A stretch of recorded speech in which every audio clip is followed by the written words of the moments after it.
Hello, everyone. It's time to do some programming. Time to keep working on our senior capstone. So today has been a pretty fun day. Last night I was up quite a long time, looking to do something. Looking to do some things with my program, and luckily I got a lot of things done. So that's what I'm happy about. Let me go ahead and plug everything, and of course we'll get started here. I think today we're going to be working on I'm GUI and inventory. So maybe like the item system too. So we'll say where's our advertises?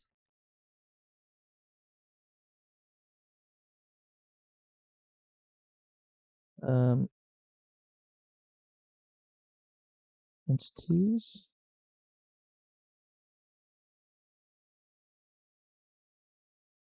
And our party game using ECS.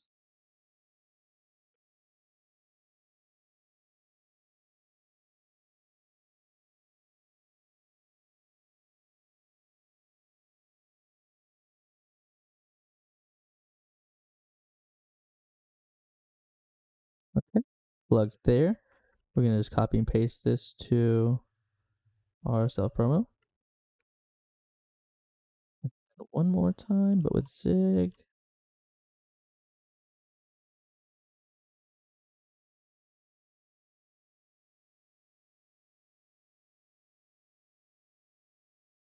That all works. Okie dokie. Let's get it moving. Okay. So I had some fun things happen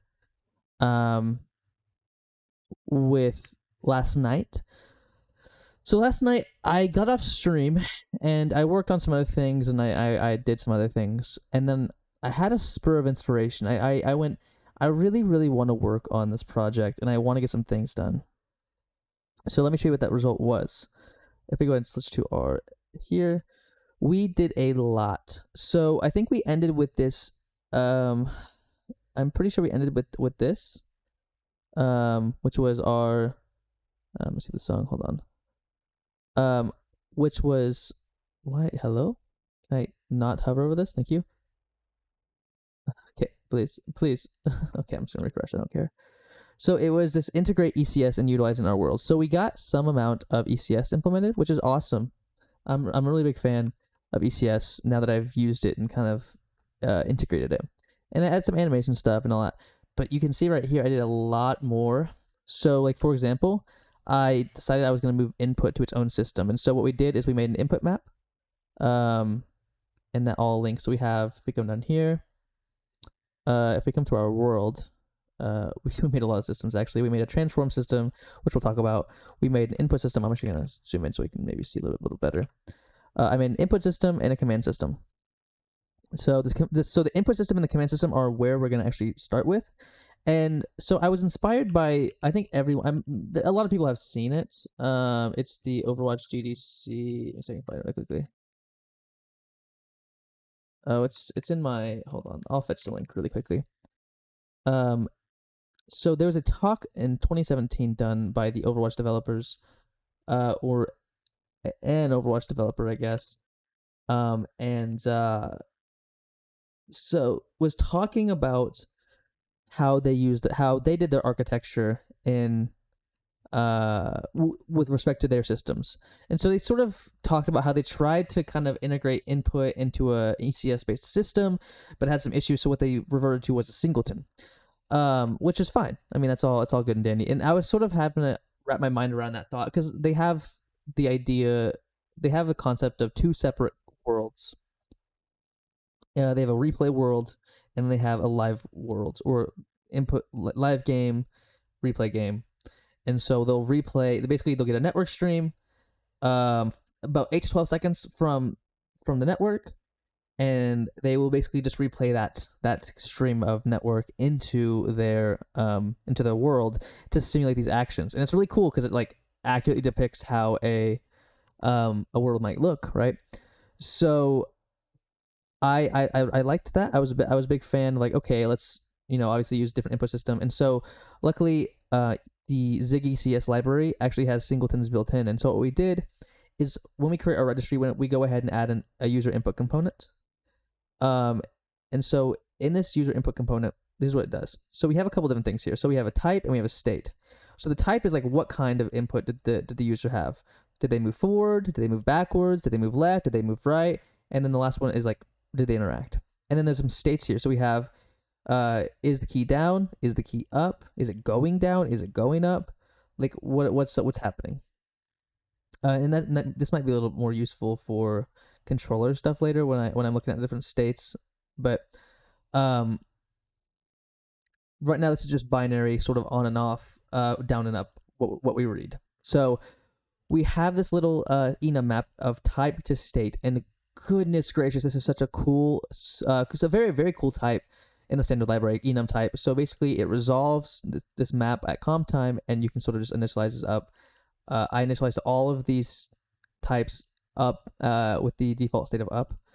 And then we have some getters and setters here, and then an is function, which basically says, hey, is our input type this state? If we don't have an input type for some reason, which we should, return false.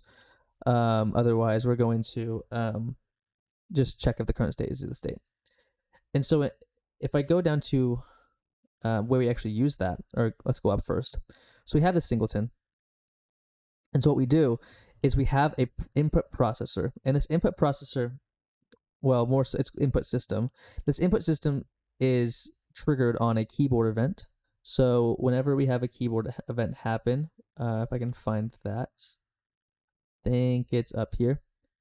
Yeah, so if we have a key going up or a key going down, we're going to pass that to the world with the key event and then check if the key is down. And so when we do that, this gets processed and passed over to the world, and the world passes it to the input system, which the input system needs a registry for ECS reasons, the event itself, and then whether or not the key's down. So if we go down here now, we have an input system. And so this input system has all these things. We get the user input singleton. We say, hey, are we going down? If so, let's just set our state to down, otherwise up. And then right now we're basically checking the key codes for like W and up, and we'll do some key binding stuff later. I think that this will make it, the way that we're doing this, it makes it really easy to do key bindings.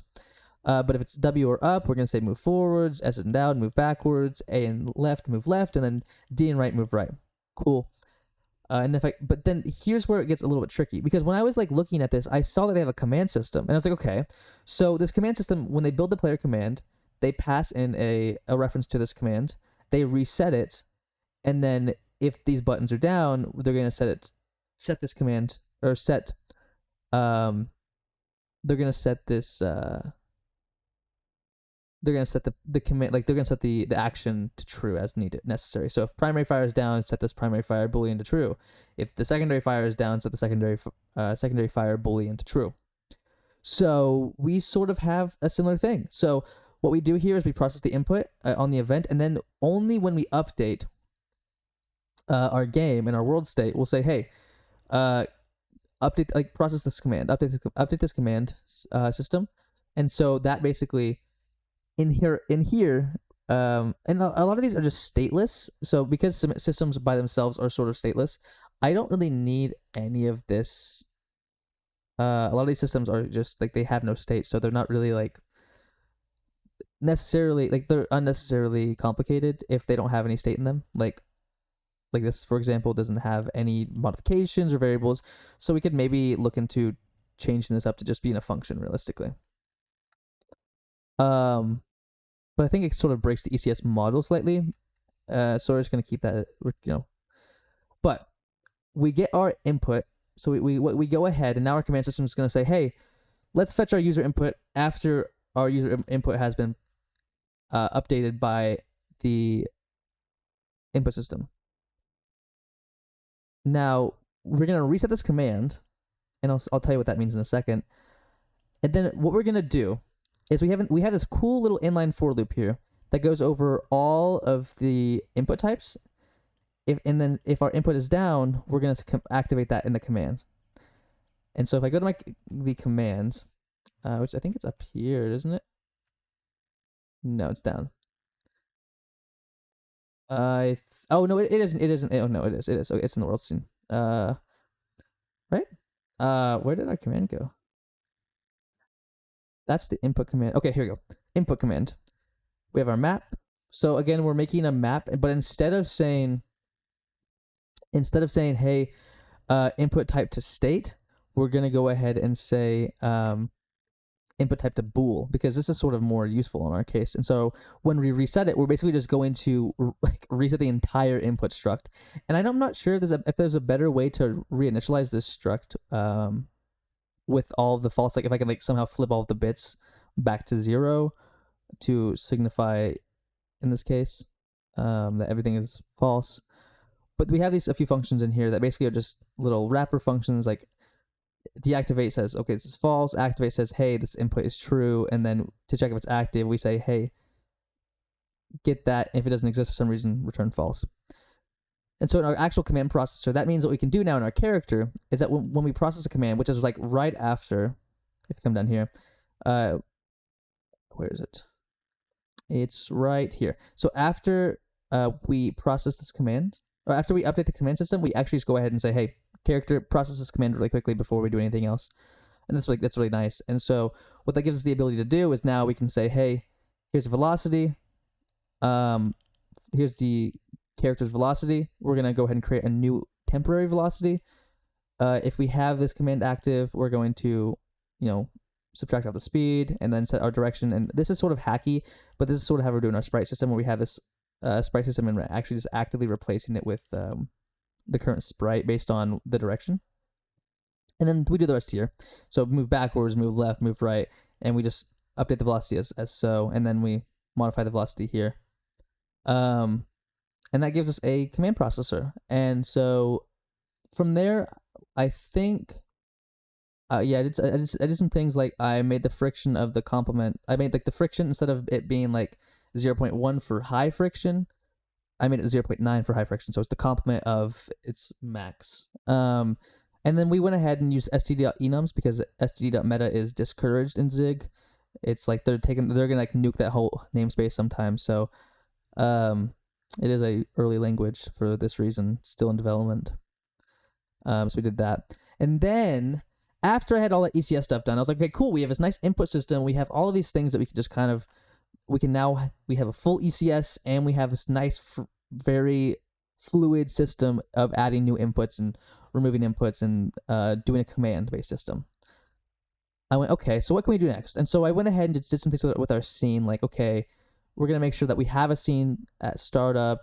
And then I went and looked into the renderer, and I said, okay, wait, hold on. There is a way inside of Jock using the batch system to actually go ahead and scale the work. Because I spent an entire stream a few weeks ago trying to scale the tiled map, because I thought that if I thought that was the best way to do it. And so internally, the tiled system that Jock has, which basically renders all of these tiles, is a sprite system. And so the sprite system just renders these sprites at allocated values or at specified positions and specified sizes. I did not realize that b.scale existed, or that b.translate existed. So like these batch, you can like actually tell you can tell Jock that, hey, we have a translation and a scale that we want to apply to this entire scene, or this entire draw command at least. And so we go ahead and scale it. And so to properly scale everything, we go ahead and just take our narrowest point, and so it makes a square for us. And so when we scale it, like when we make our window bigger, it's gonna go ahead and scale it up to the window, and then same width. Same height. The width is the same as the height. Thank you. And then from here we went, hey, okay, we've checked this. We now scaled it, but now if we want to put it in the middle of the screen, what do? We go, hey, we're gonna check our window size. If our window size width somehow exceeds our camera width, which is in a lot of cases it will, because our levels are kind of small and our camera's sort of small. We're just gonna say, hey, take our window size width, divide it by 2, and then I want you to subtract off our camera and the camera scale, which we've already kind of calculated here, which is just the proportion of the window size height to the camera height. So like gives us a scalar. And so then we basically apply that scalar to our camera width, then divide that by 2. So that actually perfectly centers us. And this is all good. Until I was like, wait, so now that I know how to do, so this is like also 4 a.m. brain thoughts, by the way. So by the time I got done with all this stuff, it was like 4 a.m. But um, by the time I was like, okay, well, we can scale it now, and scaling is going to be the easiest thing. It is just scaling up and then translating. But my mind was like, okay, if we know we can do this, let's go ahead and figure out how we can translate the world around us, like the background and the character, such that the character is following around.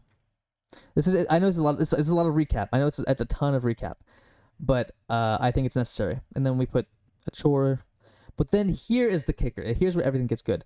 We went ahead and added this camera offset, which it's sort of a singleton, but we can actually use it later if we want to. We go ahead and just set our camera width and height to be 300, which I will probably change these to like half the world width and half the world height. But what we do now is we say, hey, our window size, we're gonna take our window size. We're gonna take where our character is in the world. Where is our character? And then we're gonna subtract off half of the window size width, and then for the Y component, subtract off the window size height. And this is the same algorithm that we had from Lazy Foo.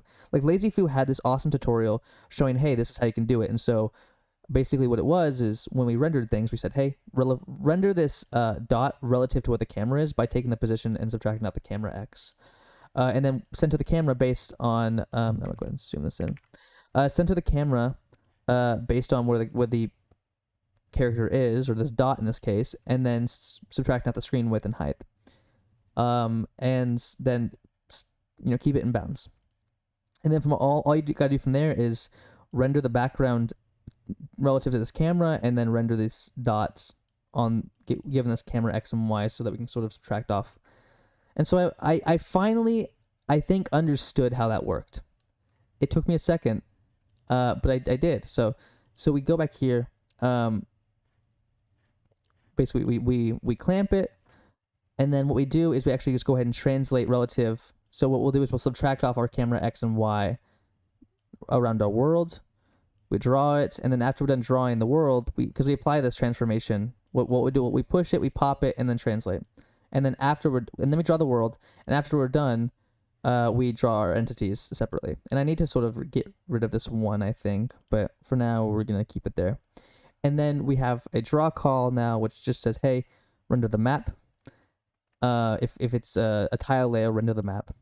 Otherwise, and then we also have this draw entities function now, which basically, because we had that originally where it was like, hey, it's just all one draw call. So it's just, we render the map, and then we render all of our sprites in our sprite system. And that was fine. But then what I went ahead and did is said, hey, for our entities, what we're gonna do is we're gonna want to go fetch the offset for the camera, and then draw our sprite system. And so with all of that finally wrapped up, we can come back to the terminal, and I can go ahead and show you the result of several hours of working on this.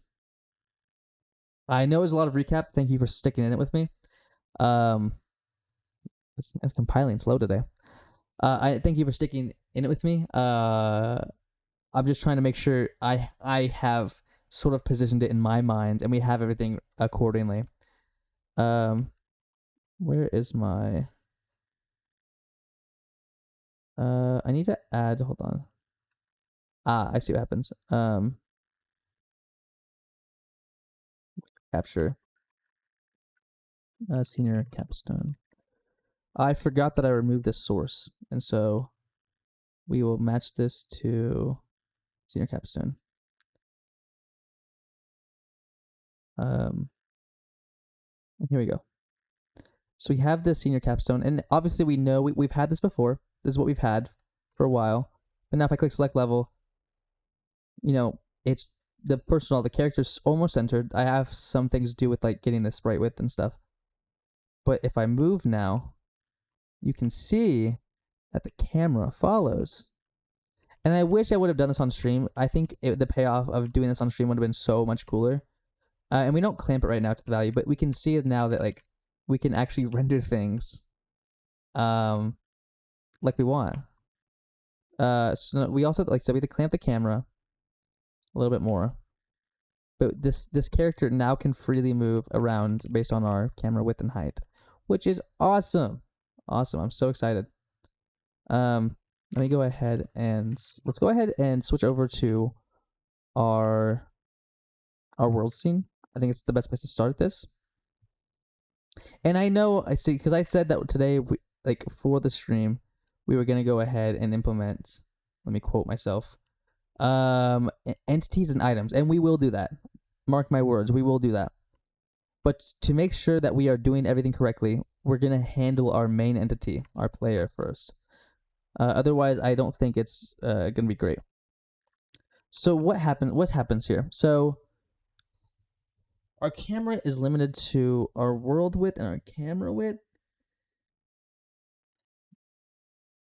Okay, let's see.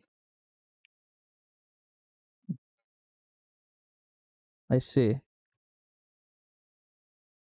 So we should be properly rendering this, but we're not. I'm curious what happens if I go ahead and just change the size to say something like, let's say like 100, 100.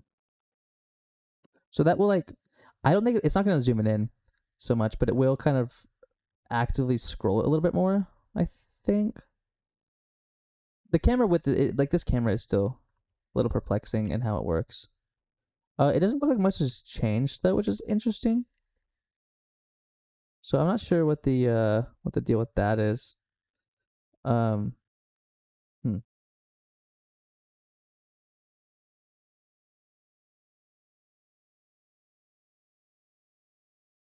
So if I set this to 1-1, this is like the absolute minimum.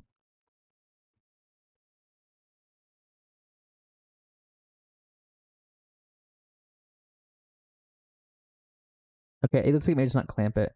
But what if we said in this case, let's set to 0 and 0, and then what we'll do is we'll say our self.camera.width equals window size.get width float divided by 2, and our width, and then our height here is going to be our height float. Because I do want to make sure that we can restrict this. This code should be restricting what we're doing, but it's not. I don't think. No, it's not. It looks like it's doing the same thing actually. So I don't know what that's all about.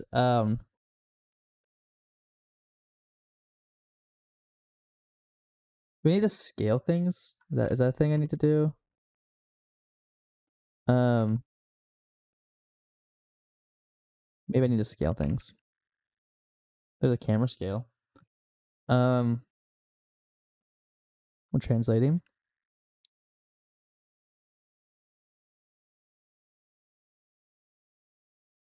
What if I said,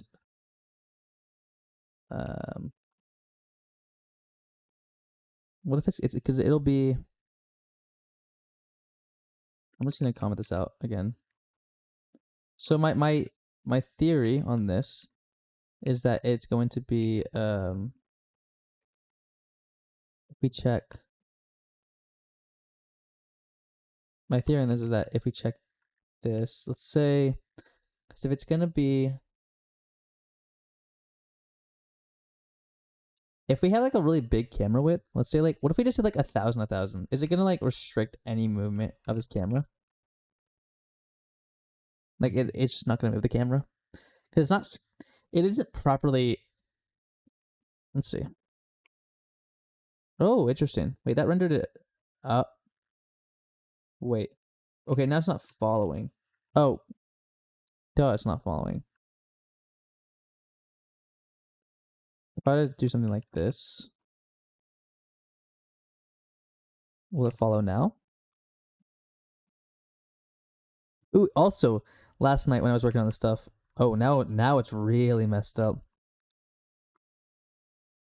Now it's really messed up. What I was gonna say is when I was working on this last night, I went ahead and actually finally integrated what's it called? ZLS build step. Like a check step on this. So I think it'll work a little bit better. I'm kind of makes me nervous actually to see that. That the fact that it's not working kind of not a good indicator. what I will do actually, so I'm gonna say self.camera dot width equals window size dot get width divided by 2 camera camera height equals get height. Get height divided height float divided by 2. It's always these math things that can kind of throw me off.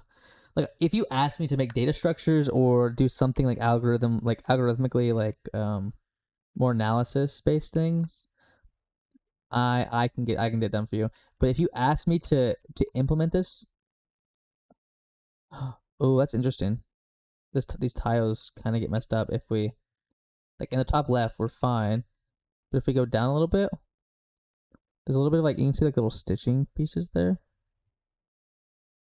So we will have to address that at some point. I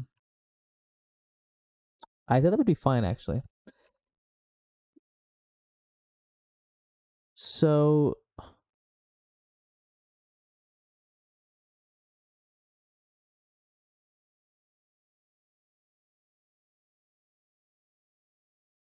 let me pull something up.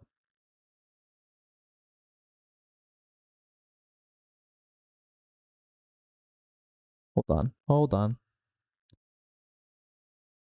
Man, I don't want to link this. Oh gosh. Let's go over to this scene. I have.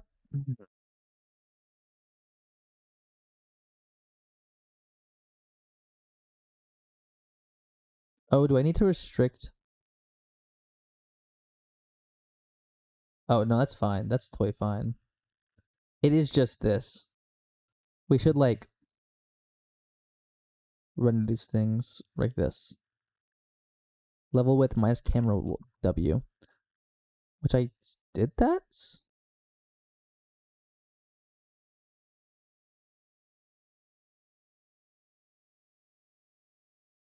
Maybe we can do something in our draw loop here. Let's say what if we did like I'm GUI dot begin and we'll call it like camera data. And then we'll say I'm GUI dot text and we'll say X. And we'll say self dot camera dot X. Or let's do it this way. And then we'll do I'm GUI dot same line. I'm GUI dot oh no, yes, like that. Fine. And then we'll do the Y here. And then we'll say width. And then the same line again. And we'll actually do an I'm GUI dot separator here. And then now we'll do a height. And these also need to be D, by the way. These aren't S's. These are not strings. These are in fact numbers. So we need to notate that as we must. So thank you for letting me know. Then we'll now do I'm GUI.end. So let's see what our stuff looks like. Okay.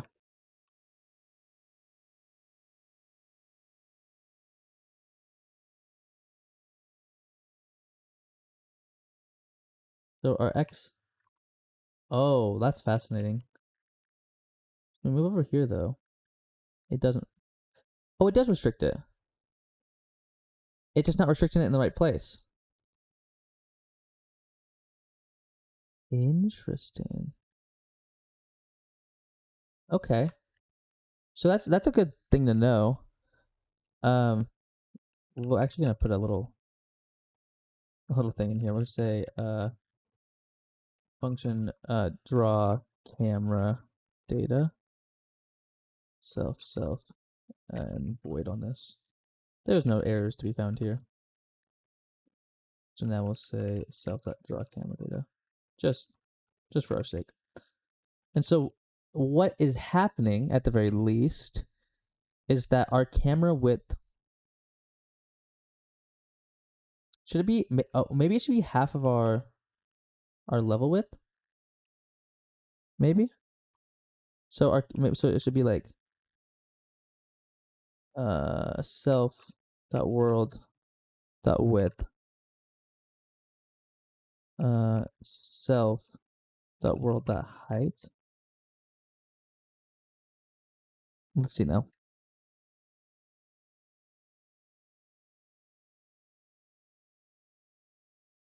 No, it's still not. I mean, when it gets to 0, 0, it's good. When we get down here, it does get to 320 and then stop. But it's not. It needs to render even further down than that. So it needs to be 480. So it's our world width minus our camera width. And what in the I am on the wrong thing again. I'm going to shoot myself. But we're already back here. So our camera X and Y is fine. Our camera width is gonna be our screen width and our screen height. Okay. That makes sense, I guess. Oh, wait, hold on. Oh, yeah. Wait, hold on. That so let's say window size. Um window size dot get width float. So we're not accurately depicting our camera. Our camera has to match our window. There we go. There we go. Nice. And so update our camera width and height to match our window size. And so then when I do this, yeah, then it won't be an issue. So that's good. I don't know though. Okay, so that's good. But now we need to scale this. So let me go ahead and add this. So git commit m fix don't extend our or make our camera always match our window size. Cool. Good. Good. That's good to know. That's good. Now we need to scale this stuff. Let me go ahead and actually draw our camera scale too. So let's do imgui.text. And we'll say scale self.camera scale dot value. No. Camera scale. It is in fact self.camera scale. Yes, okay.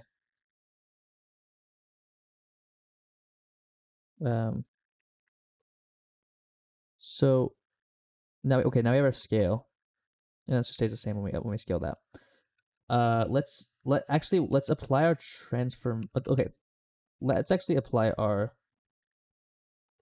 Let's apply our scaling again, and we realistically we should apply. Oh, we're not updating the camera. Oh no, we are.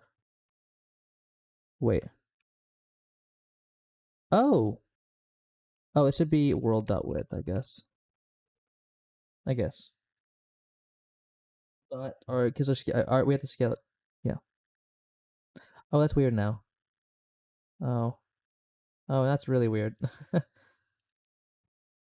And now our translation's messed up. Good midnight. Oh my god, I forgot to switch my scene again. I'm going to. Hello. Here's our thing. Um. Oh, we're scaling to the. Oh wait, hold on. I get what's happening here. We should scale to the heights, not to the. And I guess we need to apply our camera scale to our our camera. So self.camera scale dot value. So that it properly scales, I think. Right? Is this correct? Let's see. And let's base our camera scale off our height so that we have the we have like it's gonna be look a little bit weird.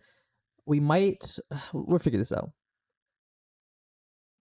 Okay, that's okay. There we go. Oh, but now it's not properly tracking this. So okay, it's limiting it to our sort of. Then if we apply that, oh, wowza, wowza, wrong, so wrong. We should think about this instead of just writing code. We're not vibe coders here. We actually use our brains. So let's see. We do need some scaling because we are scaling this up.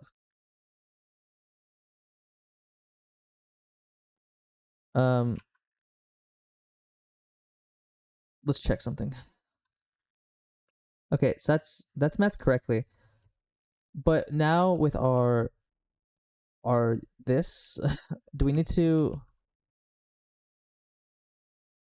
utilize our it would make sense to me that we have to utilize our camera scale here as well with how it renders it. So scale.value. And I could add like a bunch of I could add a bunch of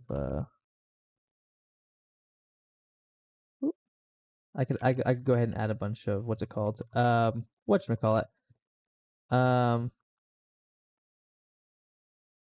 What I could do here is apply I could make two variables to just represent our scaled camera width and height, I think. I thought that would work though.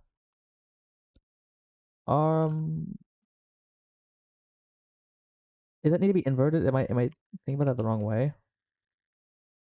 I may be thinking about this the wrong way.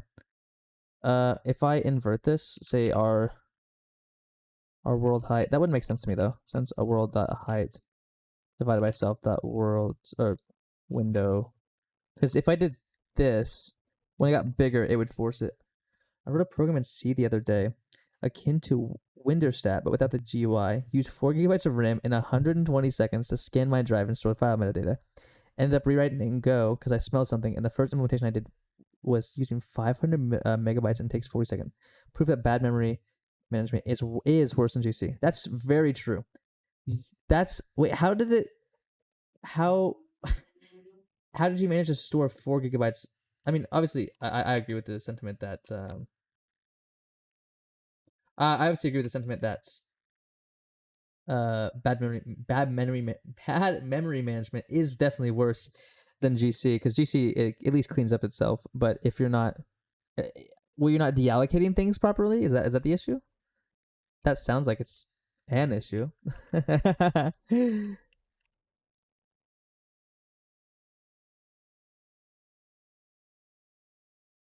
Maybe we don't need to check this. Maybe we can because our camera scale is a little bit different. I just had a known size struct for each file to store name. Oh, that's. I mean, C has packed structs, doesn't it? And oh, did you have like a max file name size that you bound it to? Was that something that you like did? But yeah, I mean, the skillers just come for us all. Once this game gets more off its feet, yeah, that would make sense. You're allocating that many bytes, so 2 kilobytes per, or yeah, 2 kilobytes per file name. That would definitely add a lot of overhead if you're just, yeah. I mean, yeah, that would do it. I think the allocation route of having to allocate via the heap though is a little bit. The Go one does more allocations, but yeah, stores based on like the file. Yeah, that was my assumption is that you have a dynamic array for storing the file names. That's curious. I would actually. I'm very curious about re-implementing Wenderstat and something like Zig with the standard array lists to see how that kind of performs. Especially if I don't like pass around the allocator, or if I don't store the allocator inside of the array list. If I use like an unmanaged one, uh, what kind of like how small can I get my memory footprint to be, and then like fast can I get to be? I'd be very curious. I hate this though because whenever I say that, it always seems like I'm like the rewrite it in Rust people, the ones that are like just rewrite your life in Rust, and I'm like yeah sure, Rust is a great language and if you want to keep doing it go ahead, but the rest of us are gonna use fun languages too. I feel like one of that. I feel like that, but for Zig, like I feel like a Zig shill. I only know I only know a few streamers and developers that religiously use Zig. There's only one big streamer that I know that uses Zig religiously, and that's Fairphoria. But yeah. Okay, I really feel like I need to use the camera scale when I'm translating. That just it needs to be 1.0, and it's getting there. And like they have like a roadmap video coming out soon. I was watching Andrew Kelly's stream recently, and Andrew Kelly was talking about how they're going to put IO down the allocator path of like you have it's like you have to pass it in, and I'm like that's fascinating. Like that makes sense. Yeah, 1.0 is still a long shot away. I think we're gonna get to like point 0.3, point 0.4 even before we get to any like anywhere near like a stable release, because there's a lot to be done in terms of like they want to do more language things, like some language changes, like they want to remove like C imports. They want to they want to remove C import because they want to remove LLVM because they want their own custom backend, and their own x86 custom backend is close to being done. They have like a watch system now, which is like with incremental compilation. Like there's some really really cool features, but yeah, it's gonna take a little bit. Actually, I don't know. I don't know if it's gonna get to the point threes or point fours. Now that I'm thinking about that, the release cycle it's like twice a year. So like if they kept on the path of 0.15 is in like half a year, and then 0.16 is in a year, and then so on and so forth, we get to like 0.2. Only for did they? I don't know. I know that they wanted their backend for debug because of the whole debug, like obviously for debugging symbols and incremental compilation and all these things. Yeah, exactly. I think that is what they were talking about. But I thought they just wanted to nuke LLVM out of the like they have like the add translate C, and I think that's gonna stay there. But they also have that built-in Arrows compiler. Isn't this called? Oh no, Aroc, Arrows, whatever it's called. They want that to. I always assume that they wanted that for like translating C and stuff, but I don't follow. I guess I'm not like I tend to read the Zig Discord and like look through the change logs and stuff. I thought skim more than anything. I'm clueless about compilers, but I would assume Kelly to be insane if he wants to implement by themselves. I don't know. That's a good question, and it's not even Andrew that's doing all of the. There's one guy that's doing a lot of the x86 stuff, and then obviously there's like Arch to be maintained, and or I don't know if they want Arch their own Arch backend. I just made the assumption based off of the x86 stuff that they wanted to go ahead and just like get rid of the stuff, but I should go back and watch some more of Andrew Kelly stuff or read some more Zig stuff to see what they want, because I'm clueless about what they want. But yeah, LLVM is super smart with optimizations, so I can imagine maybe they'd want. That makes sense to me.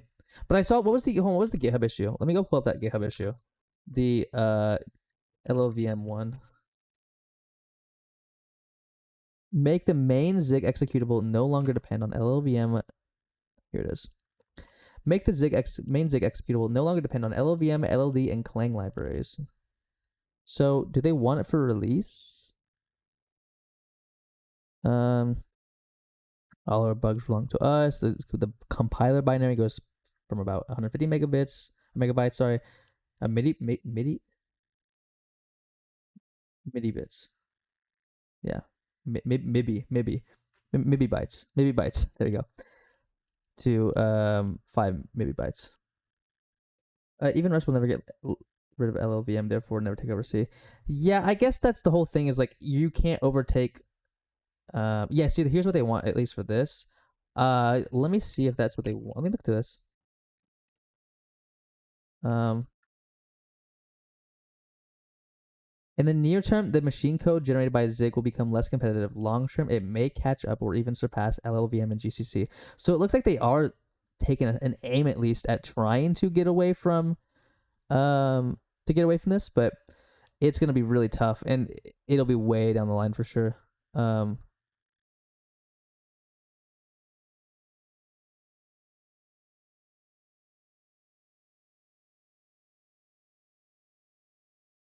yeah, this is a great. I am baffled by the initial trend I saw in this thread. Even if you never dropped the excellent clarification, you shouldn't hamstring the potential of Zig as a programming language, especially before 1.0.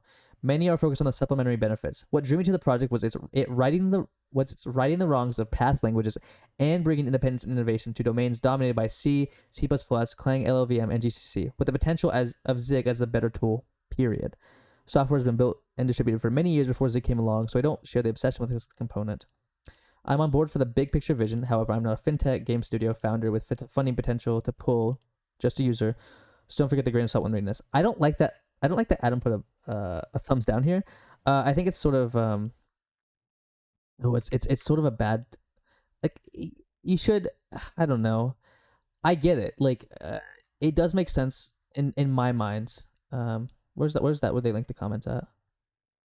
It's 16 270. Yes, Zig still bundles LLVM, i.e. Clang, and that's not going to change. Long term is the plan to make that a separate optional component that can still be pulled in for Zig projects with C dependencies. C1620. So yeah, but that's in the future. It would probably mean okay. So yeah, there's still a plan on using LLVM optionally, but they want to ditch it in the long run. Well, they want to like ditch it as the main component optionally, or in yeah. I will say one of the biggest things that I'm not for, and this is sort of I think from a technological, the decision to do it is from a technologically, what's the word I'm looking for? It's from a technological standpoint, like maybe like a it's a difficulty to get around this, but with the whole C import thing, where is it? Where's the C import? It's an issue on here somewhere. C import or something. They want to get rid of C import, and they want it to just go into they just want to add translate C, which I don't know. It's a hard call. I mean, like they just want they just want C translation like this, and they want it in the build system, and I get that. Like it makes sense to kind of move all of this translation stuff to the build system, but boy is it nice to have it just be able to do const import and like for example, let me go back to my terminal. It's really nice the idea that I can, if I wanted to, I can have a C library and go like C equals C import and then include like do an include and a define here. Like it's really cool. But I get it. I think it's sort of it's just a fundamental change in the language that I didn't really foresee coming, and I don't think it's a bad thing per se. Like C includes, I'd be like test, yeah, like SDL H or something, right? Like having the ability to do this is kind of cool. But I get it's sort of it almost feels my thing is I think it's just it is sort of not ham fisted, but it's weird to see for sure. Because I mean, knowing the fact that I can do this and then access SDL, like it's fascinating. But it is sort of like moving to the build doesn't make sense. It's just gonna be a huge change in my mind. And I think the IO thing is there's just so many changes that are coming to Zig. And like originally I was like, oh man, this is kind of making me discouraged from using Zig. But Zig still has so many things that I'm here for. And I think just adjusting my mindset to use these things and understand where they're coming from. Like because I am just a simple user. I am just a simple creator. They know way better than I do. They know the ins and outs of compilers, and I mean, I've written a programming language or two, but they know intricate things, and it does when you think about it more than just like the shock value. It makes sense in a lot of these cases, but boy, is it scary. So Them's the works, I suppose. Let's look at our. I'm actually gonna put this below, by the way. Um, Tough though. Last time I tried to get into Zig, I got filtered by allocators. I think it is a weird thing to pass. Or initially, it's a weird thing to pass around allocators like that, and a lot of people I know use global allocators. Like they just have like a global variable and then use it that way. Like even I, for example, I still use globals and this stuff. Like for here, like when I have like this, when I do my UI stuff, I have this. I have a global font. Like I have a global font. It's actually technically a pointer. It doesn't look like a pointer, but it's a pointer. So I have this pointer to the font stuff after it's loaded. But it's yeah, I can get that. And I think for a lot of people, the explosivity is okay. I think people enjoy explosivity. Like they can understand where allocations are coming from, and like you know that this is going to allocate something on the heap rather than like say you have like a function like um run with side effects or something. Um and so like you say you have this, right?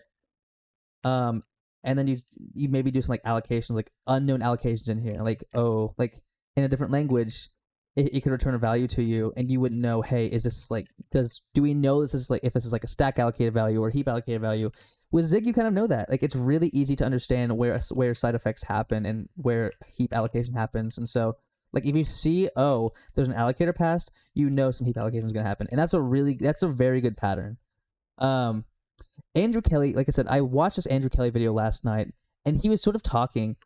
If I can find, let's go to main. He was talking about this idea of, do you pass allocators for stack allocation? No, no. All stack allocation is that there is, you can pass. You can like they have some things in the standard library that kind of look like they'd be allocated, like a bounded array, for example. So if I say bounded array, we have like this is just like if I say like a U8, it's just this is like it has the this like it almost looks like it has some amount of uh like it has some amount of like heap allocation here, but it's just a wrapper for where is it, for a buffer, stack allocated buffer. So no, you don't pass allocate for stack allocation. It's just heap allocation, and that's the good pattern. But like I was saying, the pattern that Andrew Kelly was talking about, which was super fascinating to me, was say you have an array list. You have like an unmanaged one. And instead she's and let's say it's like it's a really weird pattern. They added this new thing in 0.14 called decal literals, so declaration literals, and they're something I had to get used to. But say you have like so like you can declare this as empty, and empty is just this like constant inside of this array list, and it's weird. It looks weird. It's like, where is this coming from? But just like with enums and stuff, and like you kind of just get used to it, and the syntax feels familiar after you use it. But like also zigzen is like favor reading code over writing code. Only one obvious way to do things, which that makes sense. Favor reading code over writing code. Communicate intent precisely. And one could argue, and I mean I'm not here nor there about it, that like this isn't like following zigzen. Specifically the points about communicate intent precisely and favor reading code over, like maybe the favor reading code over writing code. Like you can say, oh, this is like an empty array list. But we tangent aside, let's talk about what Andrew Kelly was talking about. He has this idea of reserve. What is it? Reserve or yeah. It's like what is it? It's expand capacity. Hold on. Ensure capacity. Ensure unused capacity. Like this. And so you'd give it the allocator. In this case, we can say context.allocator. And this is an unmanaged one, I should say. But they are deprecating managed array lists and managed structures in favor of this pattern. Well, in favor of saying like array list, like try array list dot appends, and then context dot allocator, and then the item. But with this ensure unused capacity, this is error prone. So if you want to make sure like this has like an extra item in it or so, you can say like try on this. And then now you know before you do any allocation that this array list has a space, and so now you can do array list append assume a capacity, and you could just do like 5. And this is like he was talking about this in terms of atomicity, atomic as an atomic operation, because let's say like his example that he gave was like, let's say you have multiple structures. It's like array list 1 and array list 2. What you could do is you could here is like just make sure that they both, so instead of trying, so what you would do is you're going to make sure, before you're going to basically have these potentially errorable, they're errorable operations that could error out and bubble up, obviously. Instead of like handle these first, and then once you have these, then what you can do is you can like assume the capacity exists and then append these as necessary, because then both of them have both of them will have the values. And his reasoning for this was like, say that you did the other way around, like where you allocated one or expanded and then put value, expanded and put value.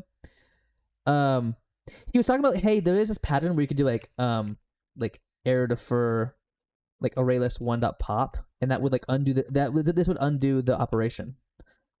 But his point was like you can do this. You can like, if you have an error, just pop it when you call out of here. But like, not every operation can be undone like this so easily. So favoring like checking for errors and making sure that like try to get these errors out of the way before we do the state change, like this change of state. Super fascinating talk. Like it's a good he has a VODs channel. I'll go ahead and link it. Let me go find it. It's Andrew something. Andrew OK Archive or something. Let me find it. Andrew Rock. It's an official channel. I should say that it's an unofficial channel. But it's actually just a day old. So let me go and put this. Here's the stream, and he kind of talks about it at the end. Super fascinating stream, and it's, oh my gosh, it's a fun one. It is a fun one.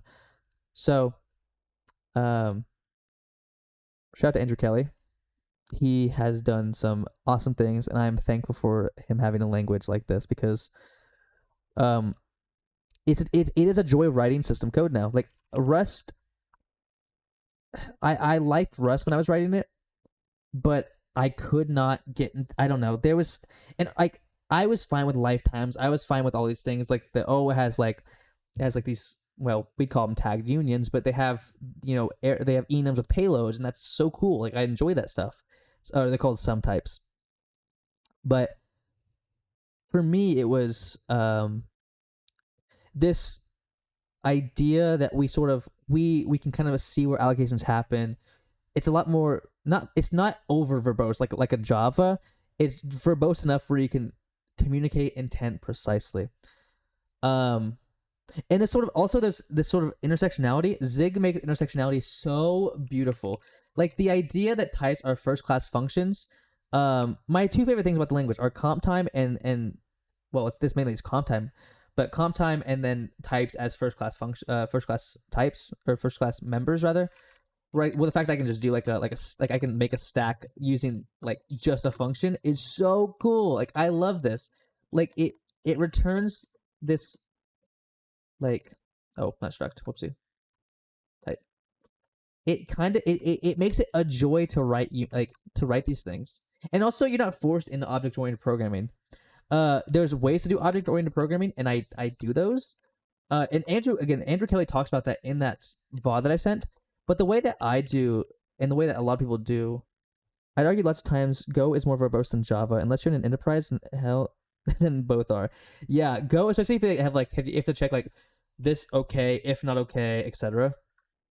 But I think Go also tends to be more of a joy to write because of composition and over inheritance, and the package system is a little bit first of all, the decentralization of it and not having to really deal with Gradle or Maven for package management. Like Go has those things where I'm like okay with having to check for like bad errors or returning like empty, what are they called, empty values or whatever, like when you have like a value in Go and it, like if you error out you do like return error nil or something like a, yeah, Go get is nice, yeah. So like, yeah, I prefer writing Go in an enterprise environment over Java any day. I think most people honestly will. Um, but yeah, the continued like error checking is a pain. Which also Zig's error checking is beautiful.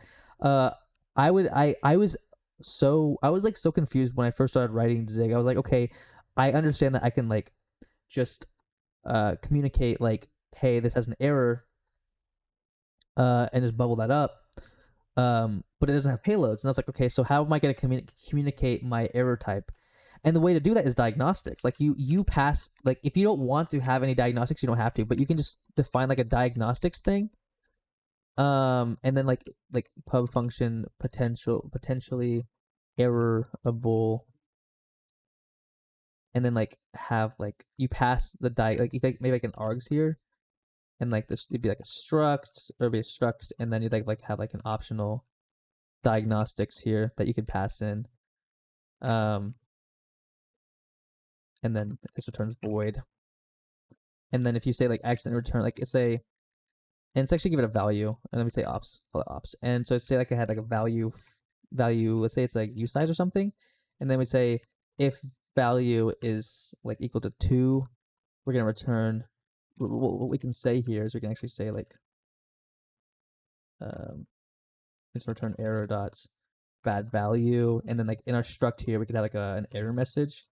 And a lot of these can just be static, like statically embedded, like static intern strings. So like this would be like a if ops.diagnostics, or let me set a pointer on diag, and we say diag dot error message equals 2 is a bad value, right?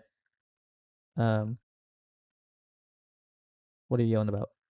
It's yelling about something. And then otherwise I return, like it's like standard.debug.prints value. Then value. Oh wait, whoopsie. I'm whoa.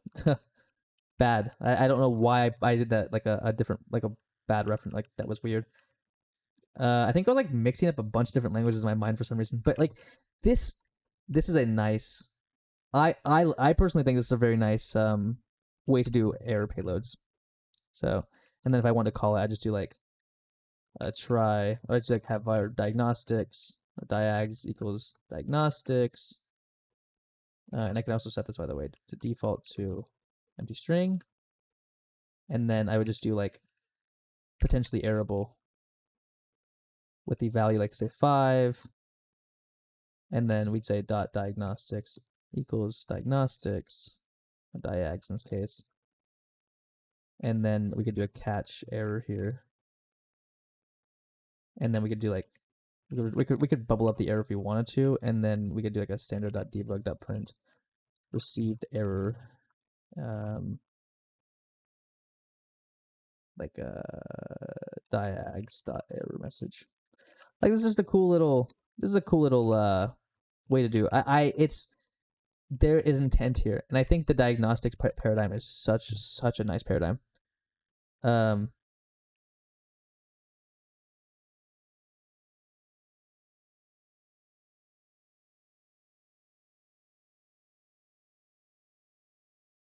hold on. Why is it saying? Oh, because it's already pointed by default. Duh. So if, like this is cool. This is a very nice way to do error payloads. But like if you don't want these, you don't have to use them. Like you don't have to go through this explicivity. But anyways, long and short of it, God bless Zig. God bless Zig. Where were we? We were writing. We were writing scaling stuff for our UI. Went on a whole tangent just to talk about diagnostics. I don't care. Let's go to scenes. Um,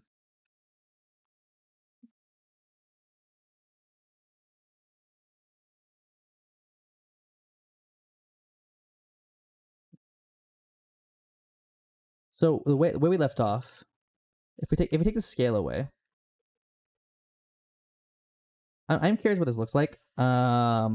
Dude, I said I was gonna be working on entities and stuff today, but I wanted to like fix the screen stuff first so I could do that.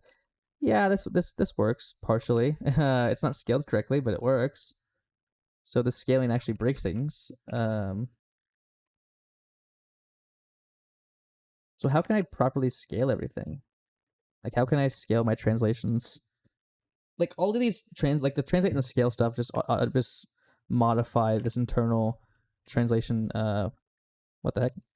It's affine transformation, which just has like a matrix behind it. So coolio. If I go back here, like this is fixed. That's cool. Nice and good. Nice and good that it's all this stuff is fixed. But like if we get big, like uh-oh, spaghetti-o. Now we are really done messed up. But now I could technically just center this really quickly. And my camera scale is just me 1, so that's not gonna really matter. Wait, why is it not scaling? Why is it not translating that correctly? Why? First of all, why is it in the bottom left? Is it this? Maybe. I'm curious if I make this negative, if it like will translate that to the correct place, because that's adding, I think, instead of subtracting. Unless this has to do with the camera X and Y. It has to do with the camera X and Y. Yeah, because it says down here, X is negative 1600. Oh well, that's because I applied that. Whoopsie. So if our window size is bigger than our camera, which actually it's not, because our camera in this case. Oh wait, so this should be world width. Let's use the world width here. Duh. The heck is wrong with me? Because our camera is just gonna be the entire screen, technically. So now if I do this, I think centered. Oh, never mind. We lost it. Oh, our scale got messed up. Hold on. Let's not scale things. Let's just like ignore the scale for now. And this should be fine. Yippee! I do love working with you 2D and 3D space. Okay, that's not correct. Our scale is modified, our X and Y are negative again. If our window size is greater than our world width, or I guess maybe it's greater than our camera. No, because our camera is gonna be the entire thing. But it's not. That's not true. That's not true. I guess it's sort of assuming that our map is bigger than our world is, or than our camera is. But our camera will be our entire screen, technically. Um. So if I like an infinite map, that'd make more sense here. So what we'll do is we will take. Oh, because that translates to the. Oh wait, it translates that to the bottom left first.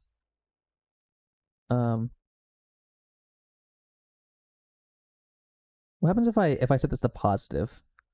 I'm curious. Okay, the upset. Good to know. 2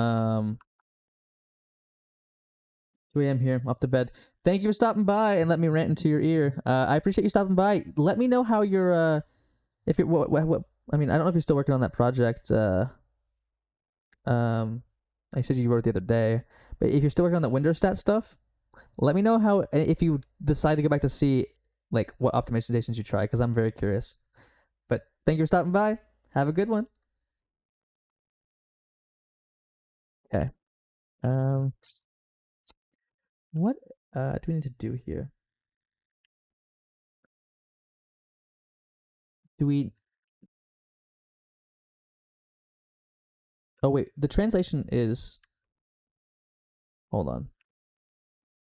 Let me. If I. Okay.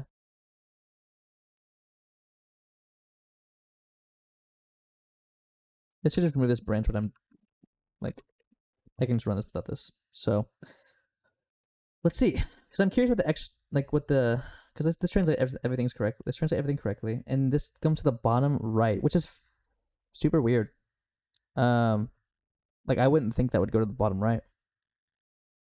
That's odd. That's weird. Oh, I guess our camera's. Oh wait, our camera is set to. Wait, if I don't commit this translation, is it actually going to go down to? Because our camera X is based on our world height and our camera height and stuff.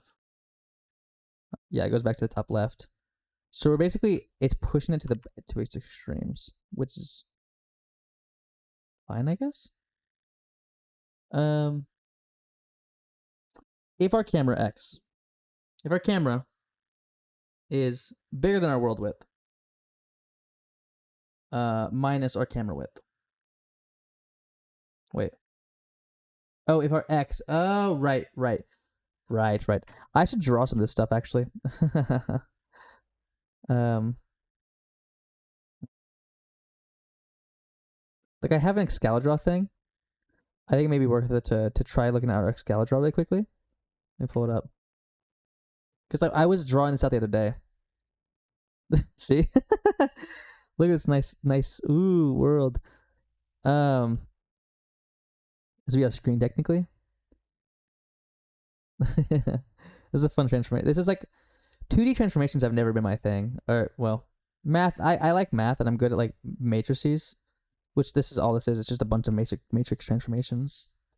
And it's like a translation and then like scale and these things. But oh, you like my little IMGUI tabs? Those will be useful later. That's for a secret project after this. We can remove this. If we want, if our camera, what's our issue? Oh, right. What if this is the inverse? Is the issue? Like, what if this is not correct? So instead of it being like the world's bigger, it'd be here. And if the world's not bigger, what if the camera was bigger? And that's the case where we're gonna just like render it in the middle of our screen, which makes sense. Let me ungroup this. Or no, actually, can I just like shrink this? Maybe I can. So if we make it like this, and then make our level height. Oh, okay. Boom, boom. Wait, boom, boom. And then we're gonna do the same thing with our width here, and then shorten this down. We accurately represent our things here. Okay. So if I go ahead and now I make this bigger, like it's like this, and then our character is still gonna be in the middle of our screen, I guess. Well, how would that? Yeah, it doesn't really matter what our character is, I suppose. It now sort of matters how we render the stuff around it. So in this case, we can actually get rid of this. Let's say that right there. So in this case, we need to, when we translate this stuff, when we translate the camera X and Y, our camera X and Y, let me go check this again. Let's go check this. Our camera X and Y, if I run this again, our camera X and Y, it becomes negative 1600 and negative 729, which I guess that's going to be a product of, yeah, that's a product of the fact that our camera X is like, if we add like, it's 800 by 600, and so like this is negative 1600 and then 800, which is, I guess, negative 800, which would be like, but I'm kind of, It makes me kind of curious because when I put it like this, obviously it works. And if I even make it smaller, it works more. Like, ooh, nice, cool. Like this is nice. Like okay, it's like the okay. There's like barely anything on my screen. Yada this, yada that. And the X and Y correspond correctly. But when I full scale it, it's a little bit different. Do we need to add a case here? Where our if our camera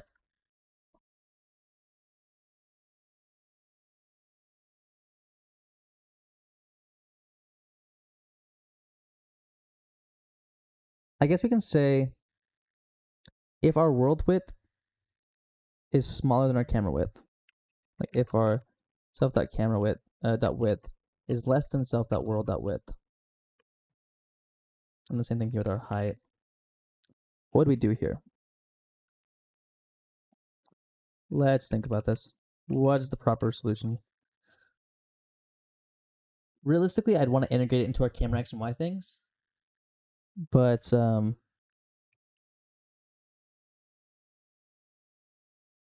this should be clamped.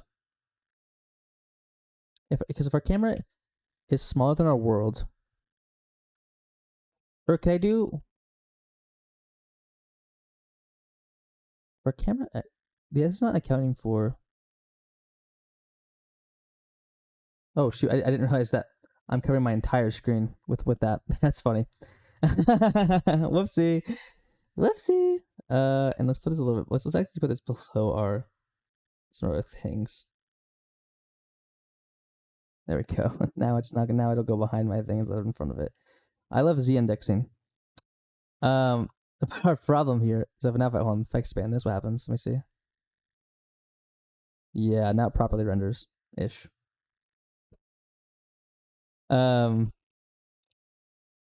So in our minds, if our camera, let's see, where would that go? If our camera width is less than our world width, we need to, let's place after. We're gonna say our camera X is going to be our camera dot width divided by 2. Oh no. For camera width. No, it's the other way around. Wait. If our world's smaller than our camera, sorry, I mixed that up in my head.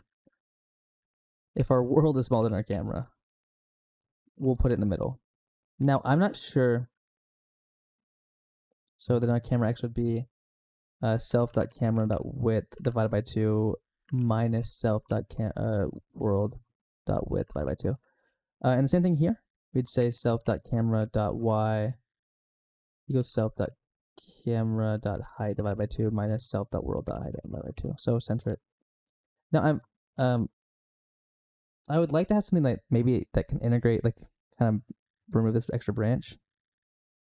Oh, that also is just really messed up. That's huh.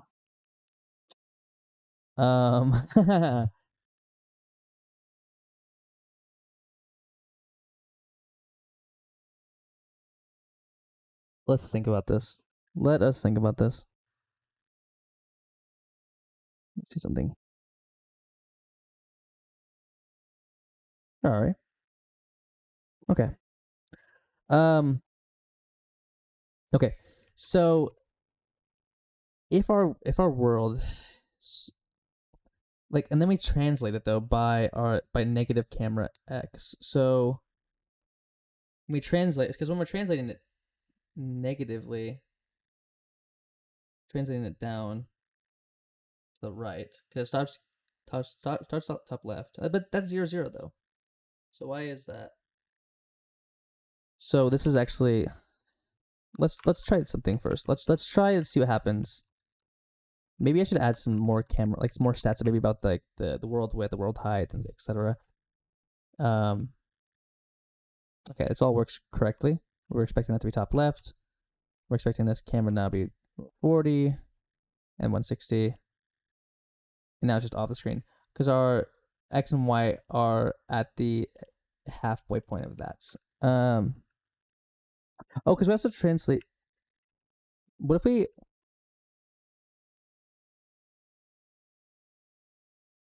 I mean, I maybe could like apply a negative value on that so it moves in the correct direction. Because I think if I just do this, it's just gonna keep moving down. No, it's gonna keep moving top left. So if I did, I would need to translate. Yeah, let's try this. I would need to translate that the opposite. So we'd say negative self camera dot height and width divided by 2, and then subtract off our no, we need to no. We're gonna surround this. We're gonna do the operation and then negate it, or negate the value, not the operation. Invert, whatever. There we go. So all we needed was just putting another negative. So that gets us our thing, and then now we need to obviously restrict our player to the world. So what we can do there actually is a really easy application because we use an ECS. We actually go to our system and we can go to our transform system, and then what we can do here is we can say if position dot x is greater than. I need to pass the world into here though, so let me actually pass in the world. We'll just say star world or something, because we might want to grab something from the worlds beside like actually like modify. Well, and actually, I don't think we do want it that way, but maybe a pointer would just be better anyway. World, and then we just basically are going to import our other worlds. And then if our position.x is greater than our world.width, and then we need to subtract off, we need to get their so let me add to do here to do subtract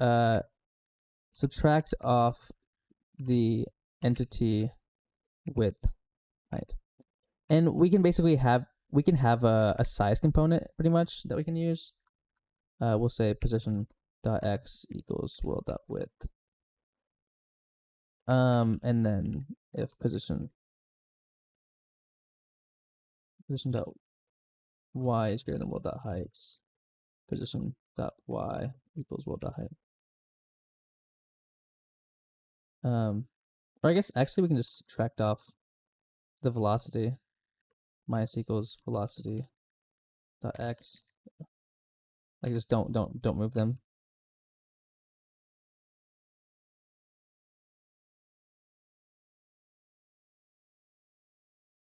Let's do y, and then let's do. So we'll add that next actually. But this is like part of our entity system, so this is kind of what we need to. Let's say if this is in 0. Maybe I should make a clamp function because I'm doing a lot of clamping here anyway, but it's only a few operations, so.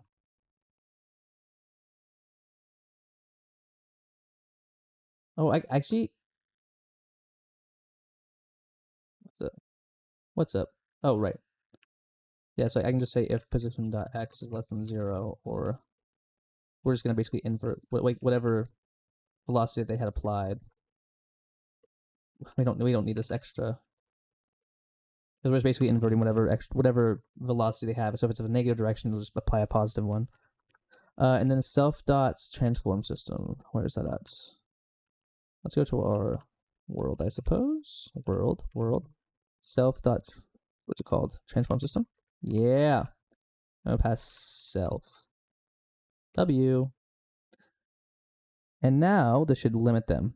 And so I am gonna go ahead and apply. So if I do this, you can see like I said. But now they're limited to the screen. So, and they can't go past that. But we need to add a new component now. I actually have made. Do I have one? I don't. So we'll do size here. Let's call it size.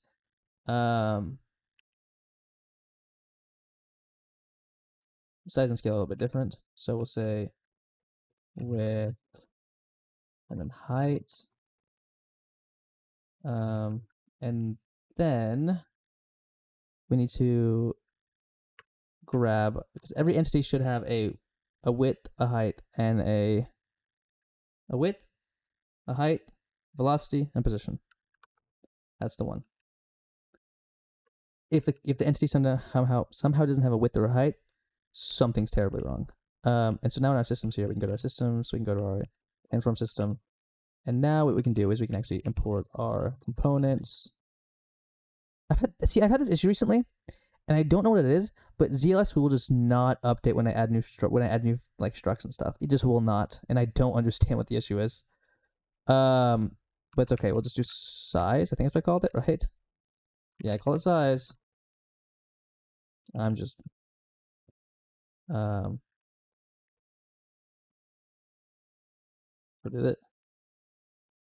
I need to get better with my let's say size. I need to get better with my. This is gonna bother me actually. Hold on. With my Vim movements. So I'm just gonna say LSB stop and LSB start. It's so annoying. It's so annoying. That's so annoying. So annoying. Minus size width.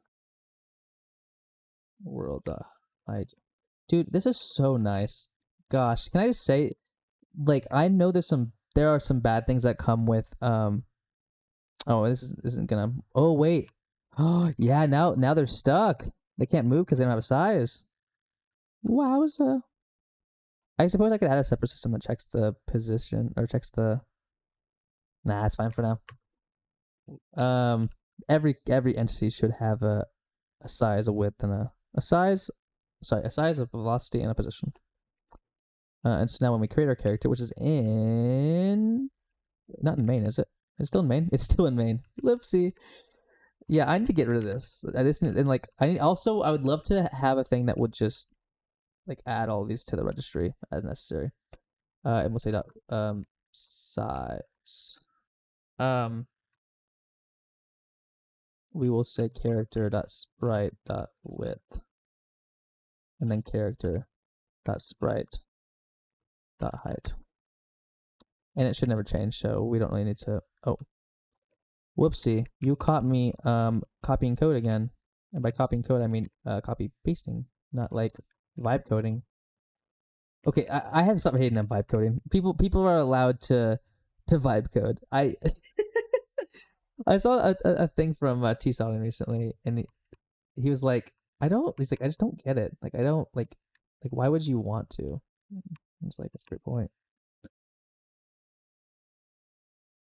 Wait, shouldn't that just work? Why is it?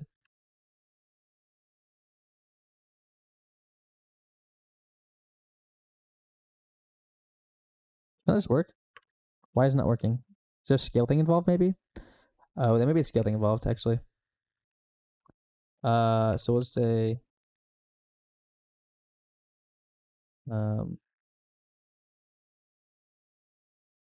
bar scale equals if view. Oh, you know what I can do actually? I don't need to do this. I don't need to like do it here. I can just say view dot has view dot. Oh no, it's registry. Sorry, registry dot has size. So let's say scale for now. Let's say components dot scale. If they have a scale, and we'll say our entity, then we're going to registry dot gets components dot scale. Or is there like a get or add? No, I don't want to get or add. I just want to get. I don't really care. That's fine. It's fine. Components dot scale entity else one, and oh, we need to get const, by the way. I don't want to. That's using the const, and this will be an F32, and then we can do the same thing here with our width and stuff. So we can say our size is going to be a component dot size, and if they have a size. And this will kind of alleviate the issue of like, oh, if they don't have a size, they can't move. Like, it's just, like, I get it. It's just kind of like nonsensical. Size here. And then we'll say, otherwise, we're just going to do dot width equals 0, dot height equals 0, I suppose. Or maybe, you know what we can do, actually? We can do dot empty. We can say like dot 0, or we can say dot 0. Oh, and that gives us the opportunity to, oh, wait. Decaliterals may be goated. Con 0 size equals dot width equals 0 dot height equals 0. Wowza! Decaliterals. Actually, I'm using a decaliteral for the first time. Um, and then we'll say size dot width times scale size dot height times scale. That's a funny calculation. Oh, not marked pub. I'm sorry. Also, ZLS is so slow. Gosh, it like when I'm using the build check, it's so slow. I shouldn't be mad. It's giving me an accurate representation, but like it takes like that. Like see that? You see that? Yeah, you do. That value. You good now? No issues? Cool. Yeah, it's a scale thing. Woohoo! Look at us. Look at us. Ah. Yeah, and then we can do this. Yeah. Yeah, baby. This is what I'm talking about. This is what I've been waiting for. Cool. So now we'll say git add, git commit, fix, center screen if necessary, and restrict player if to level bounds. Wowzers. Cool. Oh, I can just remove this too now. Git add dot git commit and chore remove unnecessary. Remove completed to do. I mean, puts that to I guess. That's fine. Uh oh. This is so fun. This is so fun. Gosh, I'm such a big fan. I'm like using this is so fun. It's so fun. I'm just like in shock about how much fun I'm having with this system. Like using like some of these things. It's just absurd.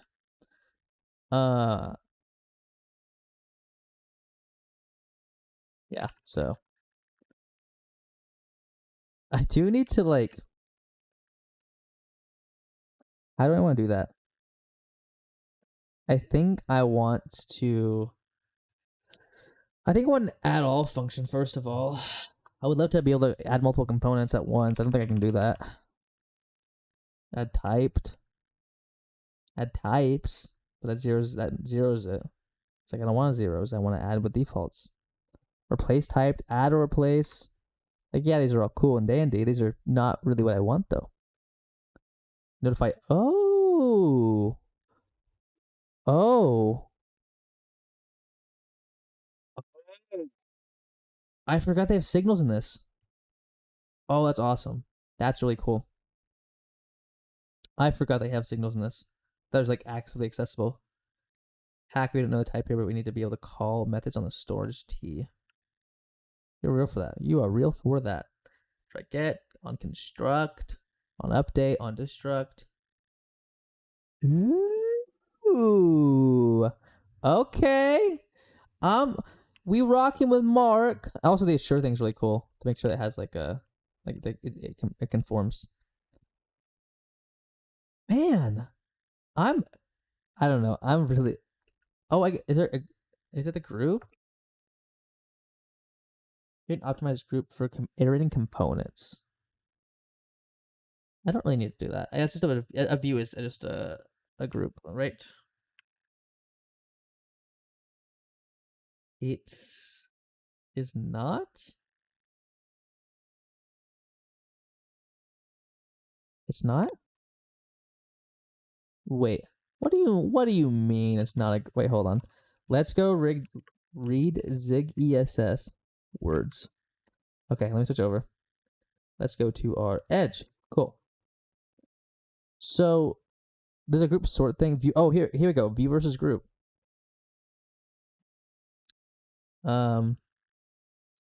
Right.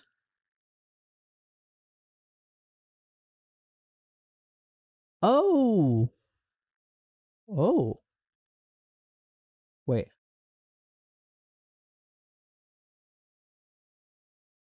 Cool. Do I get this? I don't know if I get this. like I thought like, oh, I can like group them together and then like change them. And I sort of can. Oh, I have to iterate over the. Oh, right. So I iterate over the group. But like, I thought there was like an iterate like or okay, it is just creating this separately. Okay, so no, okay, I understand. So views stores no data in the ECS, iterates on the fly with no cache to speed up iteration. Start with a view for most things, and you can always upgrade to a group, owning group if you need more speed, which we probably will for like we probably are gonna need that for entities. Group stores and maintains an accurate list of all the entities matched in the query. This query's cache speeds up iteration since it already knows exactly which entities match the query. The downside is that it requires memory and CPU cycles to keep the cache up to date. That's fine, but it's like there's like a I'd rather use a little bit of some extra CPU cycles to know the group rather than like I don't know. I think that's a good trade off. Um, owning group for any components in an owning group, the actual component storage containers are constantly reordered as entities are added, removed from the registry.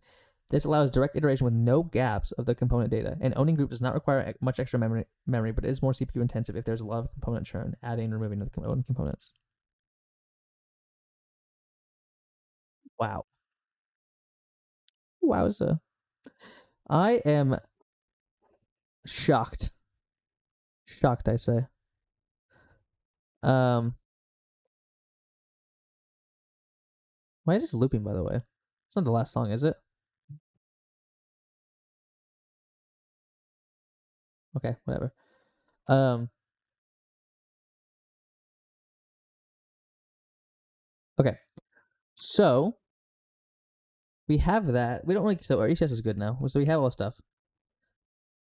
Um, I wanted to create an item and like an entity system because there is the idea that we have entities stored in this like component system, but if we want to register and get these components, actually we don't really technically need to make that.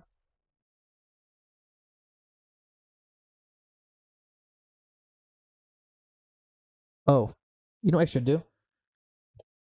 So there's such a thing where the object definitions, um, we could grab the sprite name, I guess, but we don't really have an associated sprite name realistically. Okay, so this brings us to a crossroads. I can work on scaling if I wanted to, and that would like beat everything out of the way that I wanted to. Um,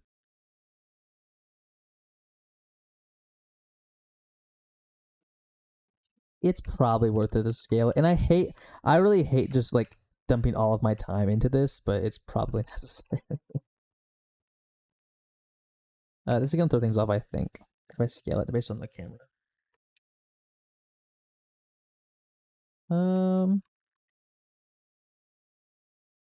it sort of does mess with. Oh, that's so funny! Yay! Look at me. Yeah, throw some things off. Okay. I was right to begin with, by the way. This is window size divided by self dot world dot width or height, I guess. Sorry. Yeah. Yeah. This also does introduce this issue, so that's a slight, but it doesn't allow us to go out of here, which I guess is the big thing. But if I'm gonna transform this stuff, I do need, I think, use our self dot camera scale dot value. So self dot camera scale value. We do need to use the scaling that we have built into this. I thought Transit would automatically maybe handle some of the scaling stuff, but it doesn't.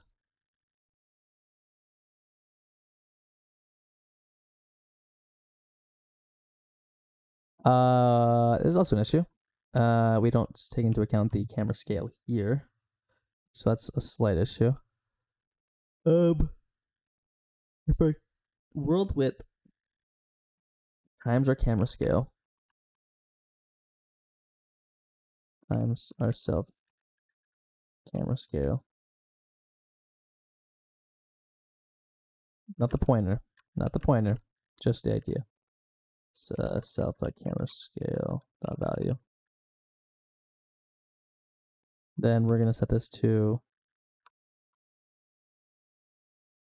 times self.camera scale dot value, and this will be self.camera scale dot value. Only hour 14 to this. I lost a follower. It's funny. Someone didn't like my stream. I just didn't see it till now. Oh, now I'm stuck up here. Oh, that's a fascinating bug. Oh, there it goes. How about this locks? Okay, let's maybe just like, I think maybe just ignore it for now and work on gameplay, realistically. I don't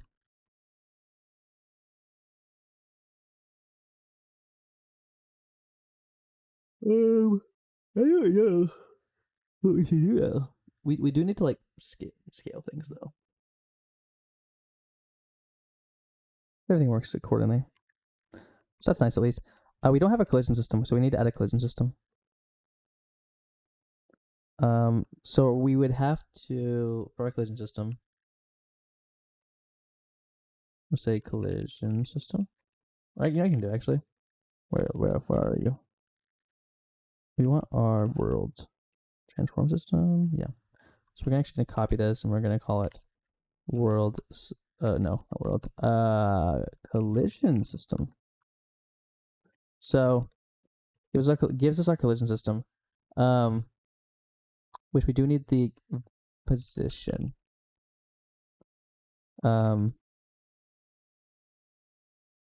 Which we can probably just actually just. Is it worth it to just do one of these? Like fetch all of them, then iterate over them? We'll find out. I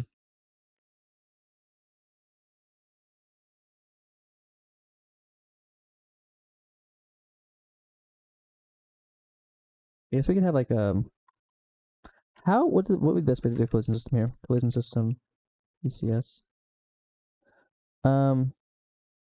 If we can like mark them and then so we'd have. Where would we mark them though? Like, would we mark them in a separate collision, like a collision?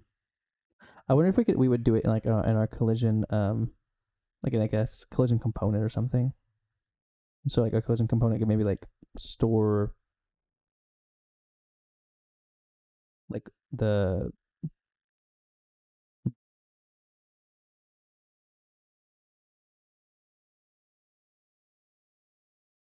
Let's check. Let's so I found a little project. I haven't read through much of it, but it's 70 lines apparently. 6 years old, so what do they do? They have a ECS collision 2D. Gosh, sorry. I'm so sorry. I think wearing these headphones all the time has gotten to my like the inlet of my ear. Makes it itchy. Let's set color.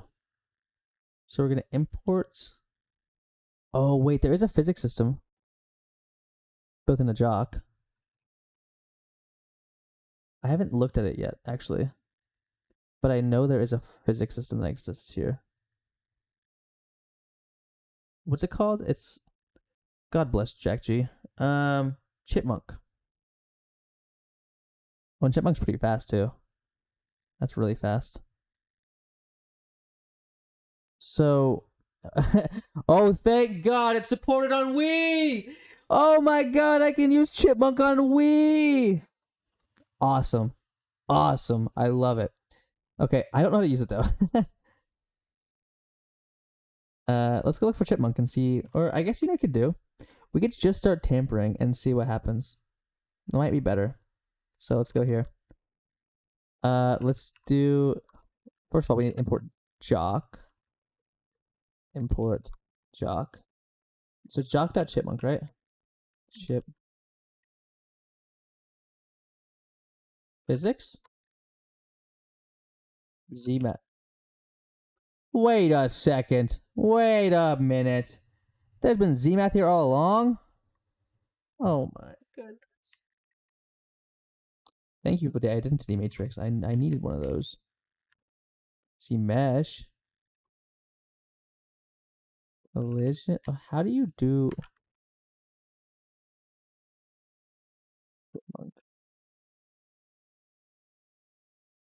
I thought there was a physics system built in, right? Oh, unless I need to enable it in where's it? Where's my build.zig?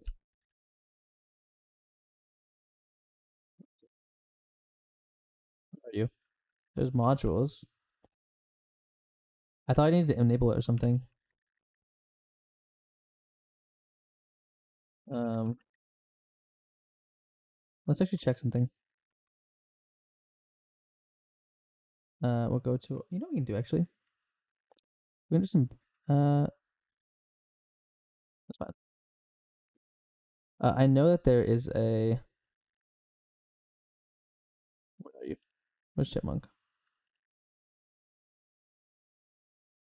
Oh, it's called. Oh, I guess it's CP for chip or something. There's a whole world system built into this, and I just did not know about it. Okay, this this is crazy. That would have been nice to know. It would have been nice to know. Do I have to enable this with anything or just CP? I think just CP. What did I build that zig? UCP. I need to enable it. What's NFD? What the hell is NFD? I think isn't it a sound thing? NFD. NFD. NFD. Lord knows. NFD. Particles. Okay. I see you. I see you, Jock. I see what you're doing. I assume it's this particle system. So I do need to just go ahead and add in our options here. Say like use CP equals true. Because we are gonna want to use this specific system. Let that compile really quickly while we look at this stuff. And it'll yell at me once it's done though. So now we have jock.cp.world. Wow. So now we need to we're managing 4 different worlds, technically. We have our world that we have our overarching world. We have this overarching world. We have the world that we draw.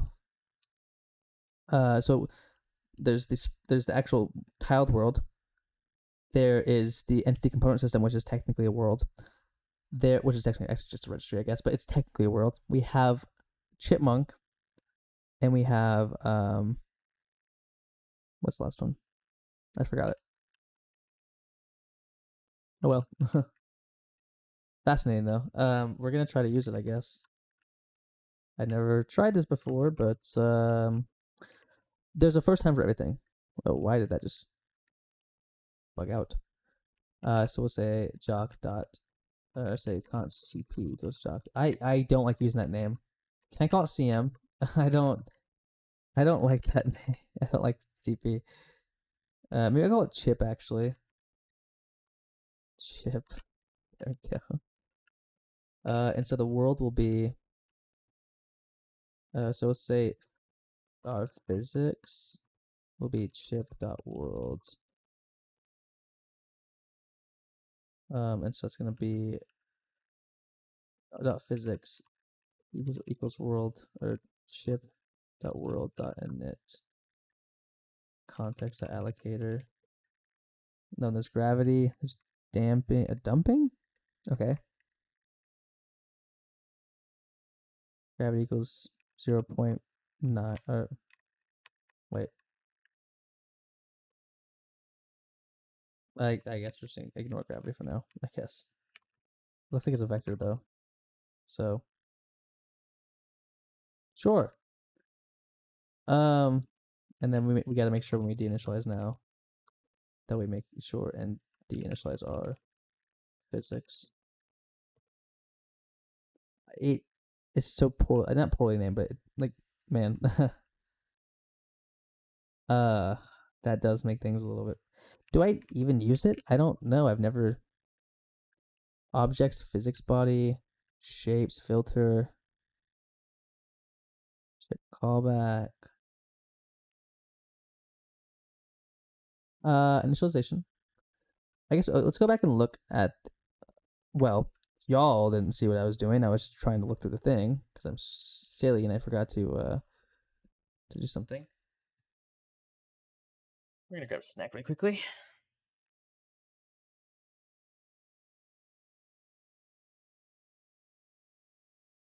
Not sponsored, but bless you. That's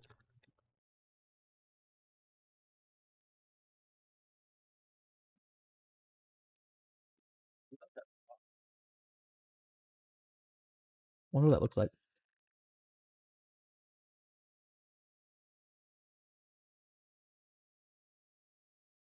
Out.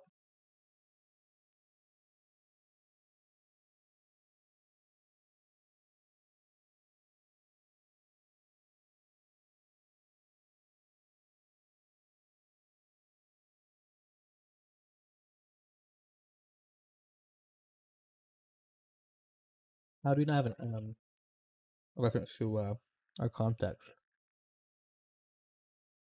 What?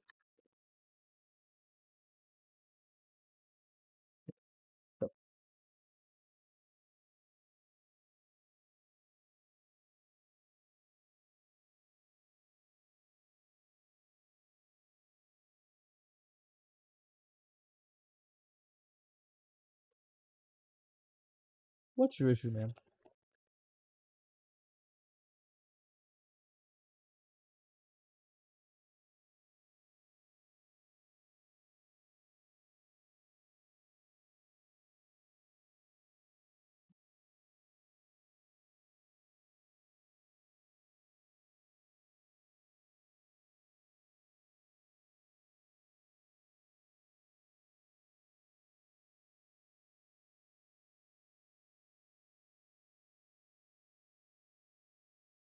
Hmm. Display stats.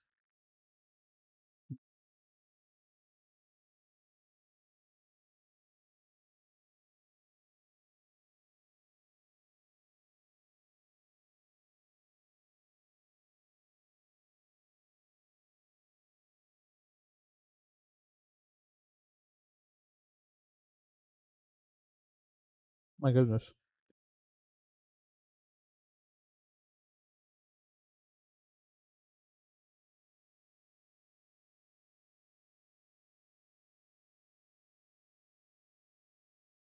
Maybe once it's for my assumption right here is that it's only for like um platformers. Yeah.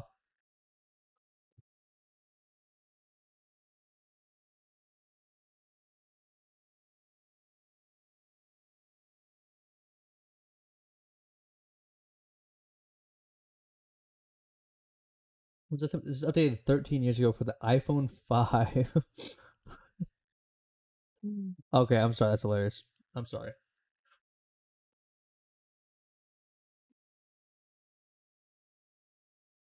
We might just not use it. We might just not. No reason to. Realistically, there's no reason to.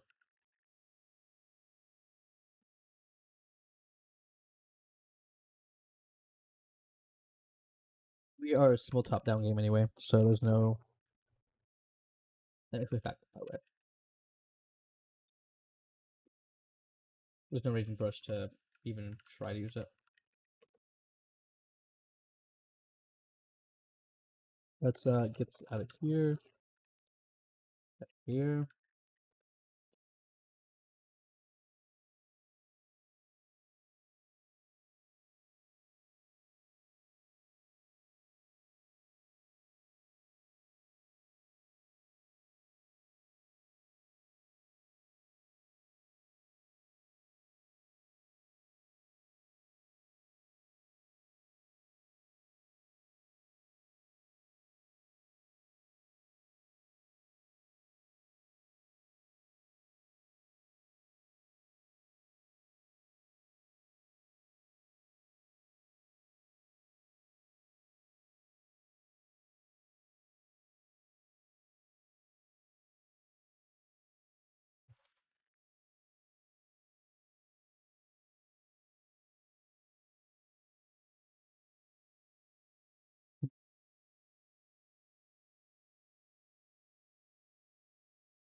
Originally I wanted my game to be multi-platform, but definitely not now.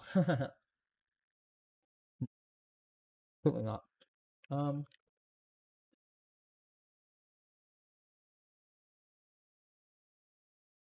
okay. What do I want? I want this object layer. The object layer is going to kind of tell us what everything is. Okay.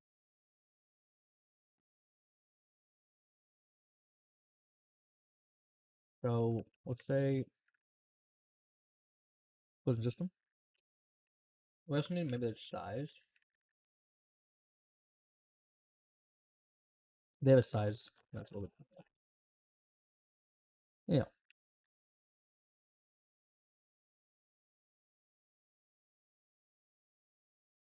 Hmm.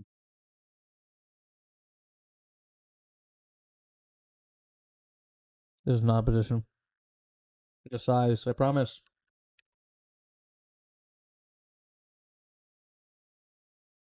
Um, what is freaking anymore?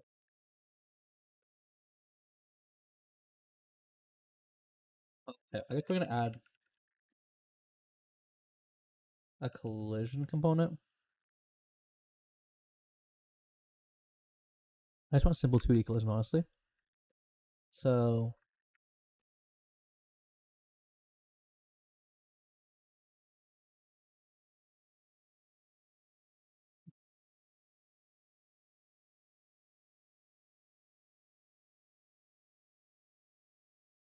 oh wait.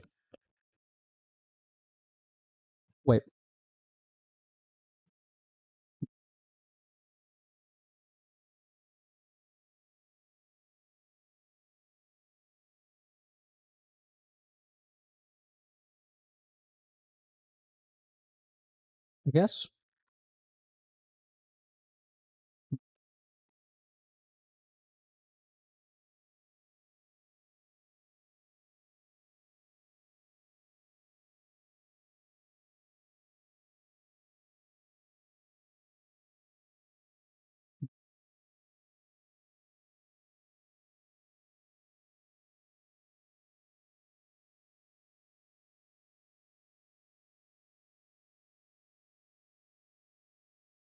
I'm curious. I'm very curious about what the best way. What this is.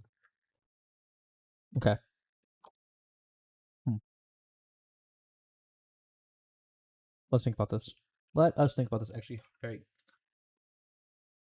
because honestly, if you walk into something, that's maybe we just protected in the transform system. No, no.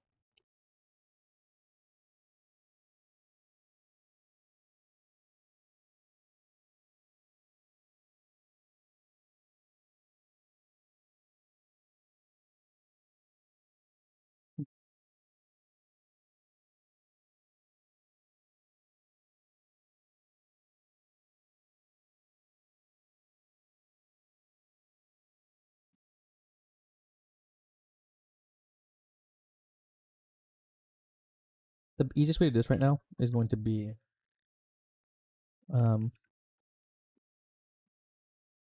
is just to have like this in a system, a transform system. So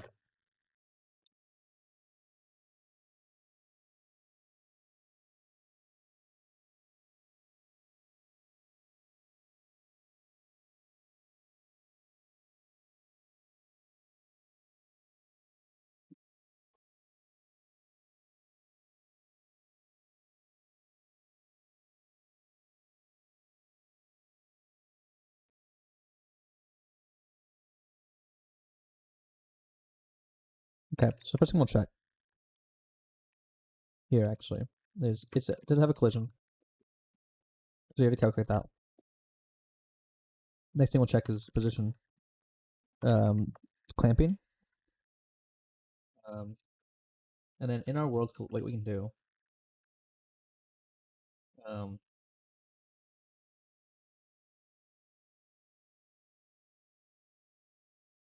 say pub function, and there's probably some we probably should move this out of here. So we'll say position. We'll say size, and scale.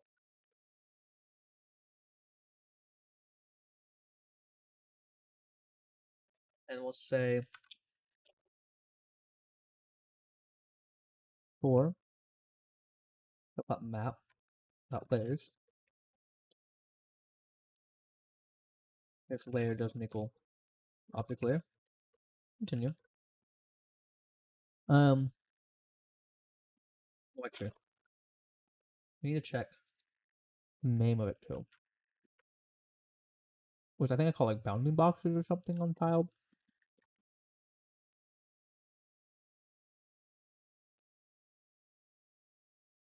Just show me what the thing. It's called collisions. Or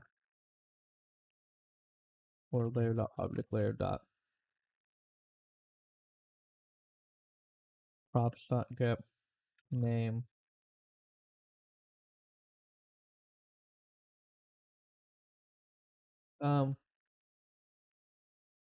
Say if, or say const.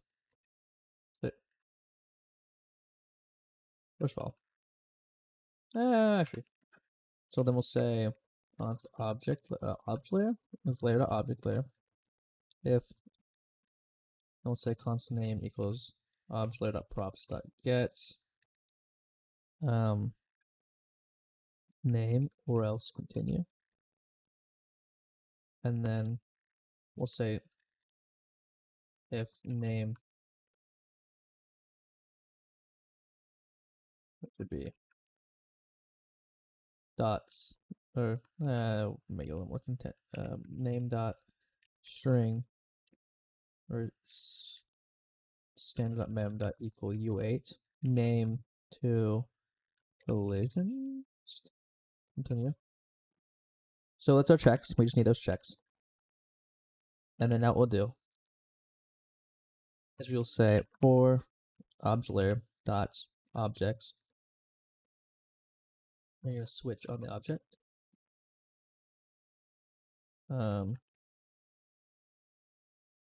Also, we're gonna return false out of this, by the way, by default. Switch obj.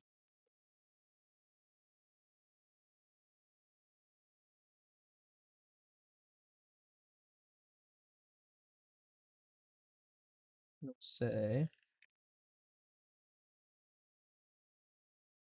dots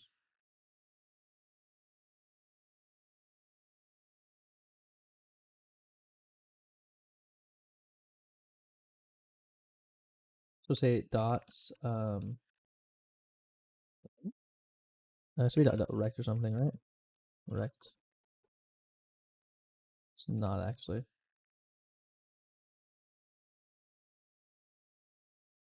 Object geom. Geom.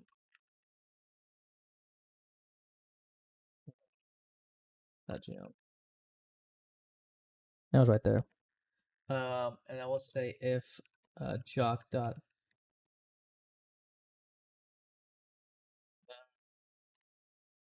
if rect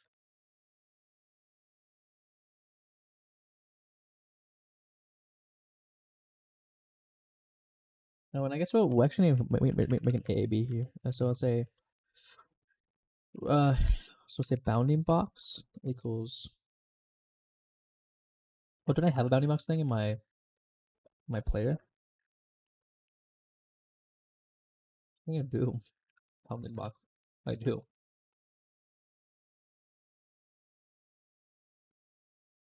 I will say var bounding box. Fonts bounding box. We'll create it once, by the way. And we'll say this needs to be position dot x times plus scale of a size dot width times scale, and this will be position dot y plus size dot height times scale, or actually I guess it's going to be size dot width times scale. size, height times scale, and we actually just need our pause x and y here because those are gonna be the same thing. Hello? Delete end up to end of line. Goodness gracious. I don't know what I was pressing, but it did not want to delete like that. Okay. Pressing .y. And we'll say rec if rex dot intersect, or if bounding box dot has intersection rect return true. Otherwise, so it was in a polygon thing. Polygon.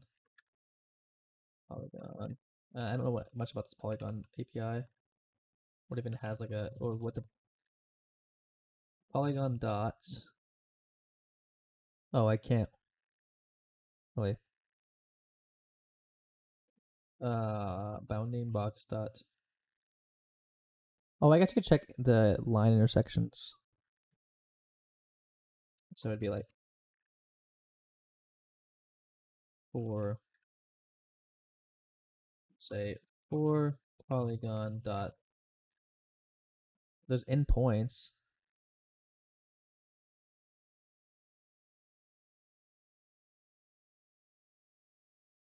That appends it. Oh, polyline. Polygon dot.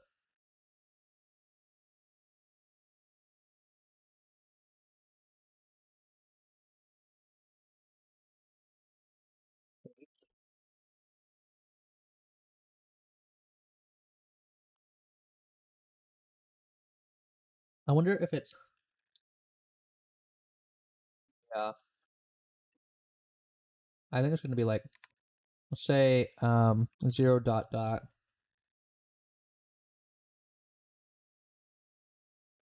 I don't know if we can actually iterate more than that. There's a while loop here. The index while index is less than polygon dot points dot items, and then this will be we'll say index plus equals 2.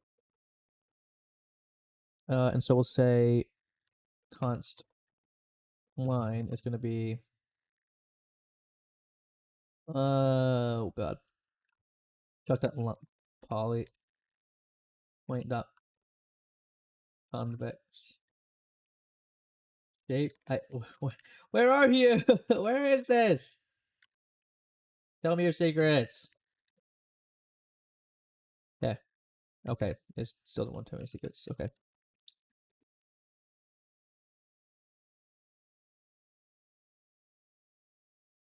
Okay. Sure. Polyline. Um,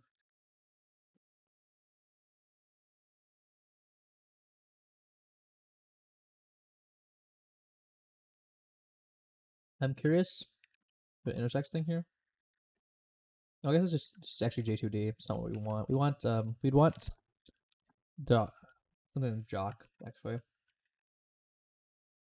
What do we want? J2D dot batch option no, vector no. Oh, there's a path from here. Cool. That's nice. Oh, actually, J2D dot path. Can I get 2 points?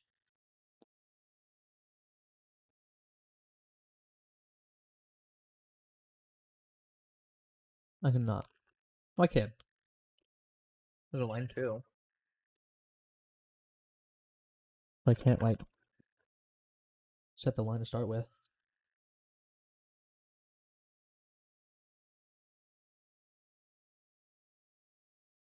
What good are you then?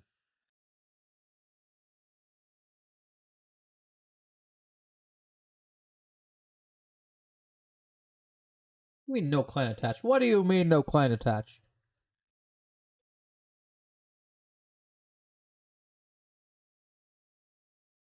I'm gonna get like a start and an end, but I'm not getting that.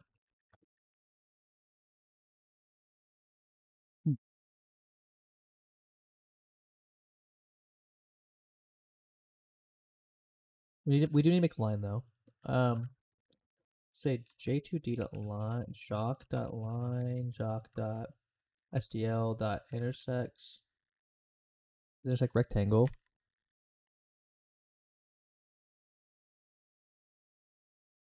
Oh, intersect line. Duh, there it is. Duh. So it'll be left point equals.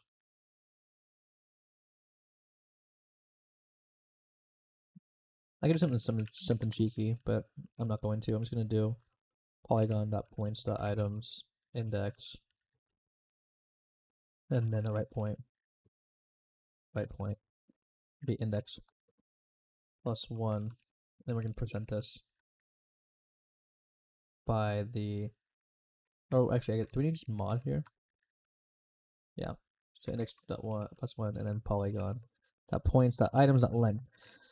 So what does this do? It wraps, basically, you think about the polygon, and it basically takes that last point and it wraps it back around and checks the other one. So that's the idea. But I guess it's a vertex though. So how to make a line out of that? Or left vertex, left vertex, left or right vertex, left line, or left point equals jock, point, jock dot point, x equals left vertex. This is what, dude. Oh, it has a pointing in it. Okay, cool. So say if bounding box dot intersects line, and this will be left vertex dot pause, right vertex dot pause, return true. So that's what we need for now. So this could give us our things. We can check it. I think we also need to translate though. No.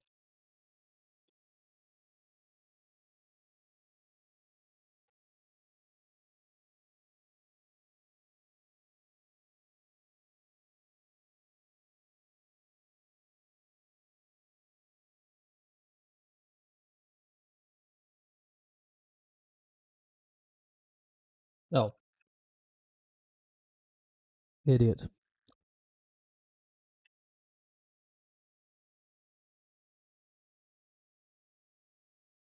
Dereference this stuff.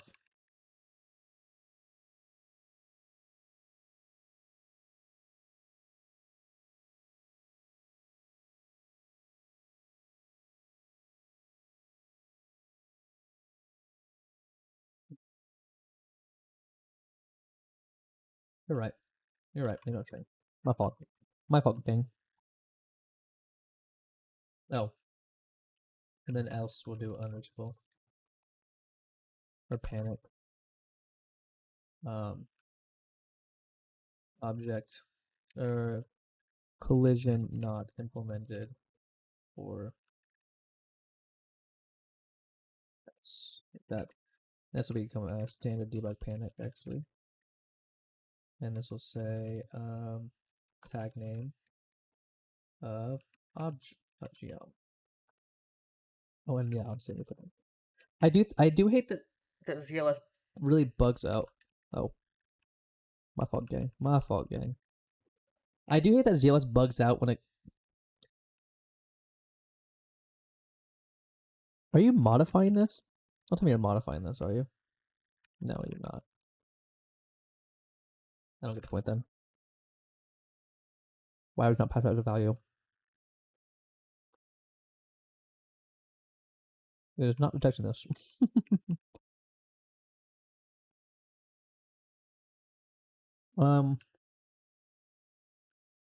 Wait, I should like load the collision box at initialize connection.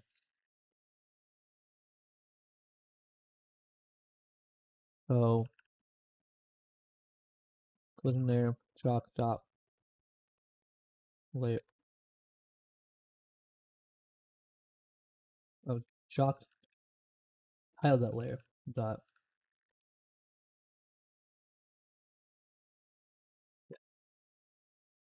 and we'll just capture that stuff actually.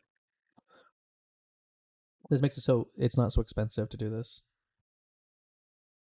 So say map dot layers like this.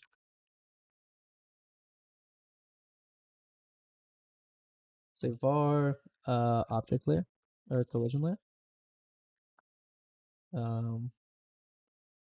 Shock dot or tile dot layer. If the idea is if we don't have a layer, then we're just gonna error out really quickly.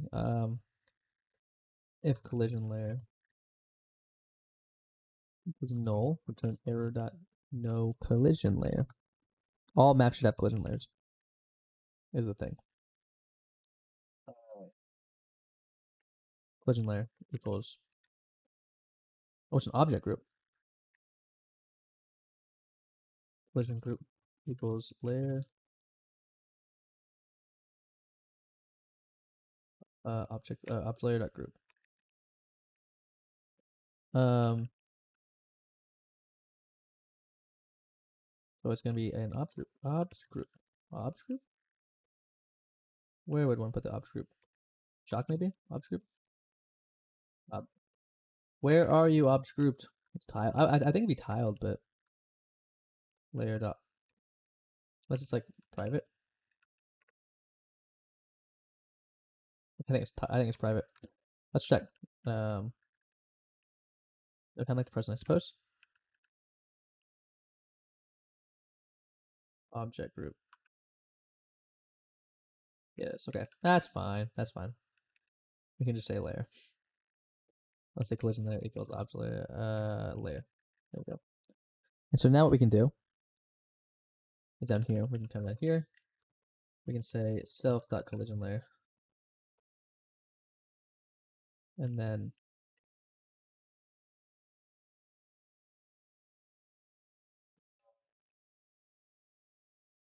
say dot collision layer equals collision layer.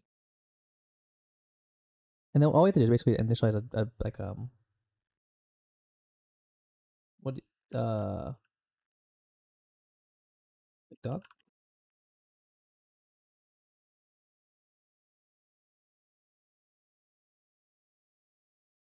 Oh. I didn't even notice I put 2. Oh, I'm so silly. I'm so silly. I got too silly with it. Self.collision layer. So we'll say for collision layer dot object layer dot objects dub. So we can't find a collision layer, which is what our issue is. Okay, so that's good to know that our collision layer for some reason is non-existent. I'm actually gonna check. I'm gonna switch over to my full display, so you can kind of see what I'm doing. Here's a thing called tiled, and tiled's kind of what we're doing, and you can kind of see that I have these rectangles here. There's a name here. There's an ID even, but we're not gonna have the same ID for every thing, so it's not gonna matter. Do I need to fix this, by the way? It seems like it's fine now. Yeah. So we have a bunch of these rectangles. We can now use convex polygons, I think, because I have made a little algorithm to do that. But basically the idea is that whenever they intersect with any of this stuff up here, it's not gonna let them walk through, right? Which is the idea. Now I would like to have some other program that I can use to maybe like automatically generate like this stuff, but that's like out of the scope of this project, I think. We're just trying to get this thing working. I'm kind of curious why it can find. Why can you find? Okay, why can you find? Where are you? Oh yeah, props. Yeah, here it is. Props isn't resolving our layers. At init. Isn't resolving for our layers at initialization. That's right. I actually had this a whole.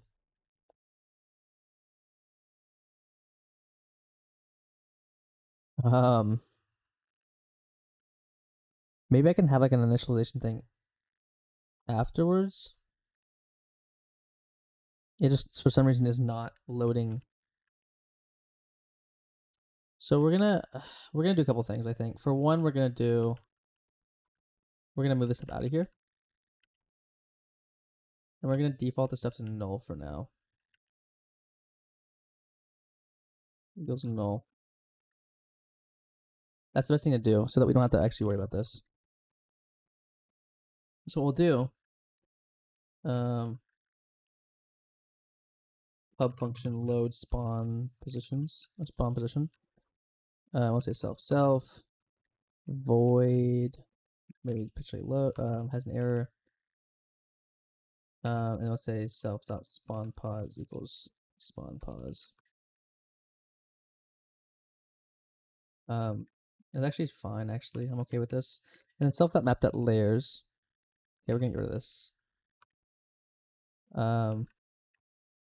Now we should put it in a place where by the time it initializes that perspective, I'll try by the way. But so the idea with our system now would be that when that by the time that we call load spawn position, it will in fact have our props ready. And for some reason, and I don't know what this is, this may be a bug with I'm assuming this is a bug with Jock. But by the time we load a tile, like our props aren't ready for some reason. So odd, first of all. We're just gonna copy this, and we're gonna say doesn't equal spawn positions, and then we'll do the same thing here, but we'll say instead load collision layer, and then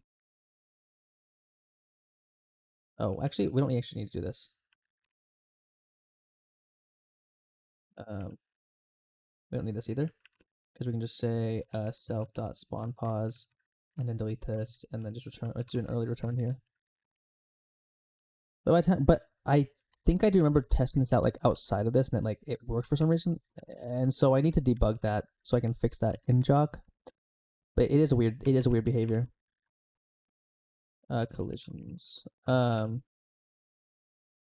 it'll be self dots collision layer equals layer.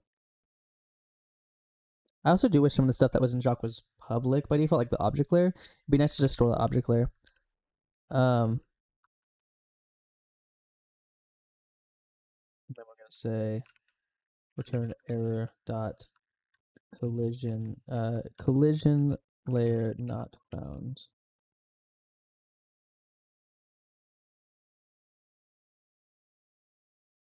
And then the same thing up here or down here, but instead we'll say spawn position not found. Spawn position not found. Two sides of the same coin. And so this kind of cleans up this at least. That cleans up that. It does leave us with the issue. We still have the nastiness of the fact that it doesn't exist for some reason.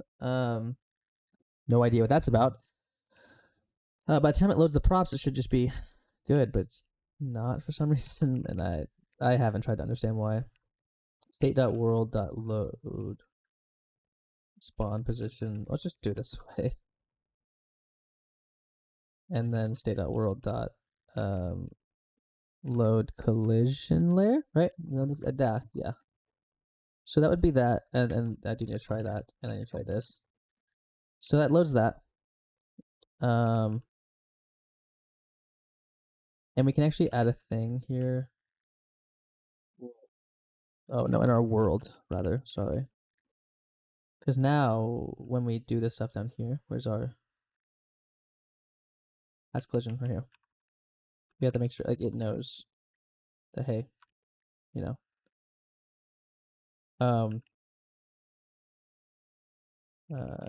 We're assuming that this has in fact been loaded correctly. And if it hasn't, then SOL, I suppose. Get that out of there. Get that ass, man. Does it look like I made it for the money dog? or the viewers. I like when people come and interact with me, but that's not an issue. That's not an issue. It's also very good to archive this stuff because what I do when I'm doing this stuff, um, when I'm doing this stuff, oh, spawn was just not found. Okay, but when I'm doing this stuff, I upload it immediately afterwards to my YouTube. Which, if you don't know my YouTube, let me plug y'all. Let me get y'all on. But I have a YouTube here, and I'm gonna plug it in here. YouTube.com/silvers. That I stream all my that's what all of my that's where all my VODs go. So okay, so let's figure out what the issue is with our collisions and stuff, like our names. Um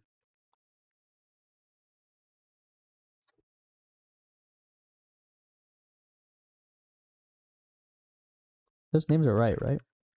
Spawn positions and collisions. Let's iterate over, let's say standard.debug.print object layer. And then after this, we'll do a for object layer dot props dot oh, it's an iterator. Cool. So we'll say var iterator equals object layer dot props dot iterator, or let's say value iterator probably actually, or is the key? It's a key there actually. So let's do it. Let's just do an iterator. Hi Annie. Iterator. We'll say that, and we'll say while iterator dot next entry. We're gonna say standard.debug.print, and we're just gonna do a tab here with this, and we'll say s, and then any on that, I suppose, and then we'll do entry.key, and we'll say entry.value pointer dot dereference. Yeah, and that can handle that. So that will do that stuff. And that should at least tell us what is in our object layers.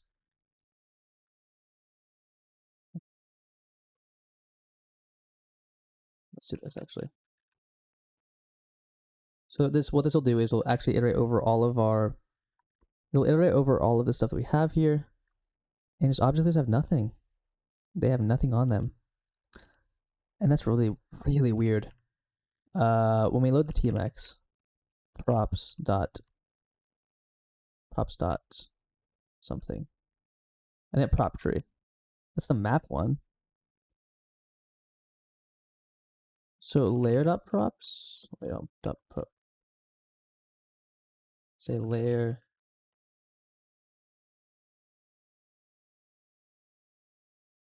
Wait, where's the our grouping's there. That's fine. Get next layer.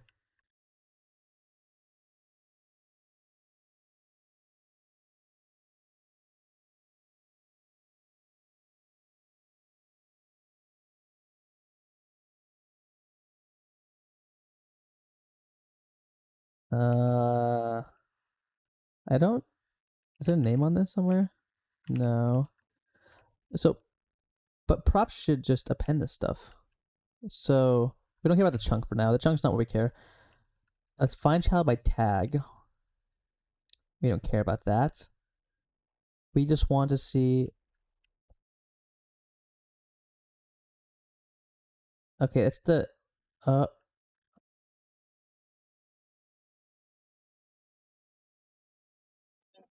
beat these people up. My gosh, not really. I just thought that it loaded those props, and it just doesn't load those props for some reason. It says props equals props. Yeah, because props equals init, the allocator, and then We just don't push this. We just don't push this. Is that what I'm seeing? We just don't push to this. No, it does. It does. It's supposed to initialize the property tree right there, and it just doesn't.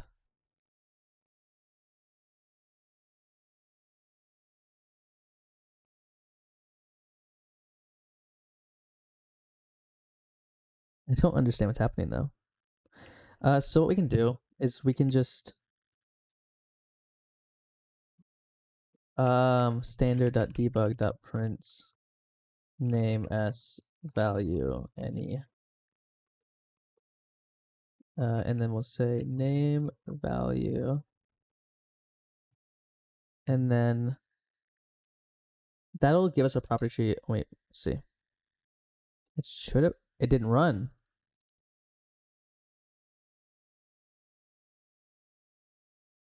Wait. Wait. This whole time. Oh wait, hold on. I know what the issue is.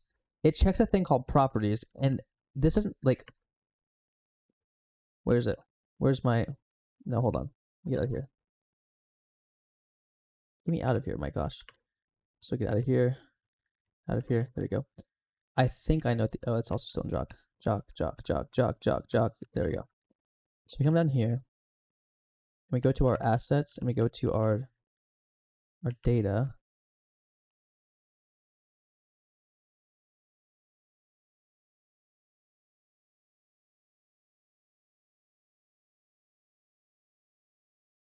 I need to go to my level. This doesn't have a thing called properties. It doesn't have a thing called properties. So that'd be the first issue. So there's no child in this named properties. So let me take this. Let me try something. It's by tag, and we don't have this tag. Maybe I'm using a too new of a version. Let's say else. Let's say p. Oh, element. Let's say element. Elements.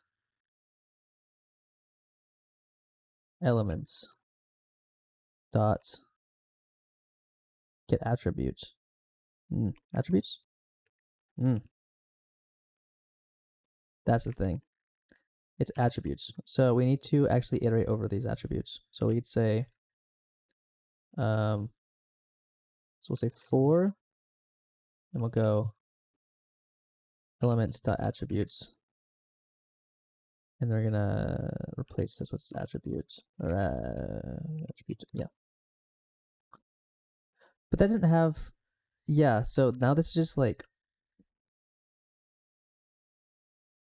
here's the thing, is that this properties thing is now not nested, it's just part of the, say attribute.name, and say attribute.value. So I'm gonna have to probably update this as well. I think there's an older version of tiled that necessarily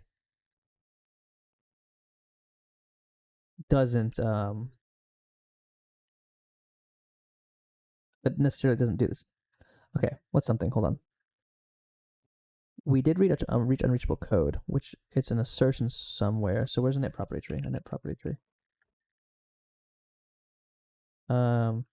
Assert name.length is greater than 0. I assume. Let me print this attribute out. Attribute any, and then I say attribute. So this will basically tell us we're gonna basically go into. So in our map, so we're basically loading this from .name as one attribute. Let's see what this the name and stuff is. So we'll do.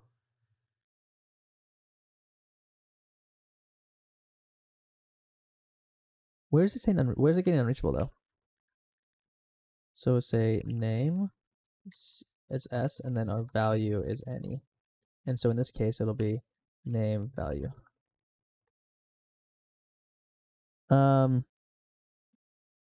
Okay, let's see. Name is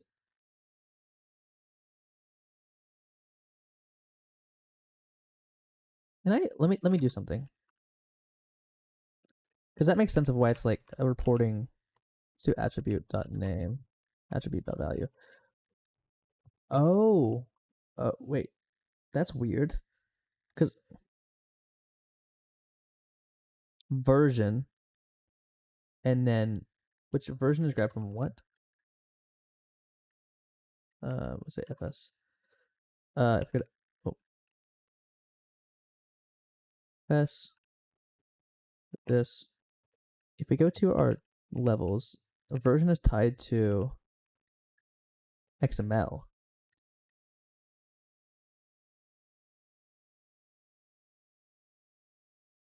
So here's what we have to do.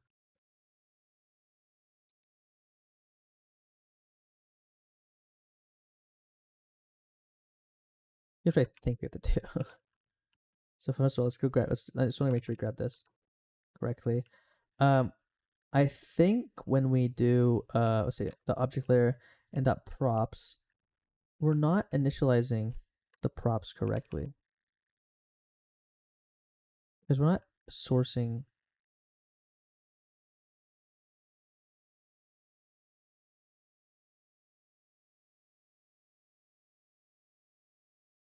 So what we need to do, I'm just gonna do a little say if elements. Here's what we'll do. If elements dots tag or standard.mem equals. So we're basically going to compare these two slices. We're going to compare these pieces of memory. We're going to say if our elements tag is not equal to XML, then we'll do this. So only, oh, expected, hold on. It's fine. Oh, whoopsie. So what we'll do, basically what this says is that as long as we're not, if we're not in the root, check, grab our attributes for properties. So this should fix an issue. This may work. I don't know off the top of my head this works, but this is like sort of makes sense to me. Okay, we're still getting version. What was the tag name on this again? I thought it was XML. Standard. Let me just do standard debug dot print tag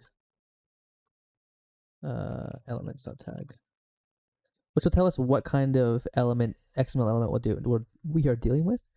I thought it was XML, but I don't think it is actually. No, it's a tile set. What? Oh, I got too silly with it. Because if we go to our data, actually, our tile set, we do have a version here. Understand. I understand. So what we can do, is actually say, so in our here, we say if our layer, check our layer. Only if we are in a layer, this might work. Now, I don't know if this is, oh, shoot. I don't know if this is like the optimal way, but this is like what I think about realistically. What I think would work. ID 49, which is, hold on. What is it?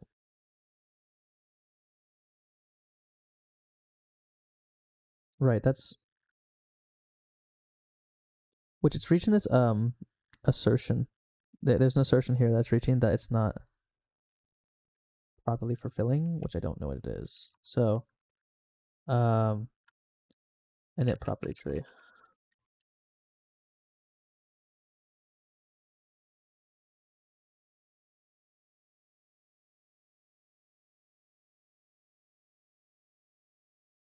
Let's say we don't need to inline this. We just need to say, oh, that inlines it. So let's say inline function load attributes. So elements, XML.elements. And then what does it want? It wants an allocator and a tree. So allocator is going to be standard.mem.allocator. And then our tree will be property tree.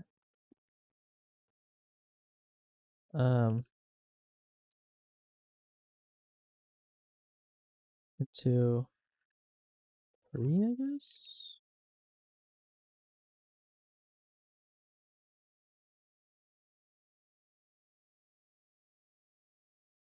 Okay. You can just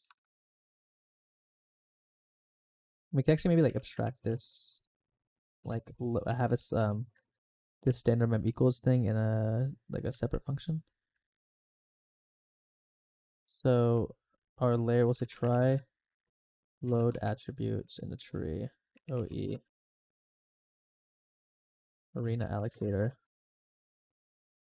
o.props. I don't know if any of the other ones have that, but that's what we can check. This is I think it's still gonna yeah, I said the assertion. It should it realistically like both of these. If I remove this assertion, what happens? It does iterate over it. It does iterate over it. XY width height, XY width height, XY width height, XY width height, XY width height. What we're looking for though in assets and in levels is name. And name's not there. Because for some reason, name's not there. Um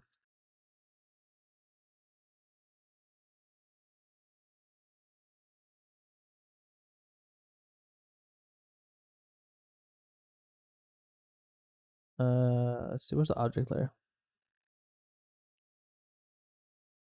Say layer.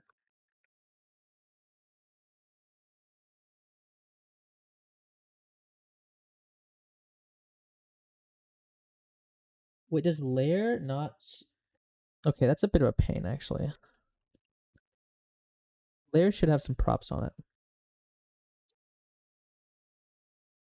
Um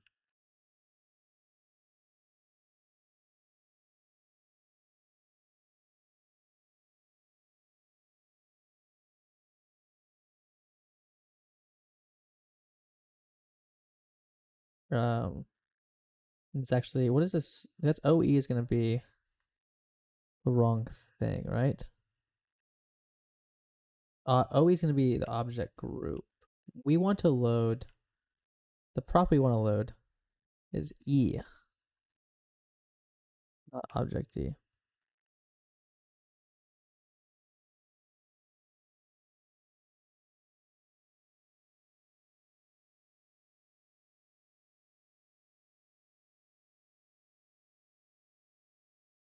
That also didn't work.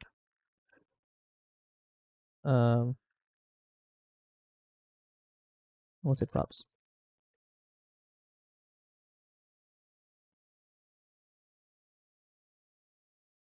Hey, that was something. That was something. We have it at least looking at something. The layer itself, it's object group. What's the above one? E dot tag is layer. E.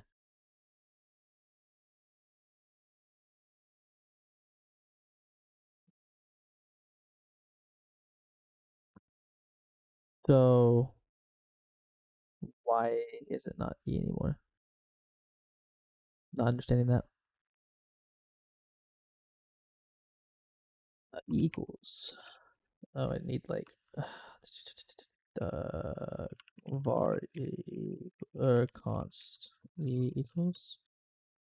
Wait a second. E like that. It is. Let's load tile sets. Here's an element. Get next layer.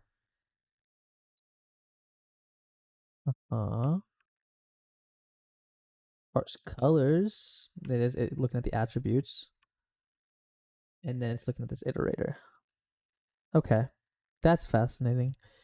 I don't know what to do here actually. So I say dot props equals. See, because it's like, and then if I go up here, props is set to. I'm gonna change the music. This is getting really annoying. Great songs, but I'm getting annoyed by them. Let's do let's go to my what's on my day list right now. That works. Indie bed indie bedroom pop evening. Cool. Um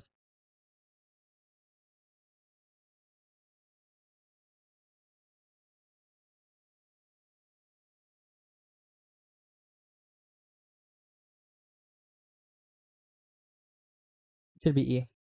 And it's not E. I don't know why.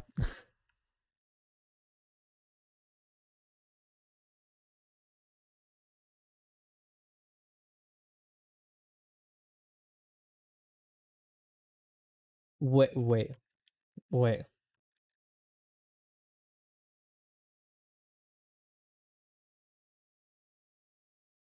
Have I been looking at this entire thing wrong?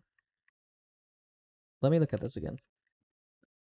That's tile sets. We don't need those. We need the levels. Okay, hold on.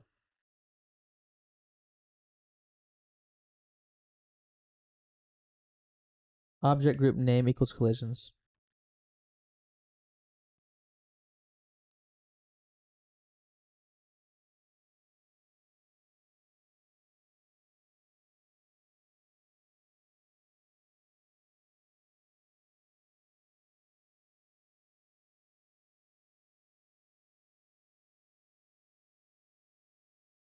Oh, I know. Okay.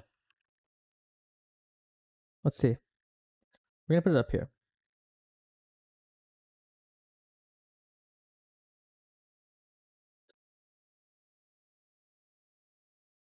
You are such a little bastard.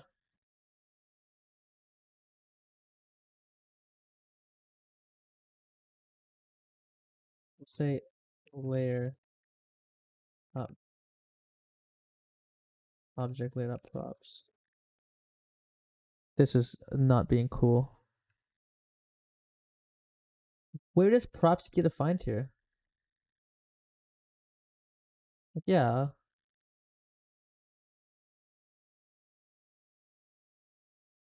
What is happening? Okay, right here. My gosh.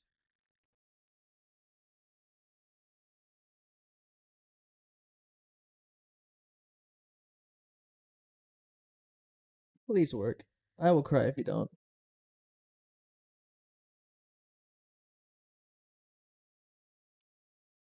Fair.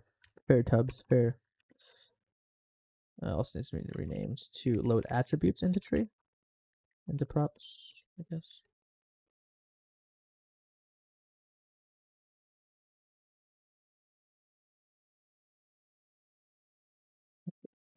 Where's the name? Where's the name? Oh, I see. I'm watching you, dog. It's just not. Why are you continuing? Why are you continuing?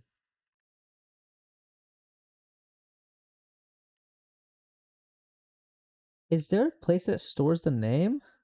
I'm not that. I'm. No. Am I? I'm gonna look at something.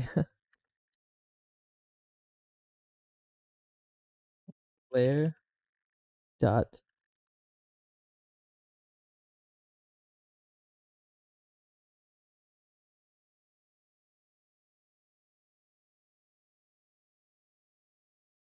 Thinking about shooting my. No, wait. No, that doesn't make sense. No, that doesn't make sense. No, that's no. I'm right. No, I'm not wrong. I'm not wrong about this. It's just not loading this. What are you doing with name then? Why are you continuing? Why are you continuing? Why are you continuing? Oh, it continued out of this, and then it checks this. That's what I have, right?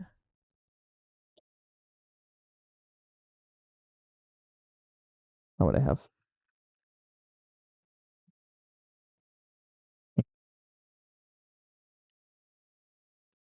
Everything makes sense now. Oh, we got search and failures again. Hells yeah. I love search and failures.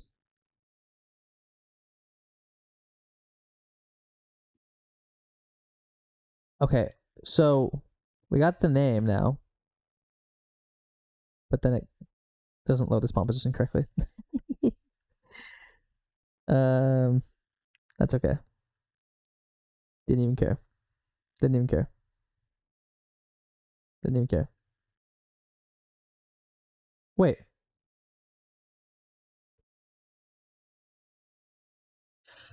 I hate this.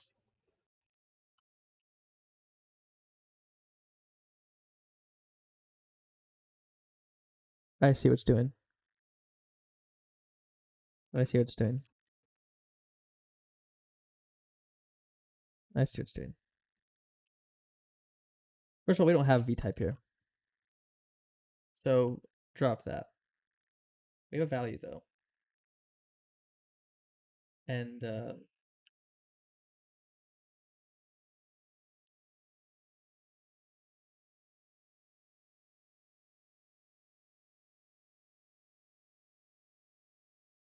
we'll say Tuffy. We'll say name. The attribute on name.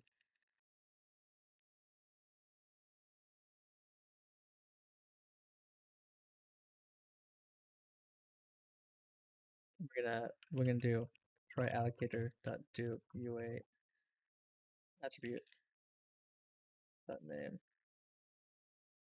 Say const. I don't know if this is an oversight in my part. It could be. Um,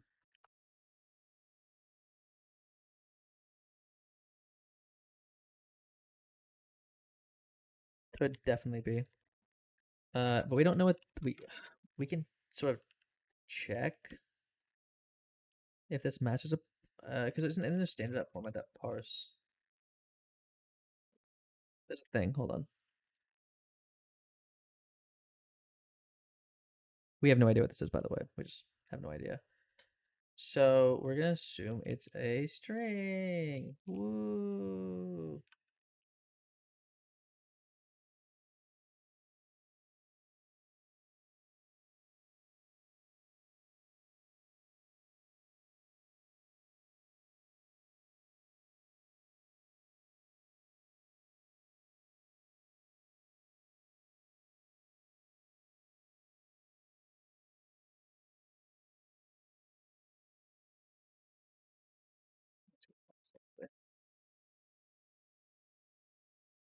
To do converts attributes into properties.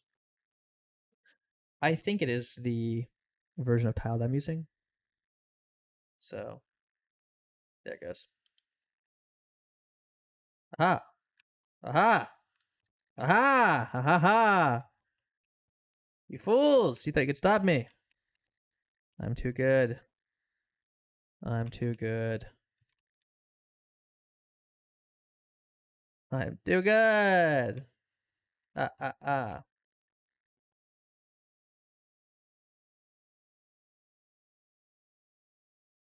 W. W. Can I get a W in the chat? Can I get a W in the chat? Okay. That was the issue, is that it doesn't have. Let me check something.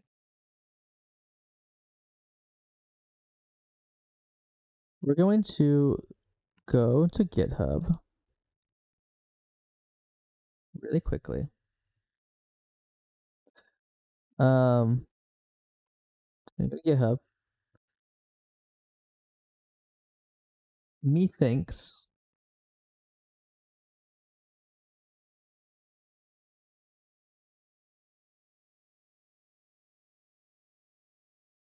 I don't know why it's taking so long to load.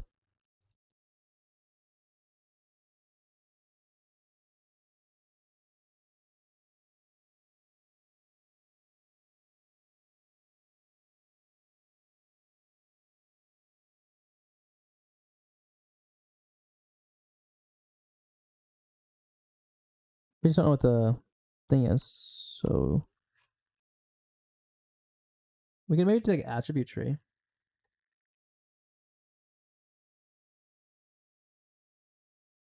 Is there a property thing? Let's see. I didn't. So I was looking through all this stuff. I didn't see anything about property. No levels. Nope. Did not. Let me just DM Jack this. Let me see if I can find Jack.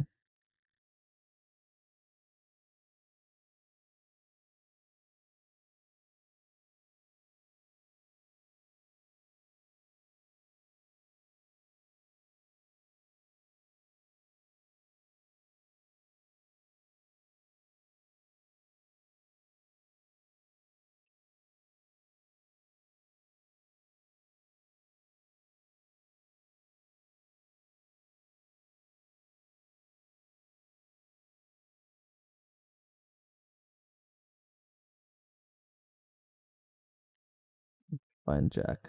It's. So I know. I just know for a fact that I have never. I don't know that just does not load that. And I don't want to make a full issue for it for something so kind of.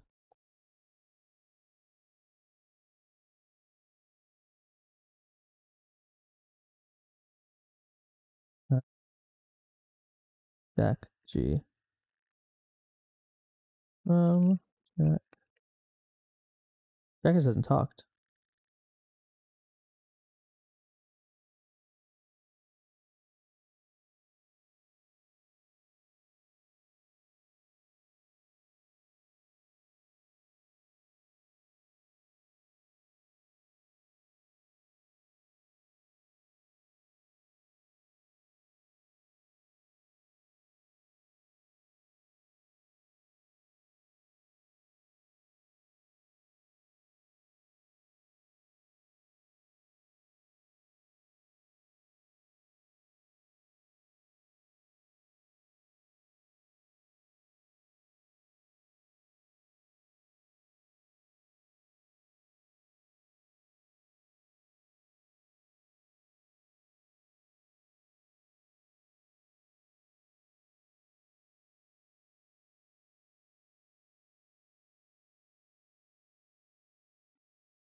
Okay, define a custom one.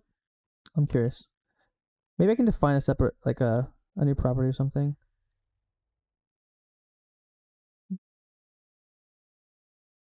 We'll say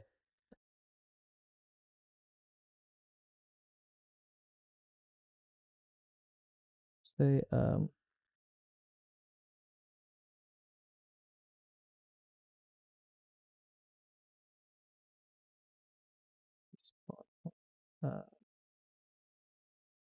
okay. So here's what we'll do. I'm just gonna change this over. Um, Here's what we have.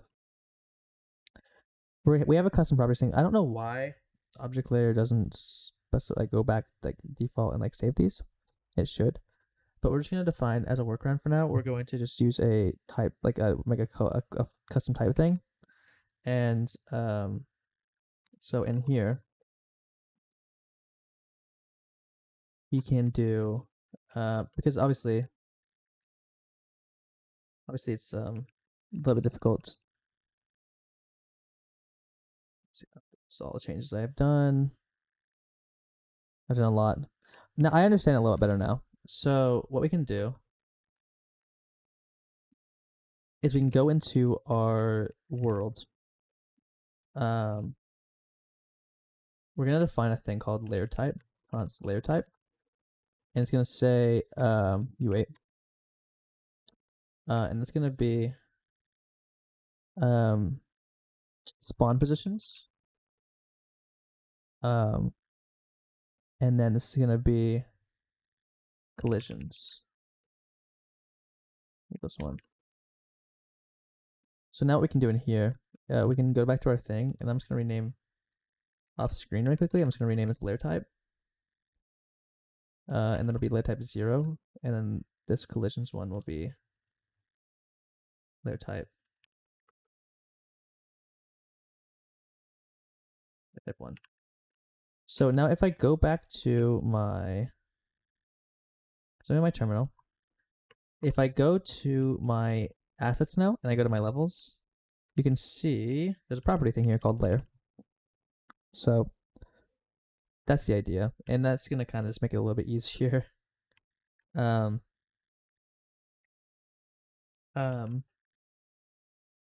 gonna say we're gonna do pub function get layer type self, or no, it's just actually we just need a layer type or layer chalk dot JQG dot layer, no, tile dot layer, and then that's it actually.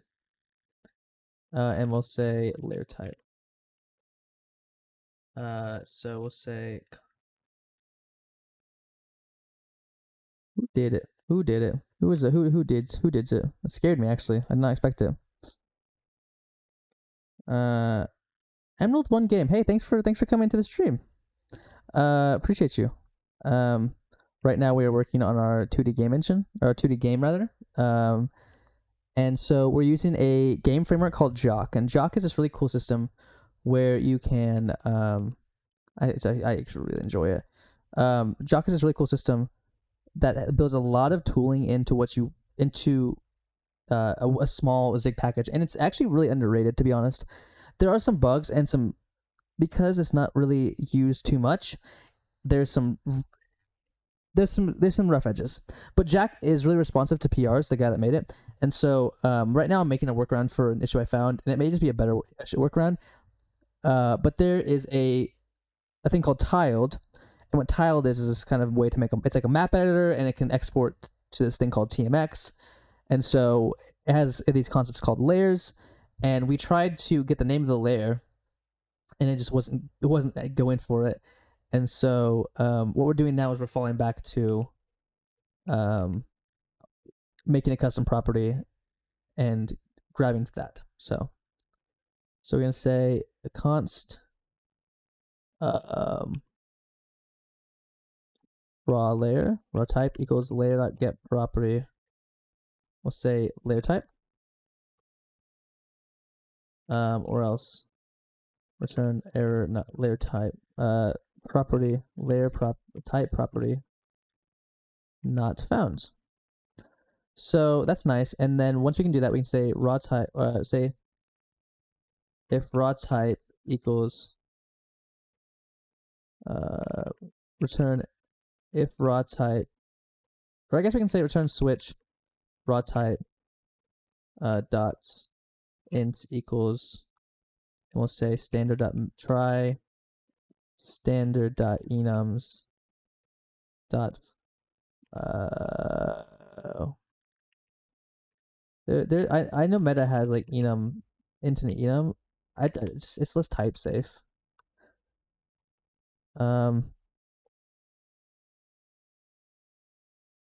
It just I shouldn't use meta, but we're going to. And so we're gonna say layer type, and then we'll say our rots. We're gonna say our value, and let's go ahead and do a capture here.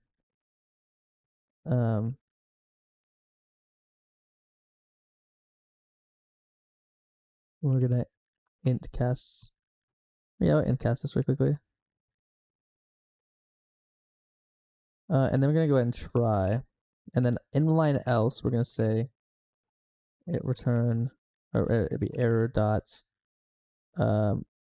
wrong type, or type invalid property type, something like that. I think it's fine. Oh, sure. And like that. So we're going to try to get the property, and if it doesn't have it, so let me define this. Attempts to convert our custom layer type into its equivalent, its enum equivalent. There you go. So that's that. And then now in here, we'll say if, so say const layer type, if const layer type equals try get layer type of layer, if layer type doesn't equal dot spawn positions continue, no, of course, we'll say as, wait, do we need to truncate? Actually, I might need to truncate this. Truncate.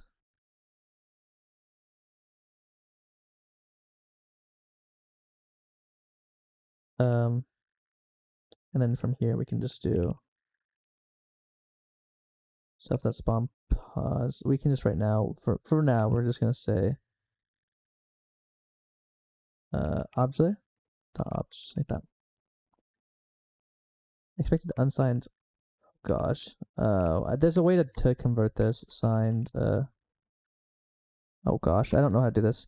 So it'd be assigned to unsigned and zig. I thought we could just truncate it, but I don't know if we can.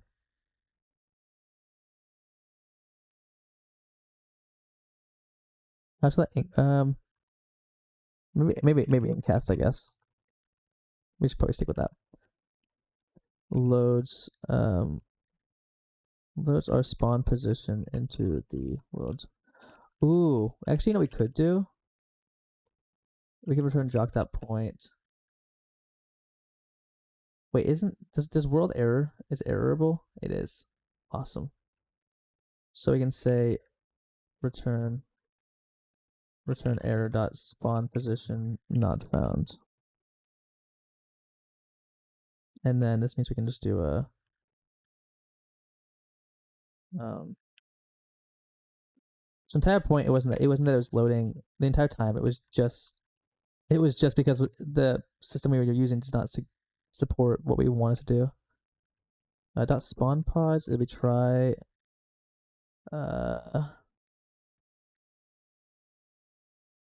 try load spawn position.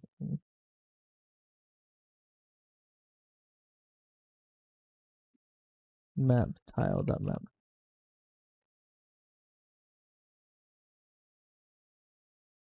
Map. Cool. And then dot collisions equals try load collisions on the map. Cool. Oh, low collision layer.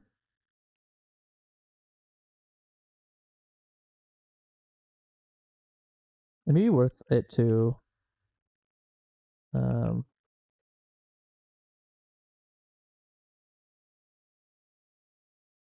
oh yeah, I guess we could just do a pointer. It's fine. A lot of these are just value types that would just be fine. Okay. So it's be map dots tiled map. And then we can just return layer. And then we'll do tiled dot layer.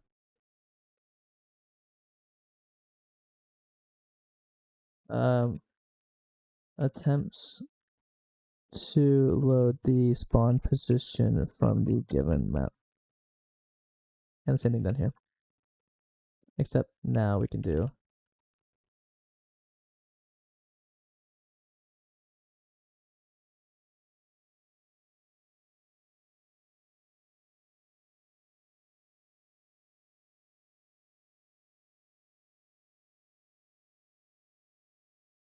oh actually we don't even need to check. We don't even need to check if it's an object layer now, actually. Nice.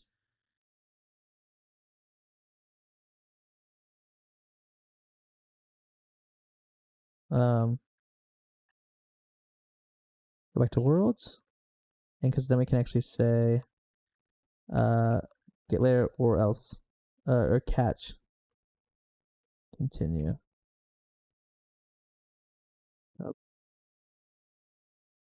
We'll say layer dots object layer W. And then same thing here.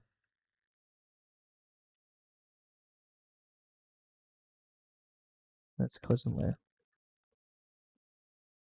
We actually need to do catch continue. And that should work, which is awesome.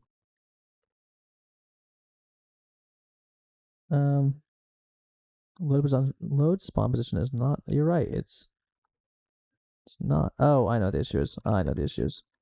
It's because in our main we load. Yeah. Silly. Holy smoke! It's getting blown up. My phone's getting blown up.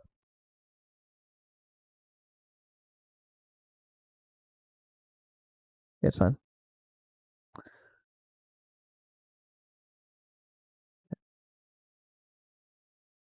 Oh, right, it's not an optional type anymore. Gotta have it. Gotta have it.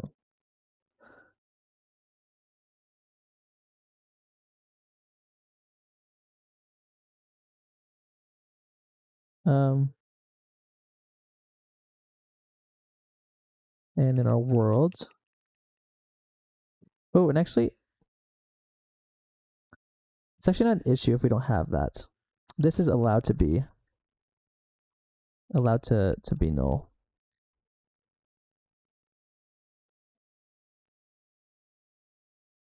So this will be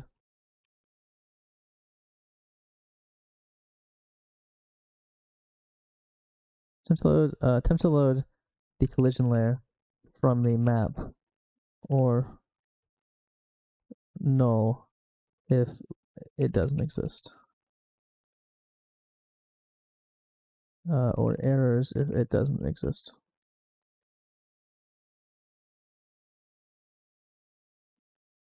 Leo. Oh, actually, where is it? Oh, that's not the issue. L dot props dot get expected error union type. Oh, Jock. Oh, Jock. Oh, Jock.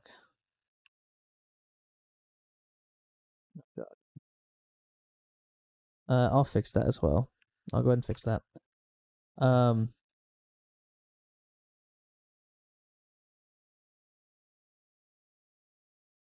this is so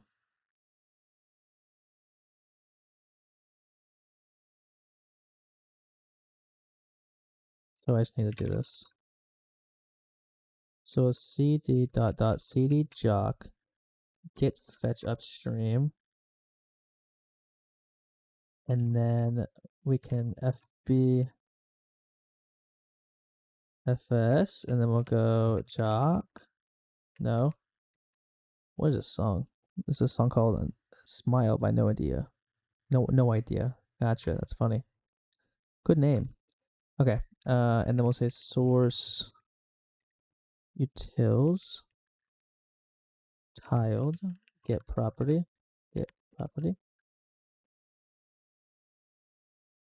Oh, right.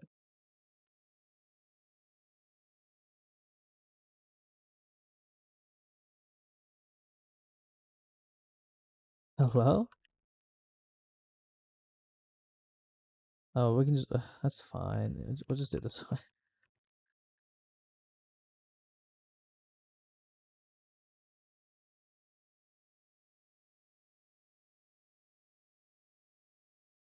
Is my monitor on? Hold on. It is. I've been hearing this the entire time. No wonder I was getting annoyed. Gosh. Get add dot get commit fix um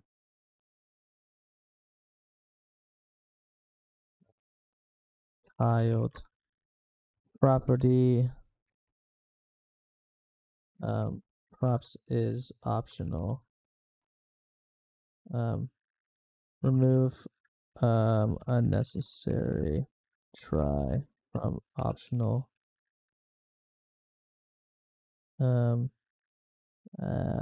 optional function optional,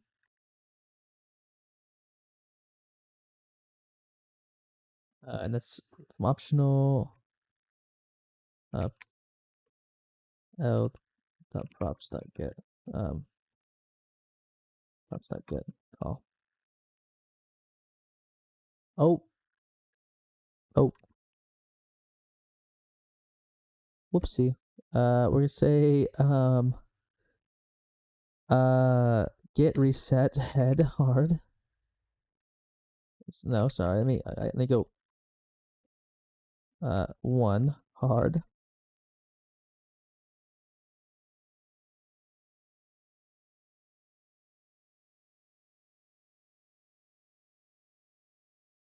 Oh, that keeps writing that. Okay, because if I do this again, yeah.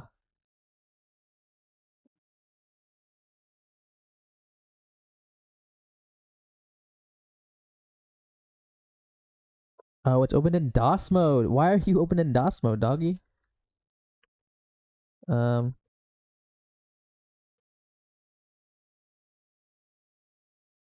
I guess we can just remove. Where is it?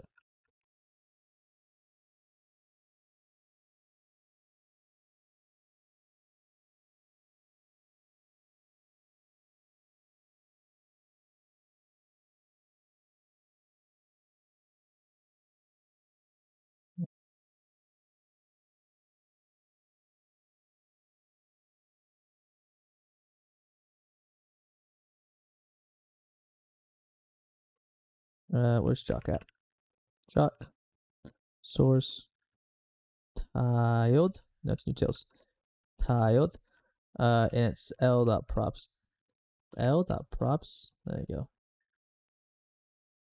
Thank you. Get dot get commit. Thank you.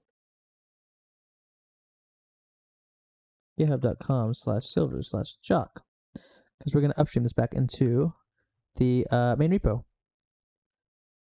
Um, I okay. I synced it. Do I need to hold on? I thought it was just git fetch and then git pull. I thought it was just git fetch. Like I thought that's what it was, but apparently it's not. I don't know. But what? Okay, so that's fine. Let me just try to git fetch origin. I guess git fetch upstream. Git pull. Okay, we are not synced, by the way. I'll just update it on my. I'll just update it on my thing. That's fine.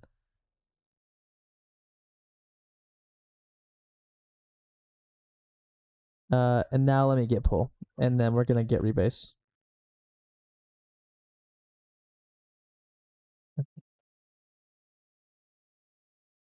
Um, I just want to get rid of that. Let me abort actually.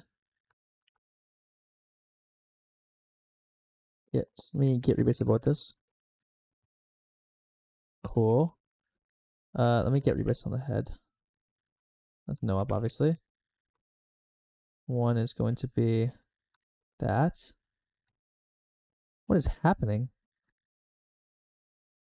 Hold on. Kit reset ahead hard. There we go. My gosh. And then we should try L.props. Hey, do you know anything about CPU scheduling? A little bit. I mean, I know, I know a little bit. Not much more than the university level. I've never actually had the issue of having to deal with CPU scheduling, but I can maybe try to help you through your problem if you need so. Here, rebase abort. Get me out of here.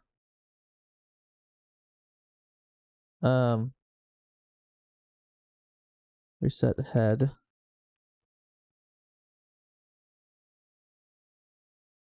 Oh, I see. I see.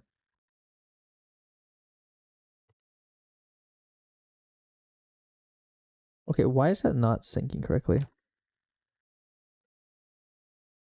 Sync for it.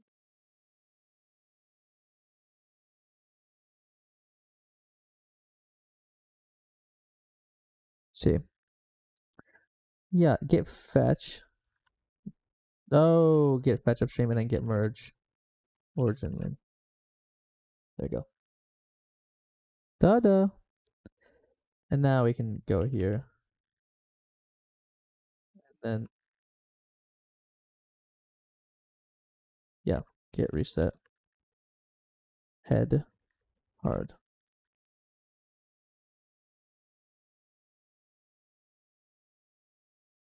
Doesn't seem right. Something's wrong here. This should not. Okay, this is. Um. Oh, I know. Oh, I know. Because I merged with the branch. The get rebase head. Head this one. Oh shoot. We need to do on get rebase abort. Let's do get rebase head one back, and it's interactive, isn't it? And then that's I or something. Yeah, it is.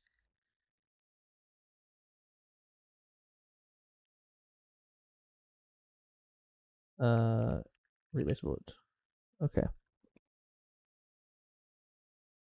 Aha.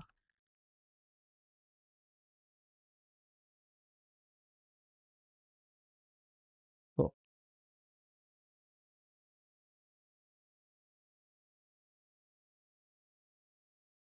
Wait, hold on. Let's look in here.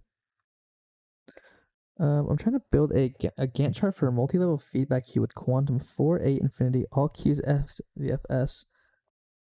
P1 versus 6, arrival time is 2, P2 versus 12, arrival time is 1, P3 versus 20, arrival time is 0. Yeah, 63 out of 64 out of 100. I don't know where I went wrong.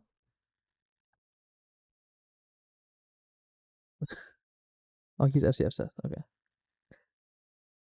I'll be honest, a lot of stuff is sort of going over my head. I don't know if I've talked this in depth about CPU scheduling.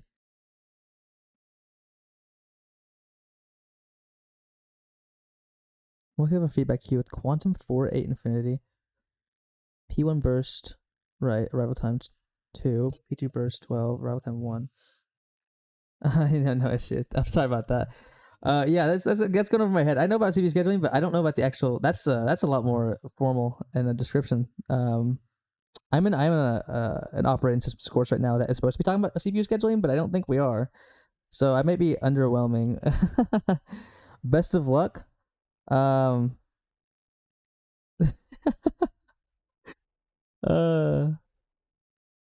wow. Our OS course, yeah, I guess we're learning more.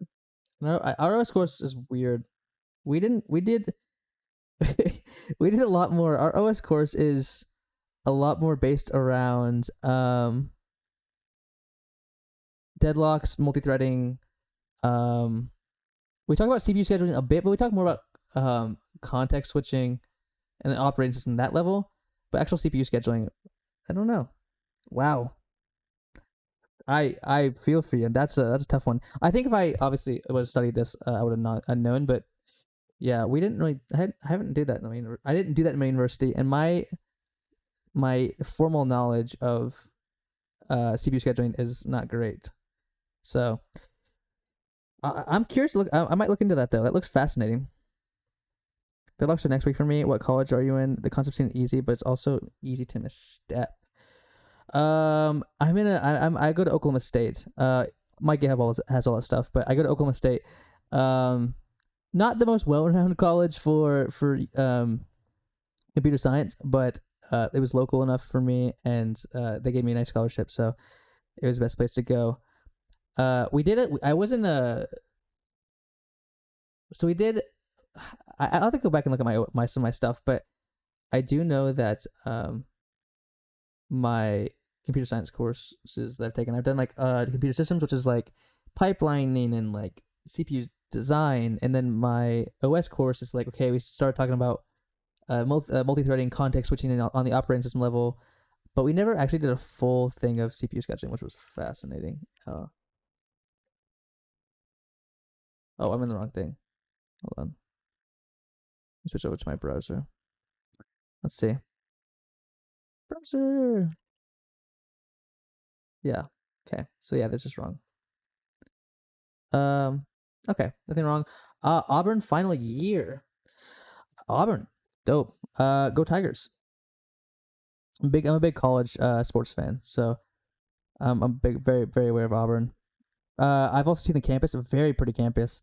OSU's is not terrible, but I don't. Maybe the course that I'm in is just an introductory. I don't know. It's a weird introductory course, I guess.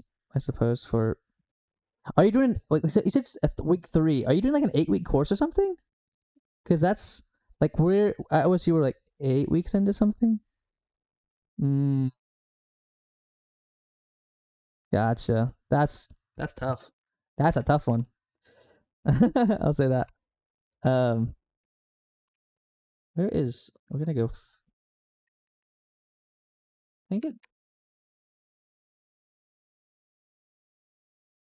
Okay.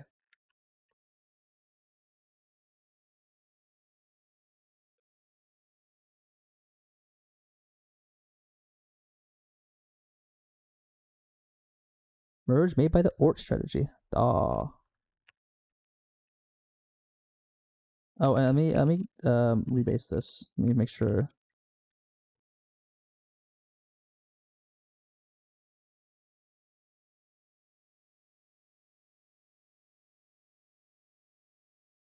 Oh, yeah, okay, abort this. That's no op. Yeah, that's what I was assuming. And I can't go 2 back because it's like, why?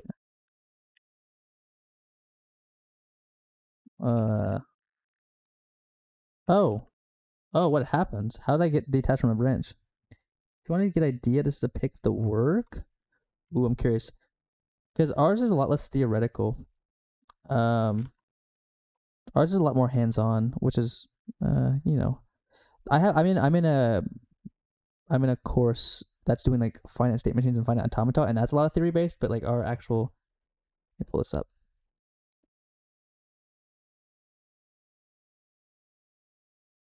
Let's look at this together. Let's look at this together. Let's say edge. Oh, okay. Let's look at this. So a P. Okay, I'm very curious what the versus how long on CPU. Yep, arrival time is when the process launched. Okay, that makes sense. What about the quantum? The quantum Fourier infinity. What does that mean? I'm curious.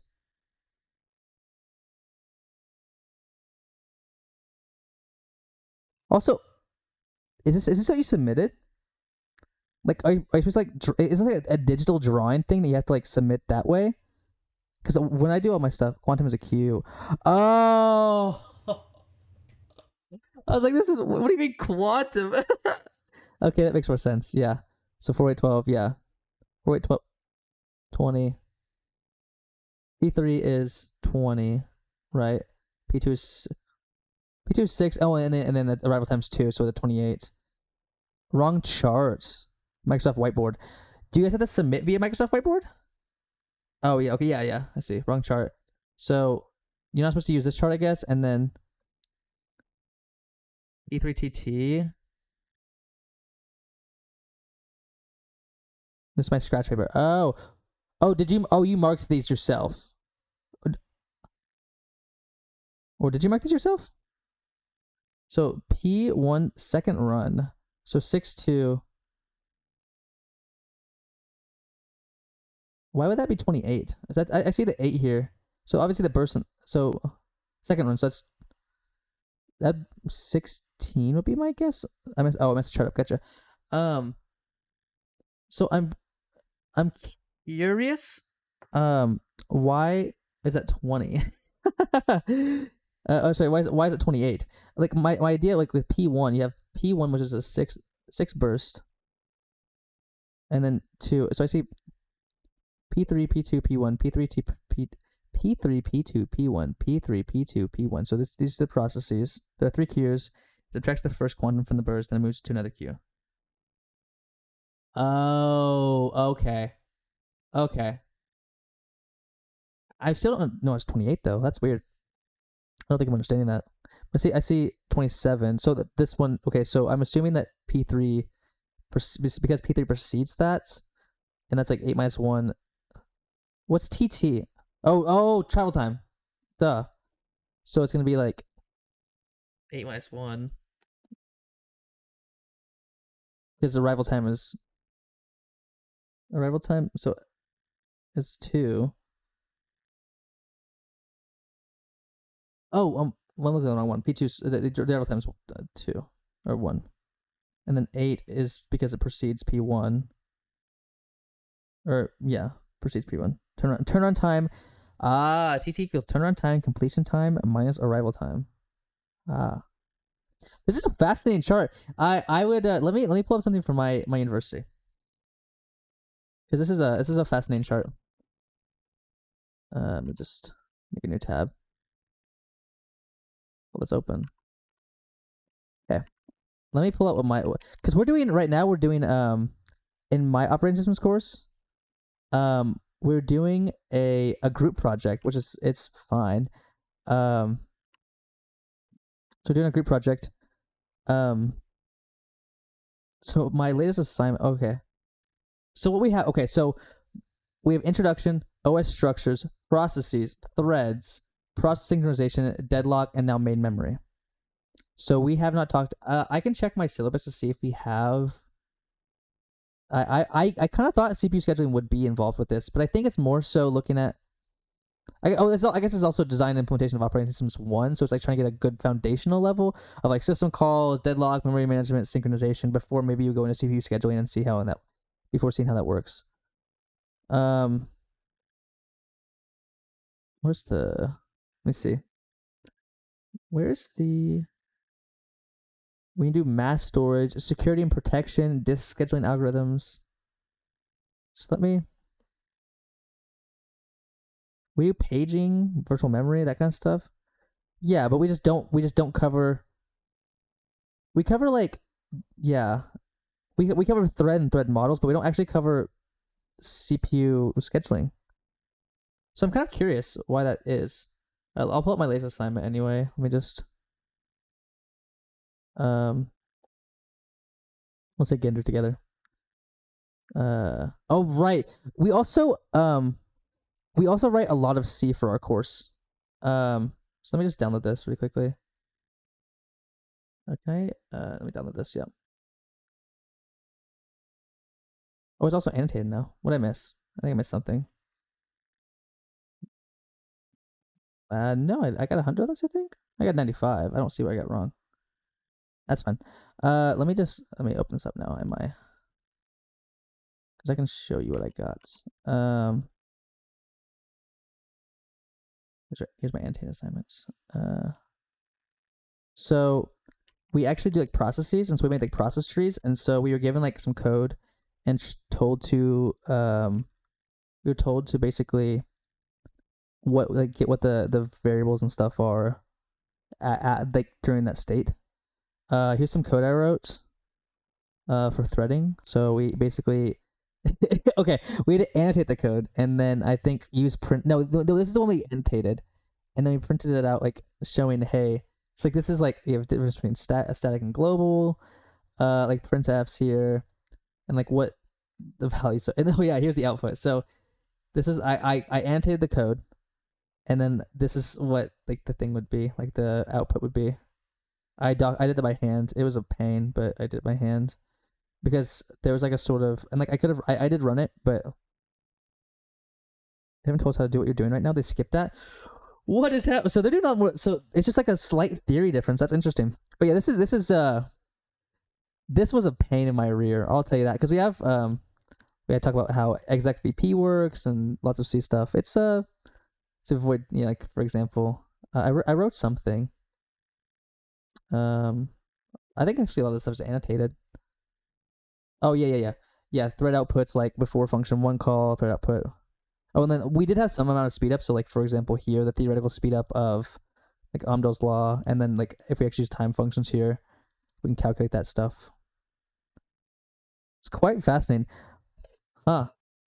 I wonder what I always See, I was a transfer student. I transferred in from a different college, and the curriculums were a lot different, so different. So, wow.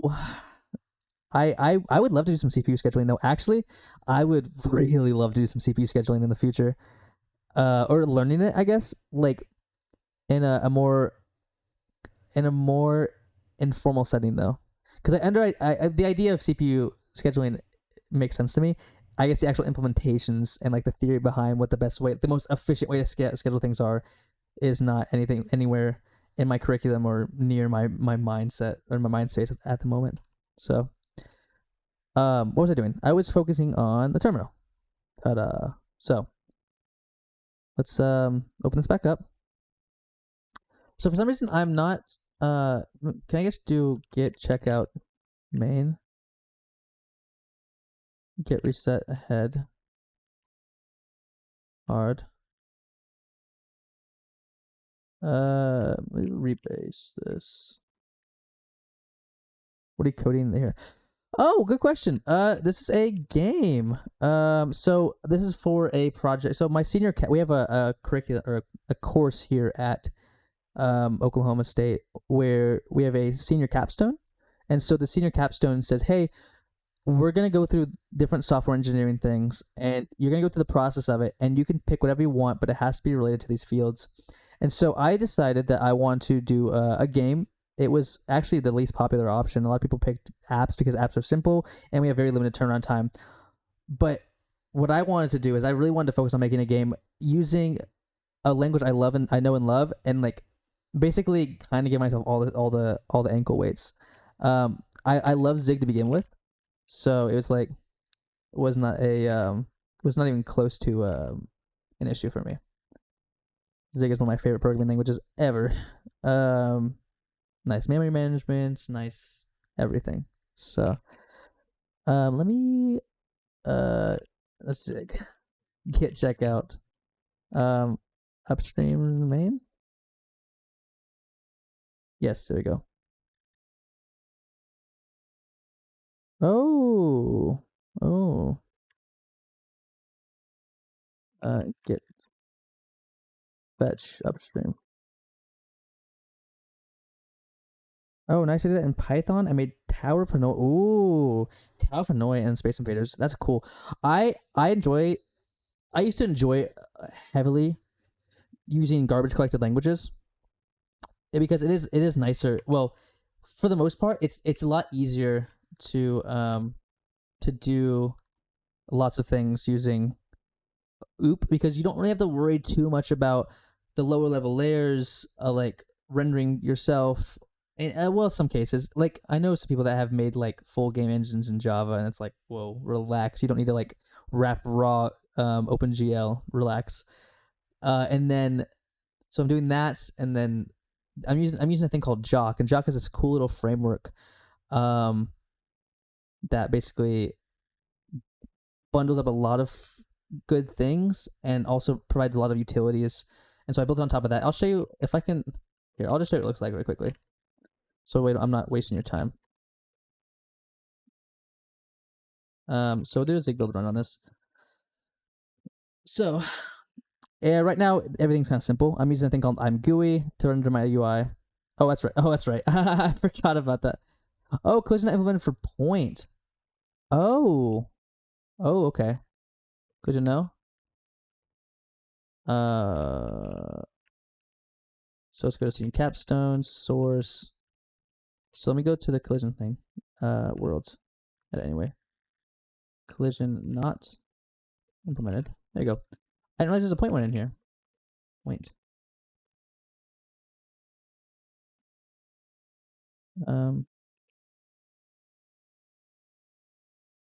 Cool. And so then we can check if bounding box dot intersects contains points. There we go. Points. Return true. So that handles that collision. Uh-oh. Oh, there it goes. Oh, I know what happened. That's funny. Yeah, I know what happens. Yeah, that's my spawn point right there. It's right. Hold on, where is it? Right there. But this. Oh, oh, everything else broke. Oh, wait, hold on. Wait, are we loading the wrong layer? Hold on. I am. Okay, yeah, that makes sense. That makes sense. Why everything is like everything else besides the spawn point is collidable. It's because I checked the wrong layer. So now, boom, boom, boom, boom. Yeah, yeah, it's a. So I'm building this on top of this thing called tiled. Let me show you tiled really quickly. So tiled is really this really cool system. It's a map editor system, and so what it lets you do is imports a sprite sheet. It'll automatically create the sprites for you. You can kind of like select from here, make the maps, and then you can for this I defined bounding boxes for these objects, and which let me kind of do my bounding box detection. Now I do want to test out something really quickly while I'm at it. The best thing I want for this is I want to use a convex polygon thing. So yes, like this. So this allowed me to actually do a lot more pixel precise measurements. So my question is, um,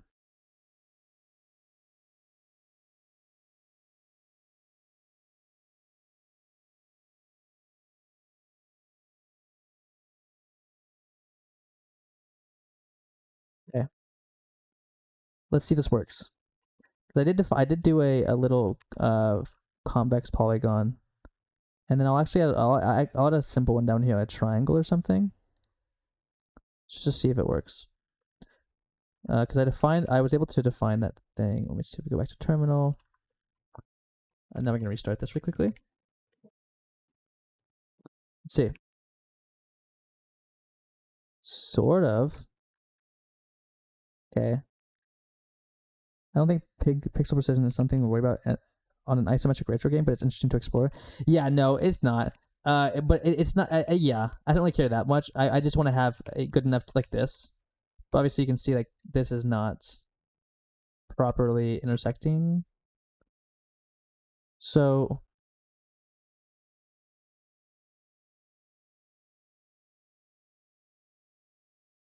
I don't know though. Unless this is like turned around. No, it doesn't look like it. And then this goes down correctly. Um, I'm also using yeah. Let's check. Let's check together. Yeah, this is what it looks like. I mean, and so I defined my own little point for this. So let me maybe drag this.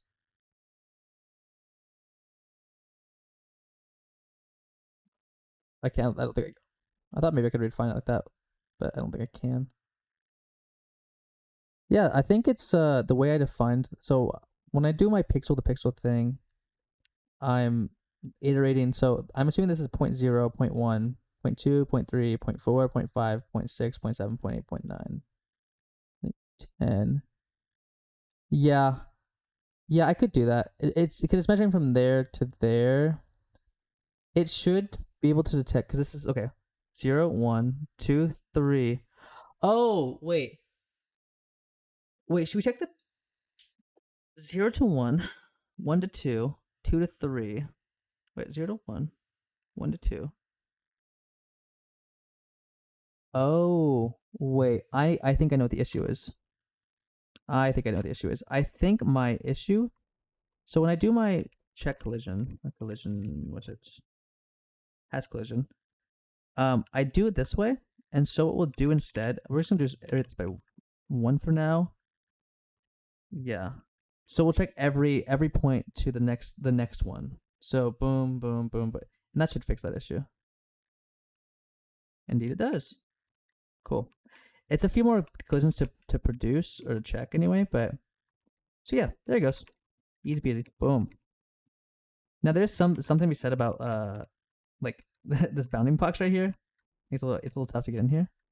So maybe like make it a little bit easier to get in here. Because if I'm like right here, or right here. Yeah. But the idea now is like I click F right there. Yeah. It is. It is. Because we don't really care, because we don't really care about, that's like a workaround really.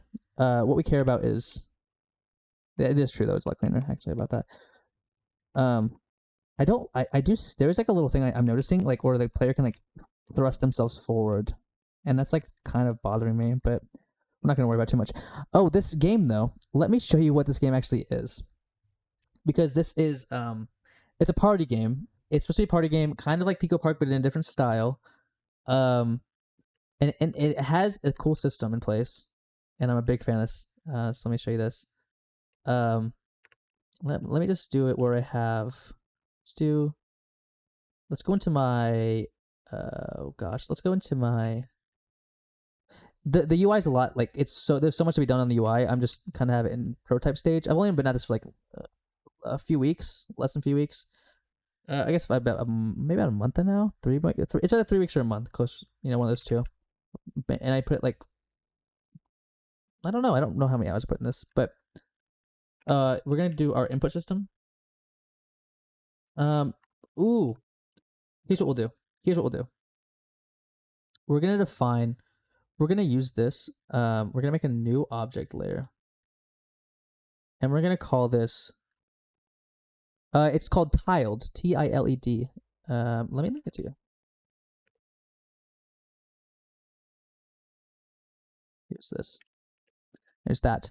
Let me switch this full display so we can watch this together. So what I'm going to do is I defined a new object layer and I called it terminals. And what we're going to have for the terminals is we're actually just going to have, and it's kind of cool because there's it's layer based, right? So like if you don't want, if I zoom out a little bit, if I zoom out, you can see like I can erase the furniture, I can erase the under the desks, the backgrounds, margins, like all these stuff. So super nice. And I'm just using an itch.io tile set that I found. You can also delete that, by the way. So what we'll do is we'll do a terminals thing. So now we're going to add a point. Okay, here's the point. We'll add it right here. So we'll do that.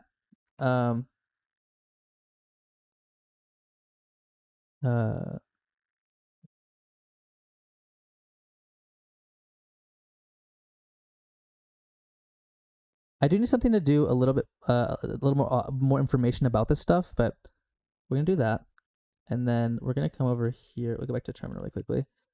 We're going to add. We'll probably end up doing something a little bit different after this, but we're gonna say. We'll say terminals, and we'll say standard array list. Jock.points, and then we'll say dot terminals. Let's try load terminals. Oh, hey, I noticed when you were having the issue walking in, if you look, you are over the shadow on the entry point, but on the long wall, you are not, and it worked a bit better. Oh, so it maybe, it's maybe have to do with the isometric state of noticing it. Yeah. Yeah. Yeah, I mean, it also could just be like just, you're over the shadow on the entry point. I'll look at that in a second, actually. We're just gonna steal this.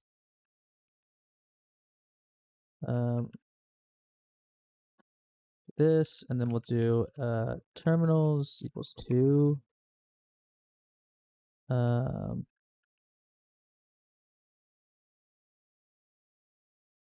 We'll do, say load terminals. And then we'll say, actually it should stay loaded. So we'll do dot objects, or we'll do, let me pass an allocator here allocator, standard.mem.allocator. And then we'll say var terminals equals standard array list jock.point.init allocator error defer terminals.dinit. And then we'll go ahead and say for layer type dot or layer dot object layer dot objects obj. These are all going to be terminals. And then we'll say terminal try terminals dot append. Ooh. Oh, wait, hold on. We can do something. Let's say try terminals dot resize. Oh gosh. Capacity. Expand to capacity. Ensure unused capacity, and we'll say layer dot object layer dot objects dot len. So we're gonna try to do that, and then we'll say terminals dot append assume capacity and obj dot geom dot point. So what this says, what this is saying is allocate our all of our terminals points and append them to the list. And then from here, we'll say return terminals. And this returns a standard array list of jock.point. If you've never seen Zig before, it is kind of a weird thing to see like a function, like a function call, but it actually is just a function call, which is cool. Generics are just function calls, which is super fun. And we need the allocator, so context allocator. And so now what we'll do on the update system, we'll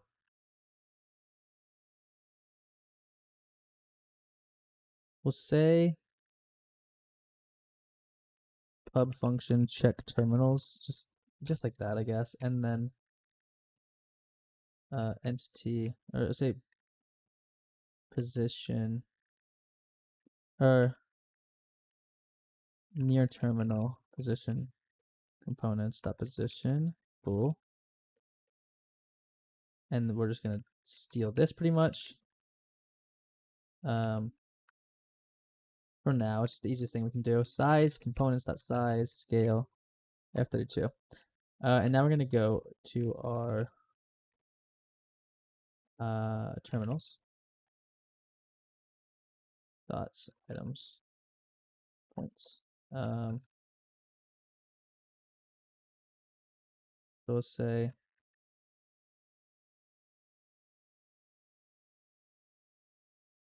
this, that's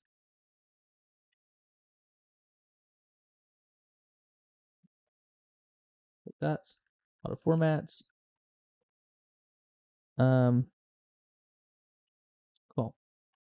Oh, I should say we'll say distant dots.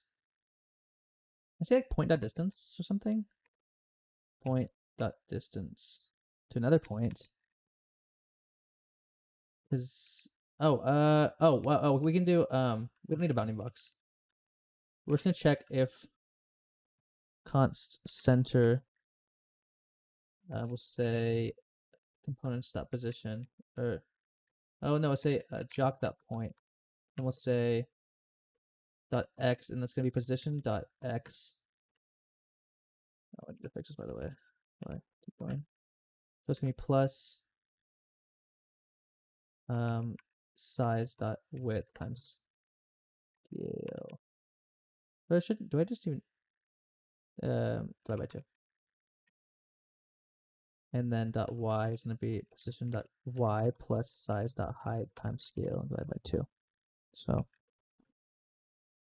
and we'll say if point dot distance center is less than, I'm gonna call it terminal actually. Terminal is if the distance to our terminal is less than, let's say 3, or let's say 5, and then we can go to our our system. We'll say our collision system. Oh, actually, where did we put it at, actually? Transform? We did. We actually will put it in our... I'm here. And we'll say const scale equals if registry dot has... We have a scale. We'll say registry dot gets const components dot scale on our entity.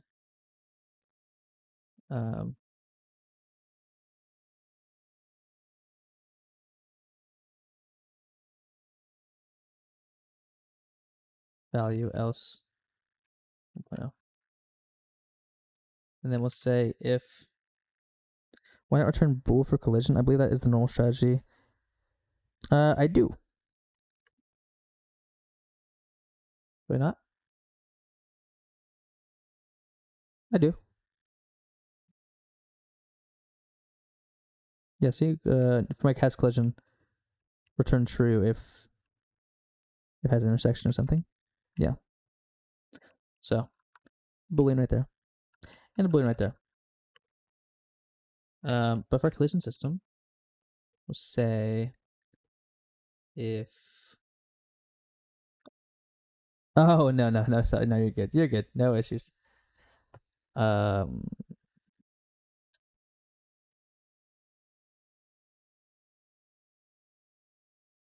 need to... Okay, say if... Right now, we're just going to do something hacky. Something really, really hacky. Or... So we're going to do... Yeah. Gosh.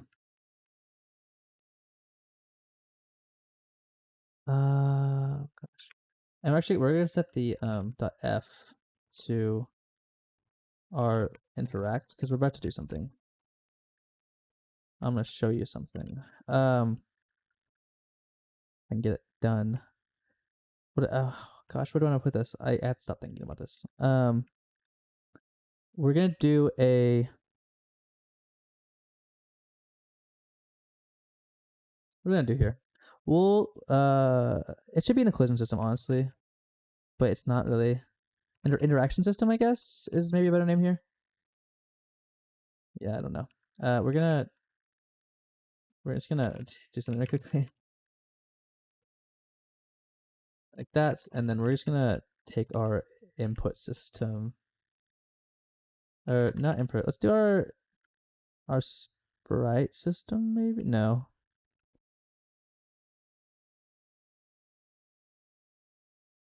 Oh gosh, we want to genericize this, but realistically it's not that big of an issue.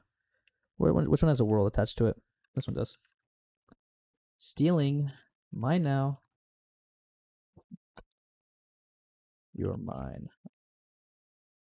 And actually already has the stuff that we want, so I didn't need to do that. The entire time I just didn't need to do that.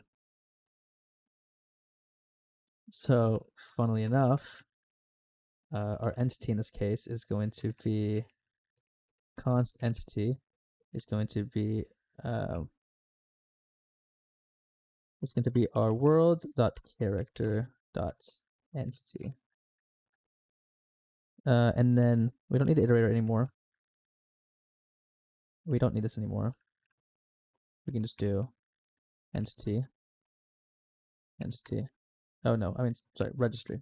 Sorry. Registry. And this is going to be an F32. And so what we can do now, we can go into the world, or we can go into the character anyway. So we can say var character equals world.character. Actually, do something silly, that. And then our character.entity is going to be like this. And then we're going to say if character.near terminal, world near terminal? Oh, yeah. Duh.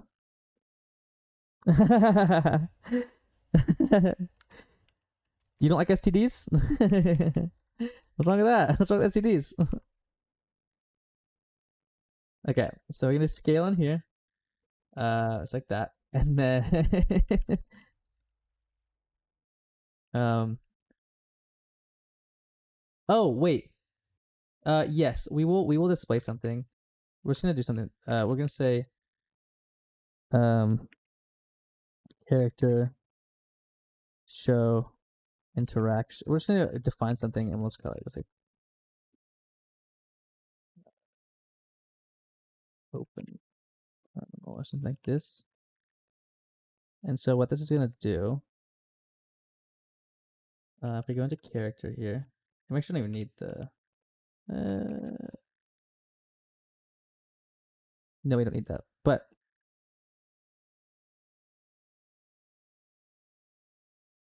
oh wait, we can do. That's fine. We'll do this for now. So we're gonna go here. We're gonna refactor some of this stuff later. It's just let's try to get. I'm trying to get this in my mind. So let's go down here. Let's go key down, key up, check collisions, old update. That's fine. We'll say pub function show interaction self. Um, and then we'll say label constituate. It needs to be null terminated. And we'll say void. For now, we'll discard that, and we'll say I'm GUI dot.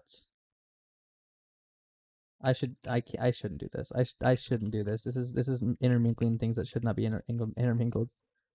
But we do it. We do it anyway. We do it anyway. Give me I'm GUI. Come down here, and we'll say I'm GUI, and then begin. And then we'll say defer I'm GUI end, and then we'll say I'm GUI dot text, and we'll say we'll say actually we can say formats args here, and then we'll set it. Actually we can set I'm GUI dot set next window pause. It'll be cold footing. Yeah, I should fold. I don't know if this supports code folding. Let me check. Let me see if there's a. Hold on. Let me check the ZLS code or NeoVim code folding. Let me see if it supports this. I don't know the. Because this is like. Mason code folding. Code folding. Yeah. Let me check something. I have to go and like look at it. ZR. Oh yeah, there's fold. Okay. Cool. There's I don't think oh no fold found. Yeah, so I'm not I don't think I can and that's gonna be constitute. I actually haven't used I know about code folding, but I don't really use it in my code base for some reason. Yeah, we'll say me last scrolling. You're right. And I appreciate it immensely actually. We're gonna say worlds dots we can just do I'm GUI dots get window size or I'm GUI dot set next window size. I'm just gonna do like dot width equals 200 dot height equals 200 or something like that, and then this will be dot x.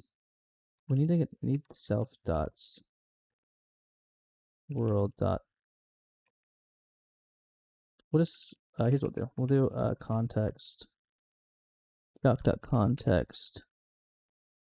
So say context dot window. Oh, say window size. Const window size equals context dot window dot get size, and we'll say window size dot get width float divided by 2 dot y equals window size dot get height float divided by 2.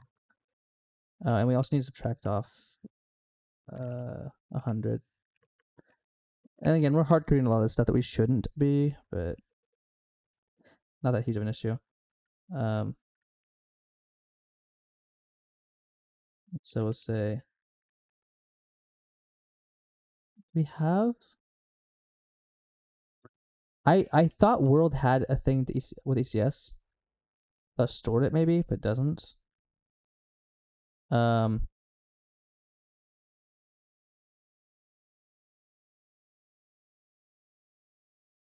I do like?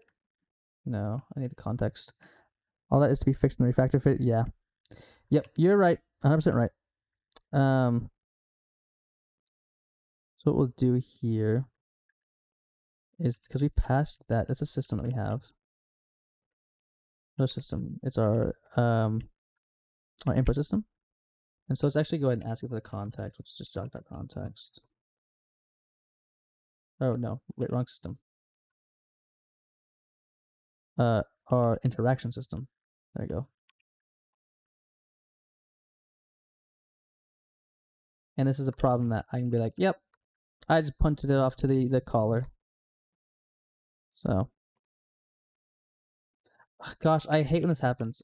I have to restart my LSP every time. There it goes. We'll do a try here.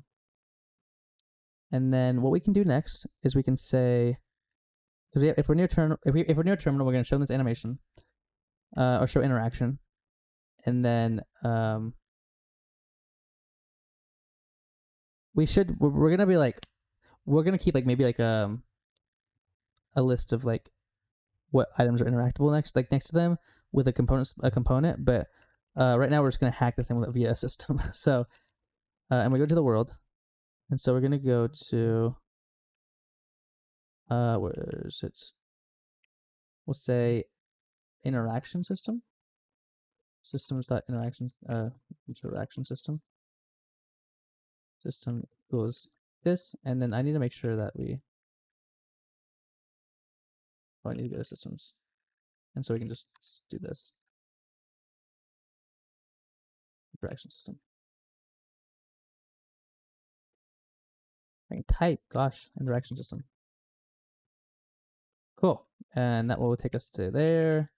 And this doesn't need any data, so we can just kind of create a new instance of it without having to worry about it.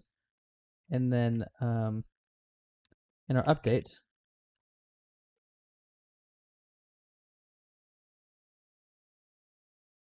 there it goes. And we'll say update. There you go. So now we can say dot interaction system dot update. Then we need context. Jog.context.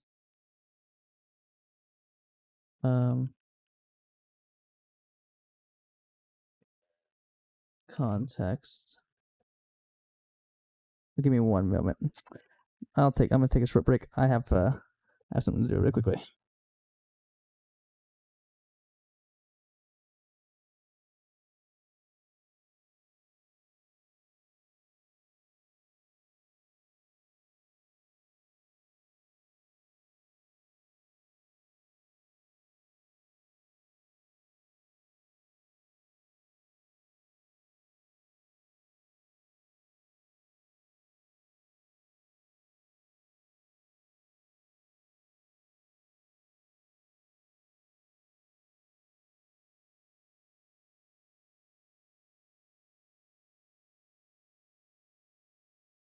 Okay, we back.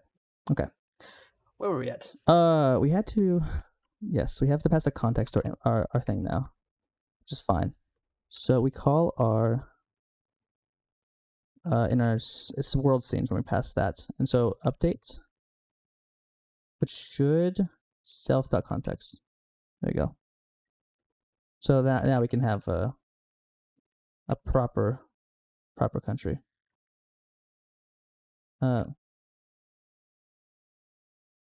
Isn't that feels like it should be correct though. Let's check. Let's see. Context world registry, not world context registry. Whoopsie. Self. And then so that's that. And so now it should, if we run this. Oh. Oh. I need to be less what's it called? What's the word? I have to be more careful. That's the word I'm looking for. Okay, so if we open this, oh, input begin. Oh, right. Duh. I'm gonna say begin. Oh, a name. So say interaction, I guess, or something like this. And we need to set the window flags though. And I just need to do this, and I set the next thing. And then the window flags will say no flags equals no move equals true, no title bar equals true, dot no collapse equals true, dot no background. No, we don't care about that. Sure, that works. Okay. Now if we run this, it should render when we, oh, spawn position not found. Ew. I did not save my thing. Hold on. Oh, I also didn't define the thing. Hold on. Give me a second. So it's layer type. And that's 2. Okay. And then I need to go, where's that? Load terminals? It's in the world.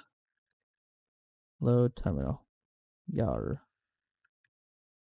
Terminals not found.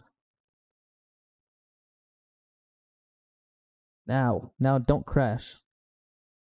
You jerk. What's the thing called? It's get layer type, right? Get property layer type. And that's fine. Let's check. Terminals is 2. So if I switch this over to my full display. So we have this terminals thing right here. Oh, I see what happened. What did I define that on then? I defined on something. I guess not. Somewhere had, oh, this had it, I think.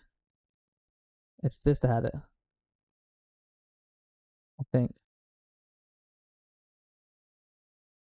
That's fine. So we'll do layer type here. Layer type. And we'll set that to 2. And that works. And let's actually go and just try to load it now. Ta-da! And here's our camera data. Let's shrink that down for now.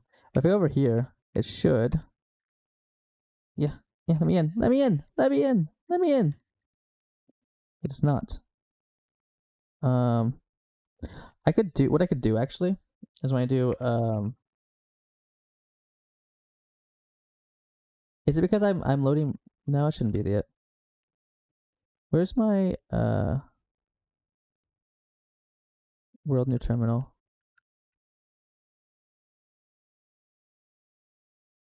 100. Wait, is this part of the? Hold on. Let's try. This point is, yeah. I think that's right. Okay, this is. Hold on. What is happening? Why can't I just select that?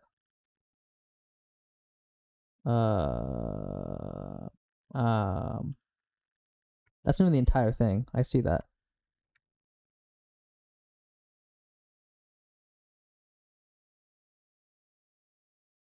There. Okay. Cool. Yeah, that I accidentally defined the layer type on that. That's so funny. Whoopsie. That's that. So this will what this will do is we're setting this system up where I'm actually gonna put it up there too. We're setting this system up where we can actually like stand over the top of this this point. Oh wait, we need to.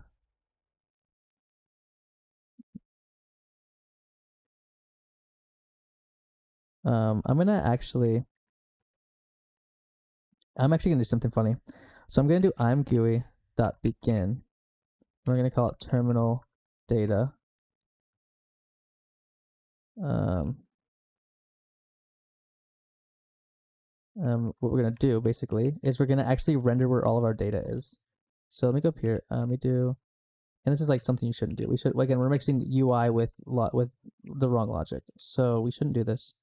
So I'm GUI dot cool, and then defer I'm GUI dot ends, and then we're gonna do I'm GUI dot text terminal, and we'll say d, so x, d, y, and then we can do terminal dot x terminal y, and then we can do imgv.separators, or yeah, that's fine.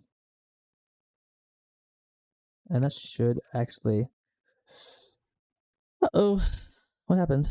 Terminal's not found. Well, why not? Oh no, I just delete the property. Layer type 2. Once again.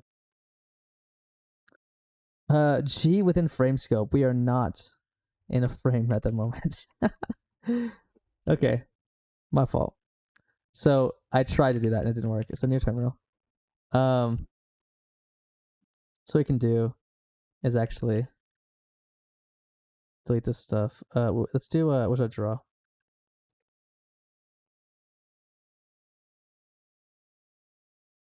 I'll do this, and then we can actually.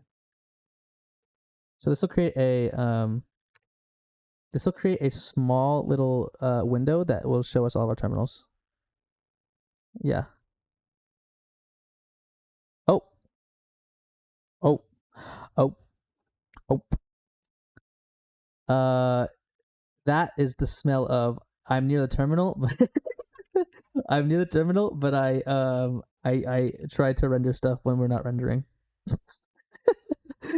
So we're gonna just find something in character then. Or actually, we should just do a component. Okay, let's just define a component really quickly. We're gonna call it pub const interaction or something like and then we're just gonna do like let's see. Let's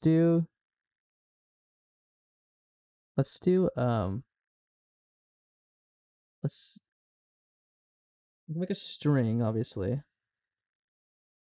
That makes sense to me. I guess let's call it like text. And then say activated bool and set this like this. So then now we can say activate and it'll be self pub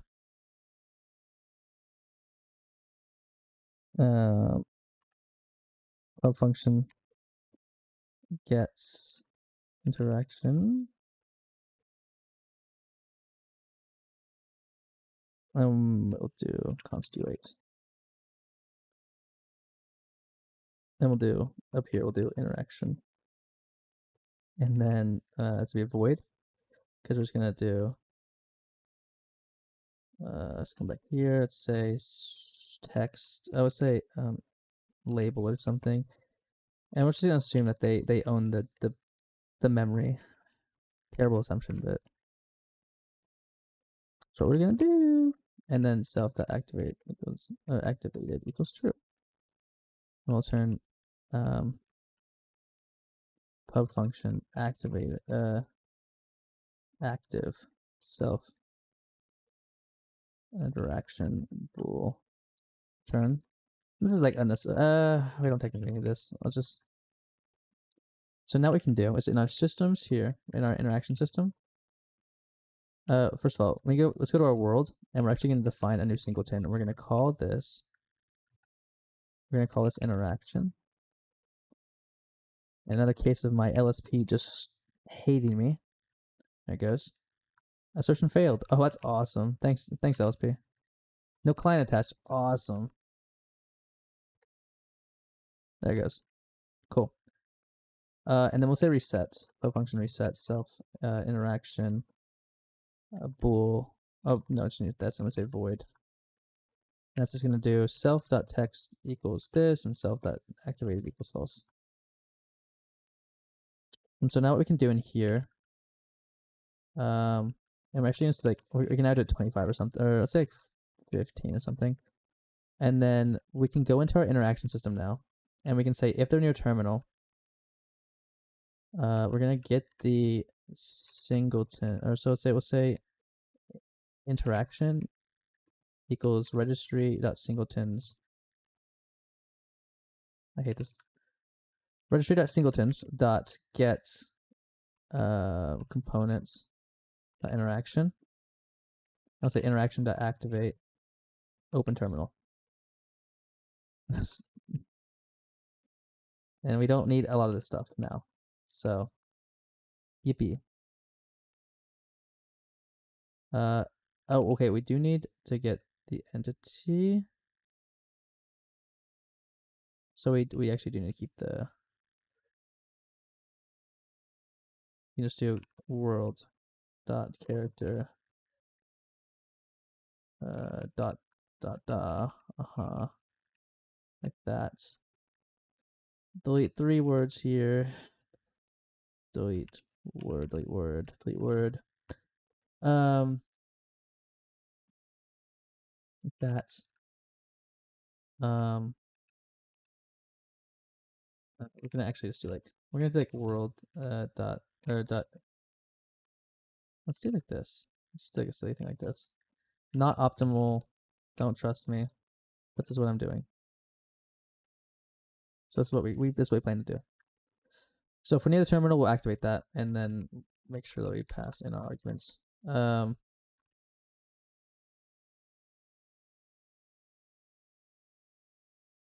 it is. Never mind. I lied. It is just this. And then that's cool. And then we'll say we can say in our UI somewhere. Where's it? So draw. We can say if self.world, or we can say const singleton equal or const interaction equals self dot or world self dot world dot registry dot singletons, oh my gosh, dot get get const. Let's say, wait, can we? Oh yeah, actually, easier way to do this. Go into our world. Duh. So we'll say now we can just say self dot registry, and then we'll say this is components dot interaction. I'll fix that bug up in there in seconds. Yes. Cry about the registry. Or sorry, about the context. Because we don't really need the context technically.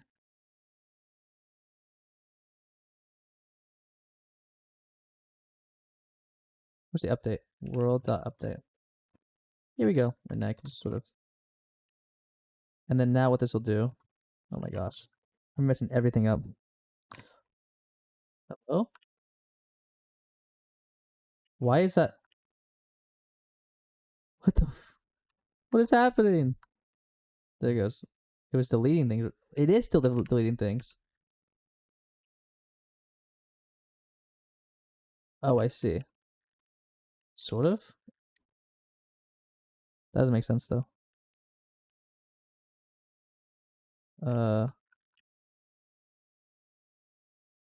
My LSP is freaking the hell out. And now it's not formatting my stuff. Something is wrong with my editor. So let me just do this. Yes, I know, QA. I know, QA. Thank you. Okay. Source. We'll go back to the world. The world. Thank you. Edit anyway. 157, wherever that is. I missed a semicolon somewhere and it was freaking out because of it.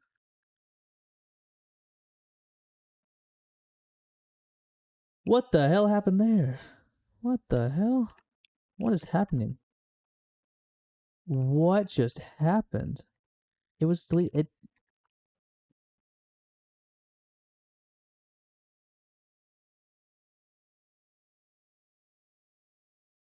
What happened here?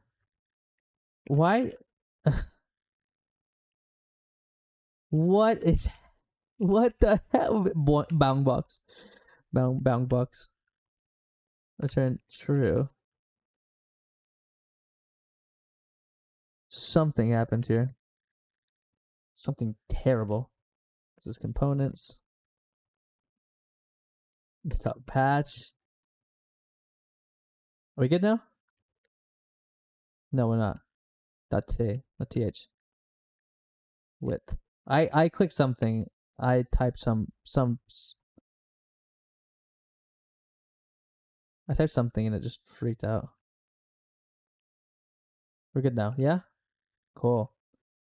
If interaction dot activated, we're gonna actually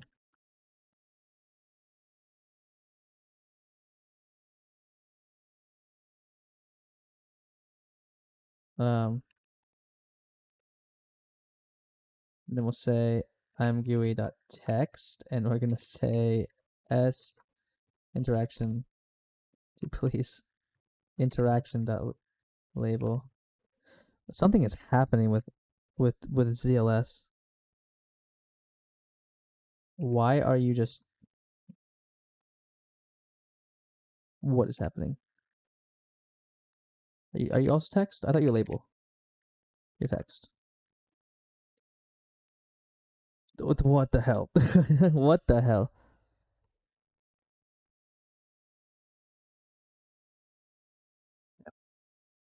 Make sure I can switch over to my terminal. Make sure we're good now. Um,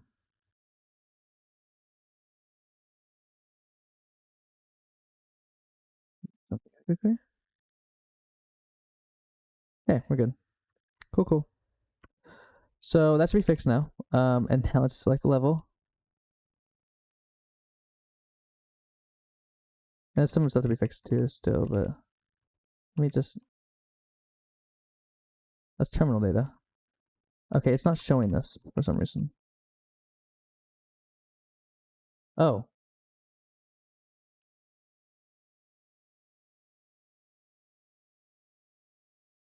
We'll say interaction for first of all. And then in our flags, we're gonna say dot flags. Dot no move equals true. Dot no collapse equals true. No title bar equals true. There's some real. Oh, duh. I need to deallocate my terminals after. So where's my DNet? Self dots terminals dot DNet.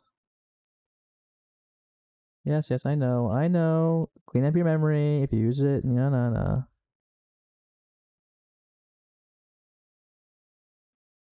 Let me in. Let me in. Okay, I'm next to it. It's not happening. Nothing's happening. Something's not working.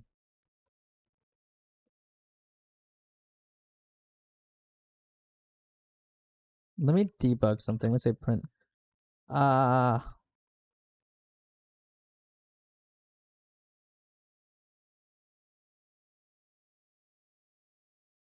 I'm updating the thing, aren't I? Interaction system, yeah, it's updated. New terminal. Lesson 15. Sure. All that's fine. Let's see.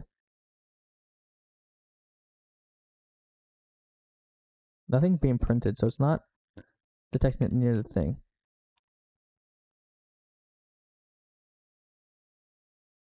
Okay. 25 pixels or well, I guess it would be pixels. Well, I guess it would be pixels.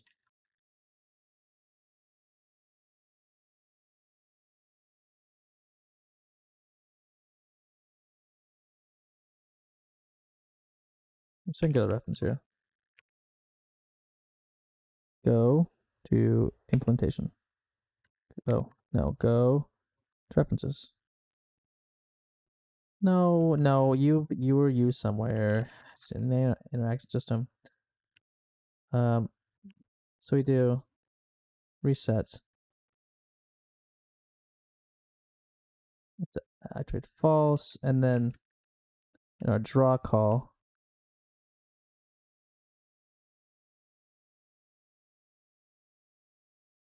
system.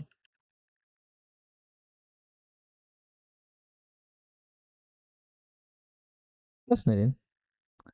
So if we need a terminal, we're going to activate it.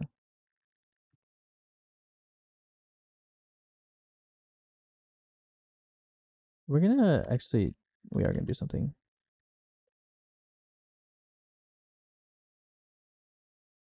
We can like,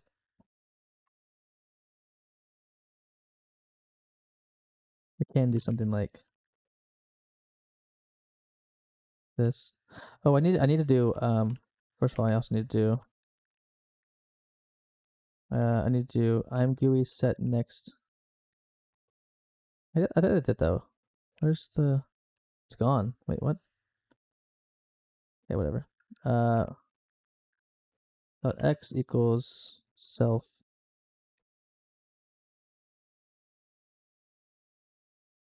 I would say b dot con. Oh wait, oh that's right. The const window size equals b dot context dot get dot window dot get size. Aha. Window size get width divided by 2. Windows dot y is window size get height float divided by 2. And then we'll subtract out. We're just gonna subtract off 100 right now because we're gonna just define this as a static 200 by 200 thing. Next one, set next window size. Let's say dot width equals 200. Oh, dot width equals 200. Dot height equals 200.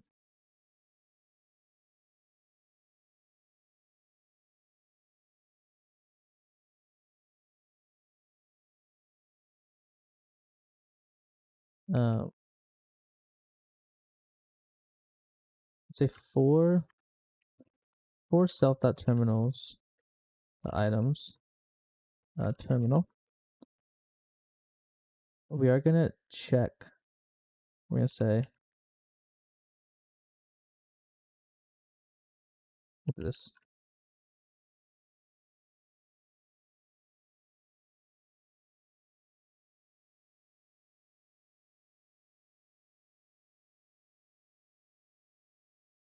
Yes, I know it's unused right now. Okay, relax on me. So we're gonna say I'm GUI dot text. We're gonna say terminal distance d, and we're gonna say self dot character dot position say const position equals self dot character.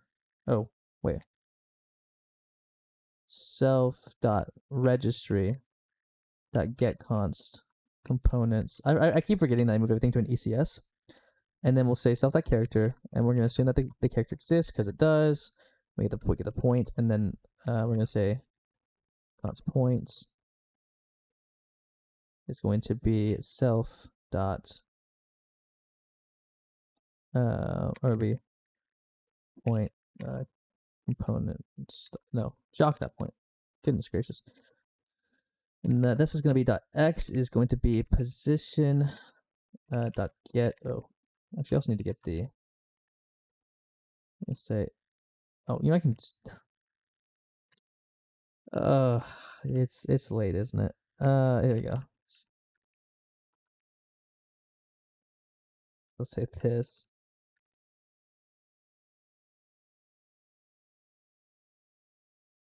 I can also just come back and get the.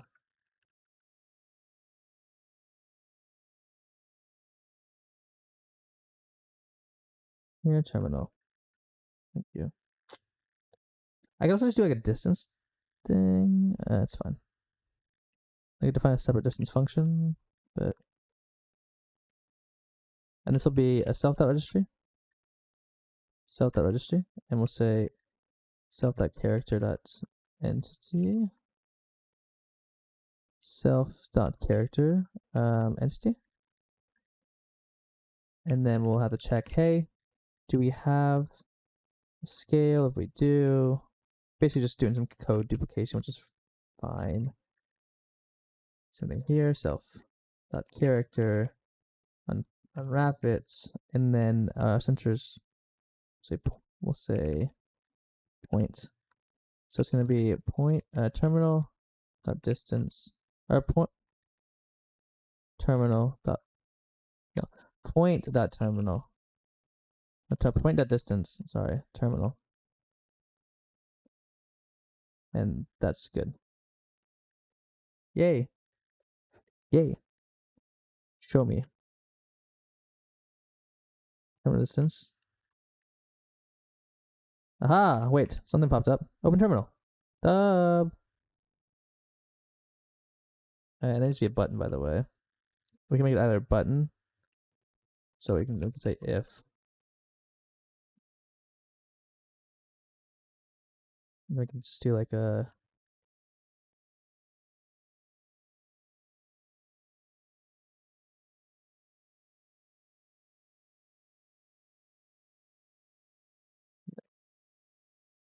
That's fine.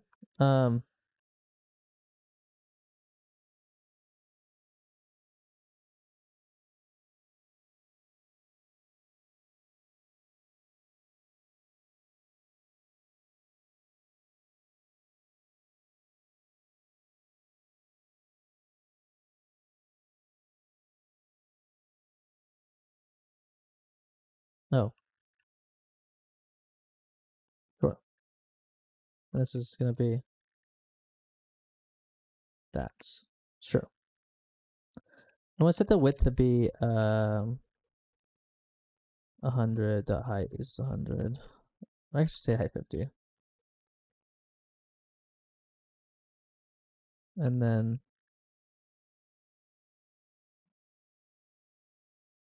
oh yep.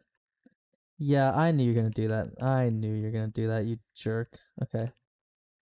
Which is why I originally made this a terminated one. This will be good now. I love this. Getting the nitty gritty down is the hardest part, like the actual APIs you want, and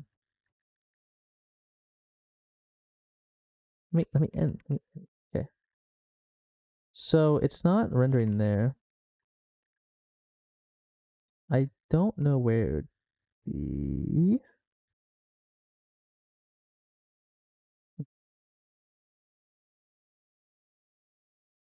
Well, I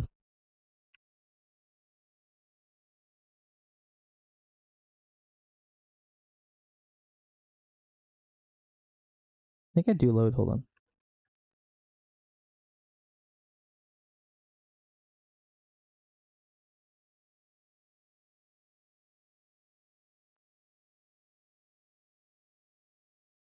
Oh gosh.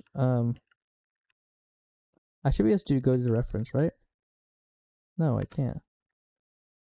Go to definition, declaration, no, implementation, references, which I did that already. Now these are working. It hates me. That's okay. So we're just gonna go into our scene. What are we rendering? Oh. Ah, right. I forgot I was drawing the camera data. Did I fix it?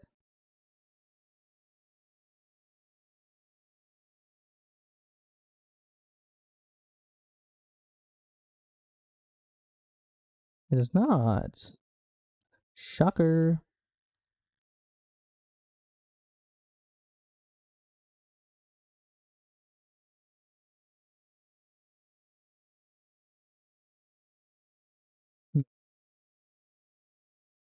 This is something I need to fix because I need to have multiple ImGUI things open at a time. Like I need to do a lot of my UI management with ImGUI.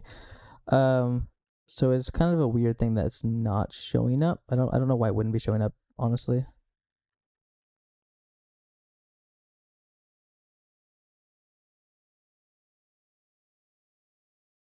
World.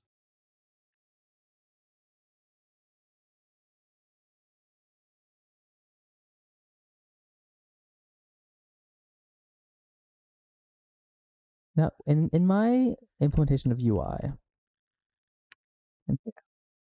or no, I guess it'd be in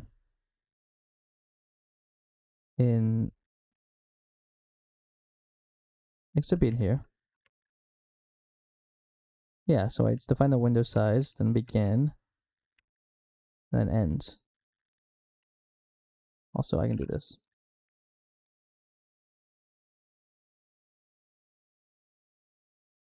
Now, why is that the why is it the way that is?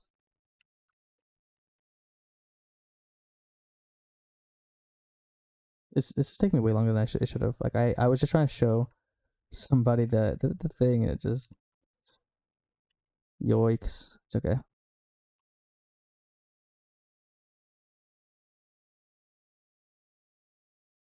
Maybe we like, send this to its own interaction thing.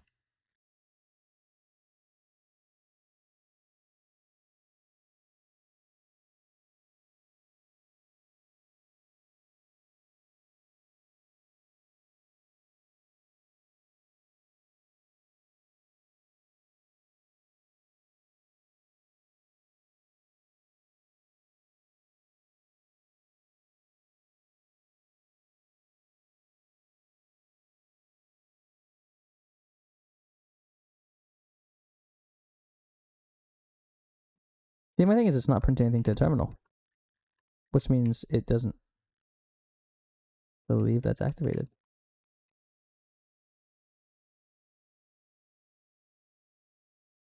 It's odd.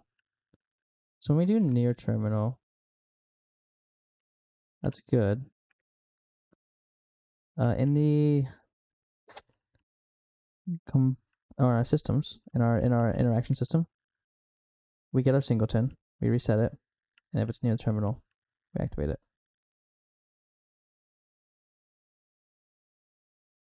What if I just didn't reset it?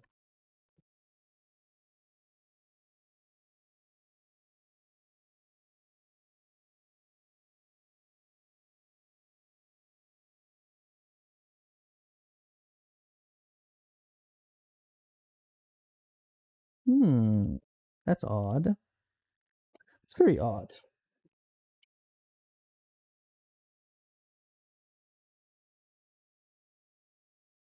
Let me just start. Where's the standard debug prints interaction activated? Say activated. Say S interaction. Are you ready for potato? Hi, baby girl. What's up? I'm just programming. I am very ready for potato poppers, though. Let's say if interaction activated, true. Yar. Sorry, I'm like in the middle of like a huge issue. It says, oh, there it goes. What is happening here? My question that I have is your terminal.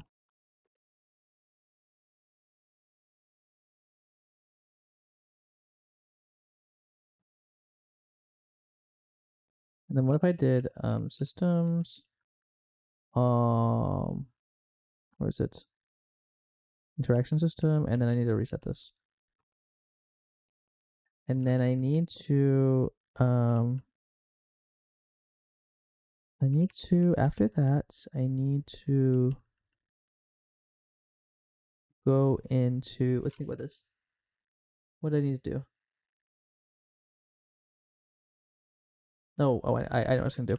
In my world, I'm hacking in something right now, and then I'm gonna properly implement it later. I just want to check if something works. 200.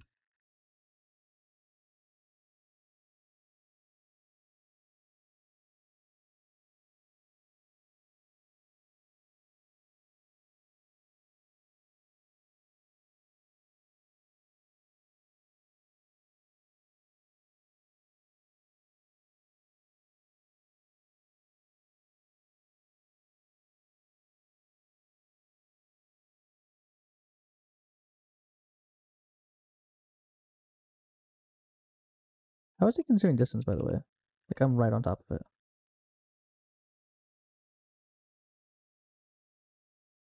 Unless it's like, do I need to like do absolute value or something?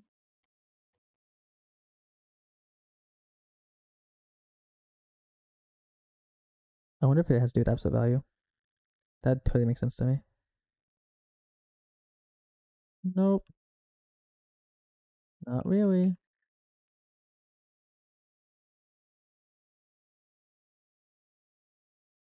Let me standard.debug. That print this. Wait. Oh wait.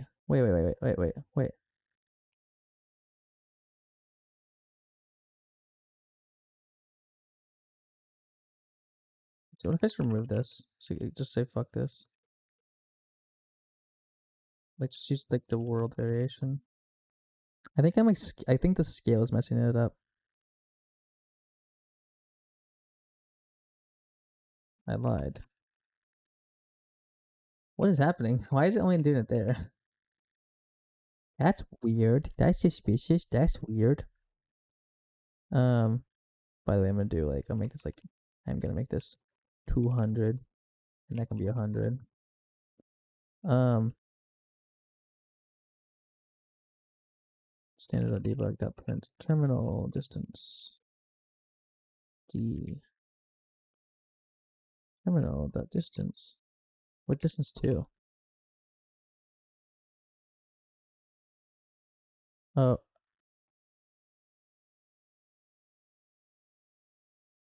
okay. That's fascinating.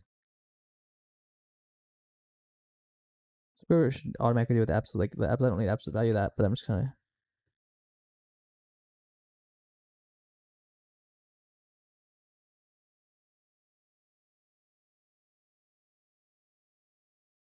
Where is it in relation to world space now? Let's see if we get further away, further away. Did I accidentally move it? No, it's right there. It's 245.90.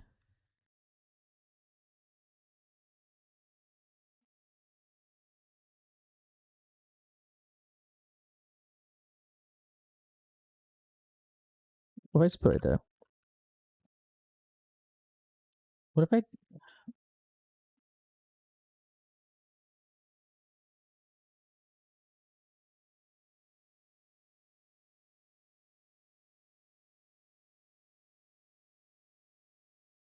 Why is this the way it is?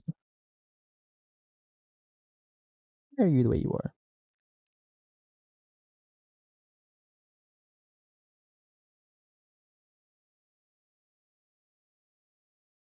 Can I render that point?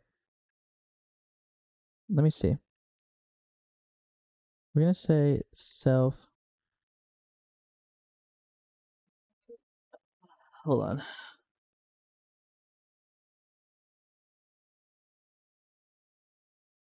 Nice self. Let's see. Let me say self. Say tries b dot um color or circle filled. And I say dot center equals um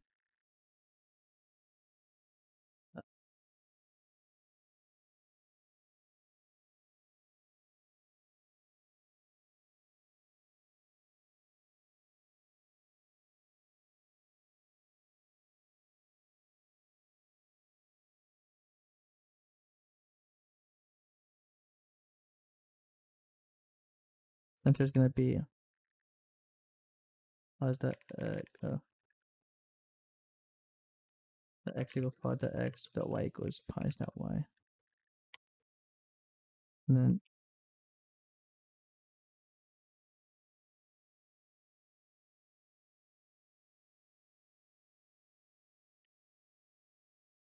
batch. Sorry. And it's float from int pi dot x. Oh no, that's right. Yay. Okay. Radius equals 5. Yay. And then say dot red, and then say that's fine. And then I'm gonna ask you to shoot me, please.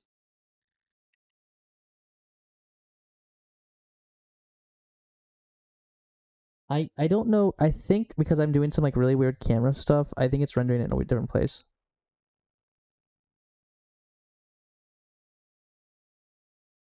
Why? My curiosity is that like right. Why is that farther away?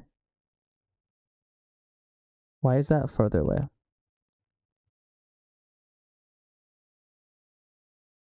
Let me maybe I can do this. Let me go to my worlds, and we're gonna draw. So we're gonna say, because this will tell us what things are. This will tell us what things are. So say for self.terminals.items terminal, and we can just go ahead and steely. You missed it earlier, by the way. Try. It's error handling. So if you say, for example, I'll show you in a second. Let me check this, and I'll tell you about try. Sort of. Oh, what the heck? Why are you over here? Okay, this makes more sense now. Our points are wrong. Okay, let me explain. Let me show you how try works. Okay, we're gonna come all the way down here. Okay, so let's say that you had a function called add, and it takes let's say it takes two numbers. So let's say a, which will say it's a U32, so an unsigned number, so a positive number, and then B, it's 32 bits long. That's all 32 means. U32, and so by default, or we could say better scenario. Okay, cool. We're gonna use I32 then. And so let's say that we wanted to say, hey, let's add these together, A plus B, and so it's gonna return I32. So what this does, obviously, it adds two numbers. So let me turn my music down a little bit. This makes sense, right? So we have add, but let's say that let's say we want A to be smaller than B.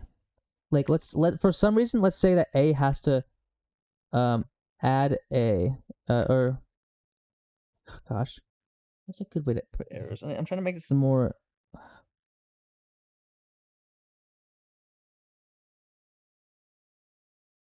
Oh, okay. I have an idea.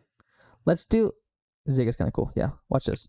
So let's do Zig. Let's do pub function, and let's say like grab value or something, right? And so let's say that it returns an I32, right? So let's say that we have like a random, and so don't worry about this whole random thing. Default R and deep and then we can say const random equals RNG dot random. And let's say but let's say that let's say we only want positive values, right? Like we want, let's say grab positive value, and this is kind of just like a silly case, but let's say that we're gonna say that we want it to be I32, but we don't want it to be negative. So I32 by default can be negative, so I32 can be negative. So so here's the thing. If I were to say, you know what, actually, I'm gonna put this in the playground.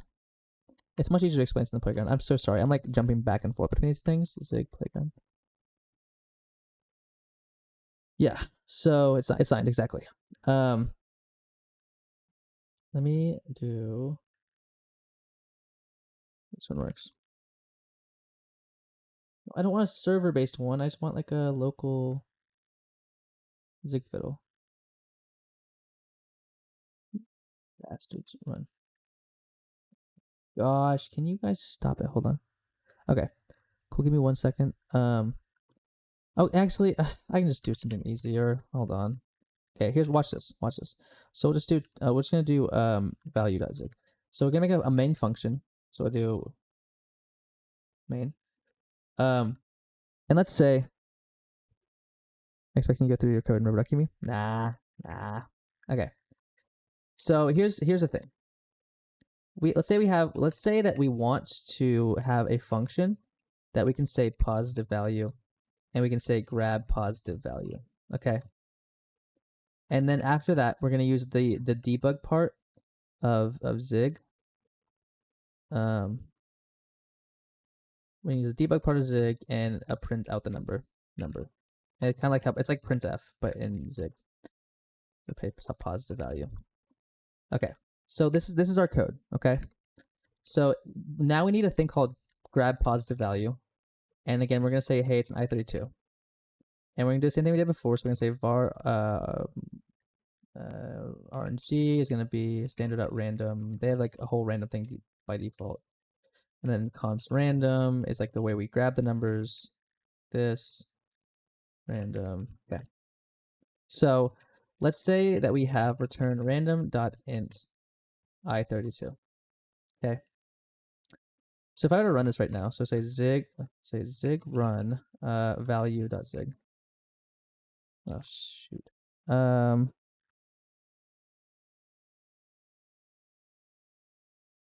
Zig. Hold on. What's the thing for this? I thought it was just run. No, it's run executable. I don't run files by themselves often. Oh no, that is supposed to be zig run. Let me see. Zig run. Oh. 1 second. Zig run. File name.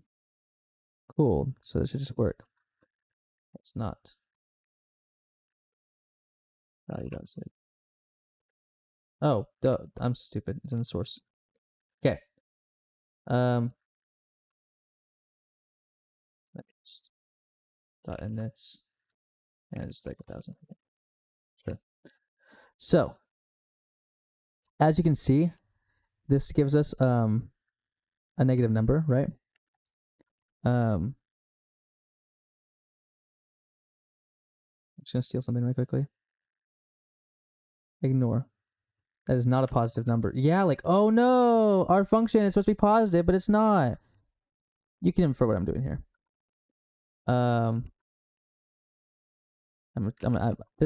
This is don't ignore this. This is basically like asking the OS, like it's basically getting a thing from the OS and yada this yada that.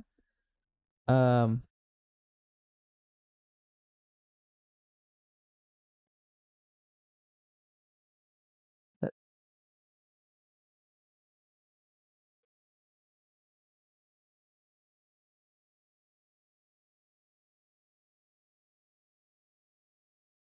no thing named rant. Oh, it's duh. It's too late. It's too late. Okay, watch this. Oh, ignore this. Ignore everything above my rand.int. Okay. Hey, look, it's a positive number. So if I keep running this, like, oh, that's positive number. That's a negative number. That's a negative number, right? That's the idea. That's the thing, right? And so let's okay. Well, how do we go ahead and how do we go ahead and wow. So like what if we want like now we have to say oh it's like if positive value is less than 0 like oh we have to do something here, right? But what if there's a way that we could like our thing could specify that by itself? So there's a thing called this. There's an error set. So we can do a thing called an error set.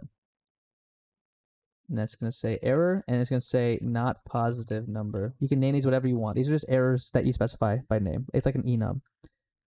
And so what you can say on this number is you can say, hey, on the left-hand side, so this exclamation point says, hey, this might be an error here, and this is our error set. Basically, just the list of errors that this function may possibly, the list of functions that the list of functions that this, the list of errors that this may, I'm gonna kill myself. the list of errors that this function could possibly return, right? That's the idea. So yeah, it's the list of errors that this function could possibly return. Now there's a thing where Zig can make it where you can infer it, so you don't actually need this. Basically, if you just like ignore this, you can return any kind of error. You can just so if we were to say const value, right? So now we have this, and we return value. It's the same thing, obviously. If we run this, we get the same. If we run this without that, we get the same result. Okay, that's positive. That's positive. That's positive. That's positive. Give me a negative number. There's a negative number. But what if we can say, hey, if value is less than 0, we can return an error and say not a negative value found or something like that. And so now if you have an error, you have to tell your function. You have to declare it in your function in the return type. You have to say, hey, this exclamation point says, hey, there might be an error here, right?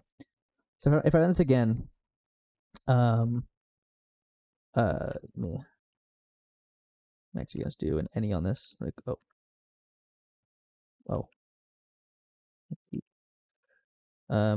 I can replace this with an any, and it'll just grab any value, whatever's in here. So, there we go. Okay, so that gave us a negative error. That's negative value. Negative value. We keep finding negative values. Okay, and here's a positive value, right? So, errors are just like values, and you can handle them like values. You are not. There's no inclination that you have to. There's like no reason that you have to like unwrap this, but you can.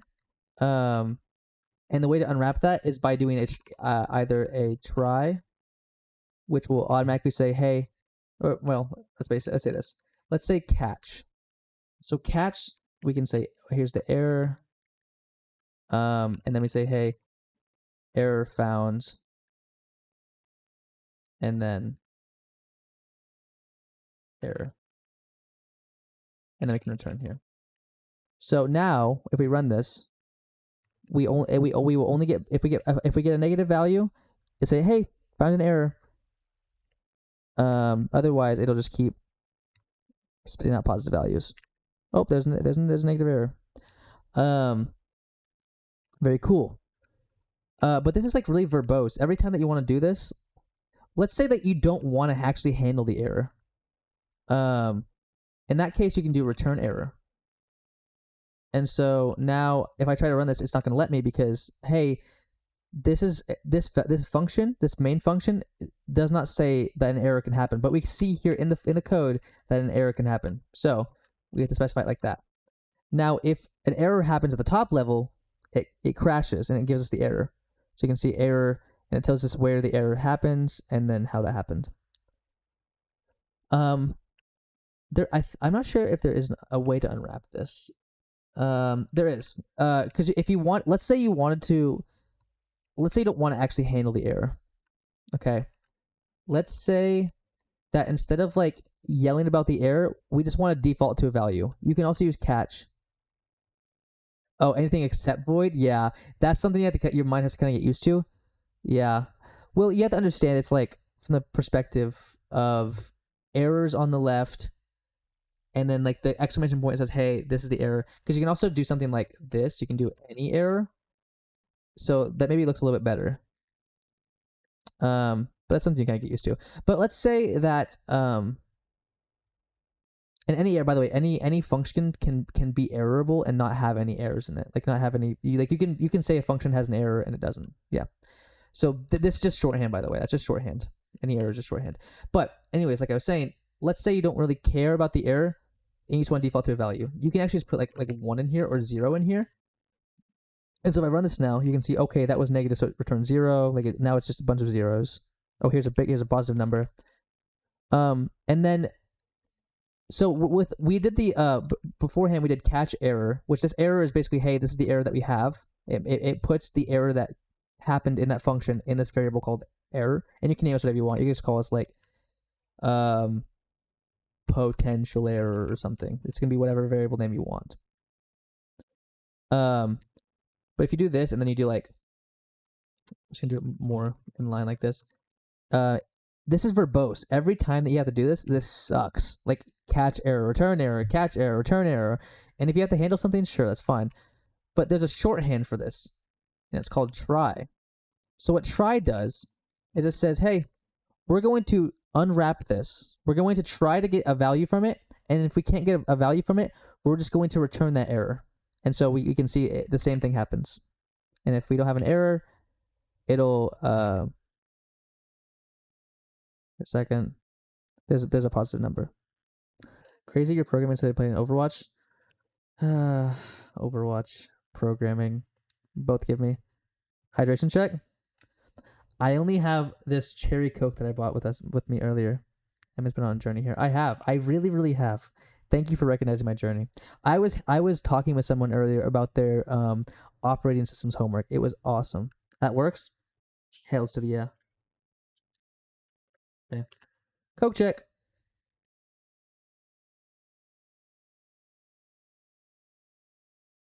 This is better than Pepsi. I love this product so much, and I am not reading this off of a note card. Don't read this part or we will kill. Hey guys, I gotta okay, I gotta uh um oh, that's hilarious that's when my mid-roll happens. You guys missed my whole bit during the ad. No. Okay, hold on. I'll redo it. I'm going to hydrate with this cherry Coke. Mmm. So refreshing. I enjoy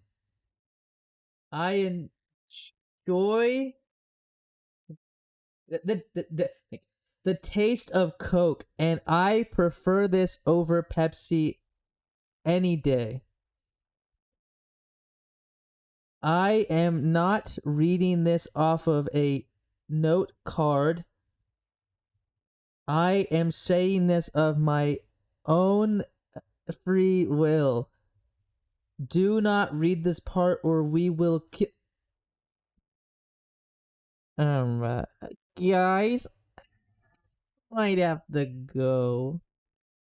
Thanks. Thanks.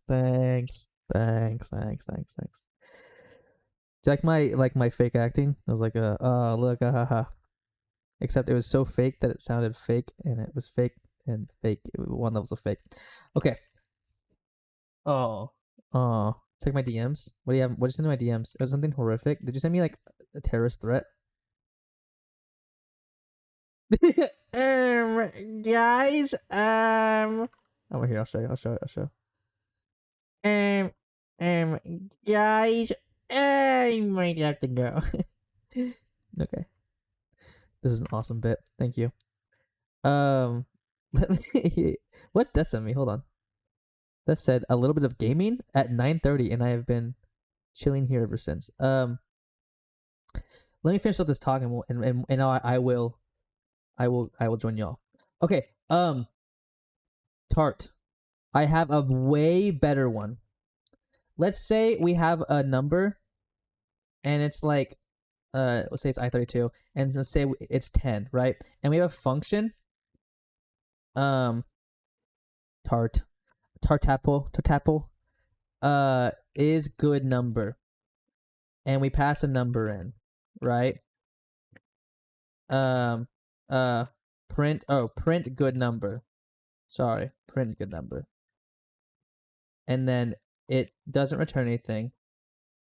No, let one game with me, please. One game with me. And say if number doesn't equal what's number I want to use? Let's say 0x dead beef. This is hexadecimal. We're gonna change this to U64. U64, that's fine. Return error dot bad number, and then not number return and then standard dot debug dot print. This is good number. Smile. Shout out to Debbie. Shout out to Debbie for eel. And then we'll print a new line, and then number. So this says, hey, and so if I did print good number, and I passed in number, and then catch error, I could say standard.debug.print error, or actually I can actually do, there's a thing called log, so I can say error, found error, and then we can say any like this, and then we can say pass our error here. And so this is a lot more, obviously. Error found bad number. Oh no, I found a bad number. Oh no. Let's just say this. So now if we do this, no, my number's bad. But what if I change this to 0x dead beef? Good number. And it prints out the number, but it's in decimal. No, not decimal. Yes, decimal. Boom. And so that's what that is. It's really useful. It's really useful for a lot of different things. I really highly encourage you to learn Zig. It's so much better than C++. It's crazy. Promise. Let me show you a real world example of this though, of what I use it for. You can if you want to with try, if I had to go back here and go down to the bottom of this, if you want to do like pub function, print good number u64,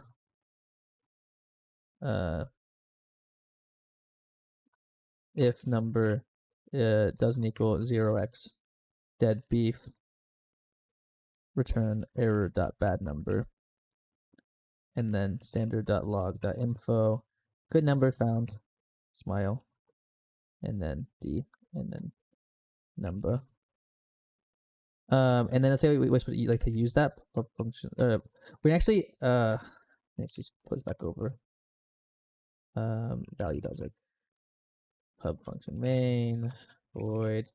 Try is useful if you want to bubble the errors up. So what I mean by bubble the errors up, and you're gonna get a kick out of this. So we're gonna actually do pub function print. Let's say try do number stuff. Then we can do try print good number here with our number. So let's say 10 again, and then here we can do like try do number stuff. And so what this does, if we here, I'll do it in a little bit simpler terms, like return error, and the same thing here. So you can kind of understand a little bit more. So we're bubbling it up, right? So now if we do zig runs src./value, you can see, oh, that's a bad number. But if we replace this with 0x dead beef, good number, right? But now, so I can do the same thing here, but if I do the same thing, if I replace this catch error, return error with this try, and do the same thing here, you can see if I run this, bad number again, and then we can do the same thing where we replace this catch error, return error with the try. And so now it bubbles it up. And so any layer can handle this. Like if I, for example, were to go back to this value, if I were to, let's say that like we don't want the thing that like anybody that calls us to see the bad error, we can remove this and we can handle it ourselves. And we can say like standard.log.error found error, bad number found, and you actually don't have to capture that. You can just, if you just want to do a catch, you can just do a catch. So now if I do this, you can now do it like this way, where it doesn't, like, it's not going to get bubbled up, if that makes sense. Like, think about it, like, you call a function, when I say bubble up, it's like, whatever, like, it'll go through the functions. Like, you're not responsible for it. Like, you can handle it in that layer and not have to, like, if we don't have an error, obviously, it's not going to it's not going to go bad. It's just going to say info. It's like, say good number. But if we have an error here, we can log it, and like, and see, there's, and so standard.log.info, we made it, right? So this is a good place to also run. So like afterwards, oh hey, bad number found. Why is it not debugged up print? I guess I don't know why it's not printing out. Hold on. See, it says we made it. Ta-da! So it prints off when we're done that we made it. But if I were to say return the error, so if I had like, if I were to return this error, oh, I need to, oopsie. If I were to say declare this as that it has an it can be errored, and I'll put that any error there for you, and run this. Oh, and now it says, hey, you're ignoring that there's an error there. You have to do something with it. So try. And you can see, oh, bad number found, and we didn't make it to the we made it, so it crashes. Does that make sense?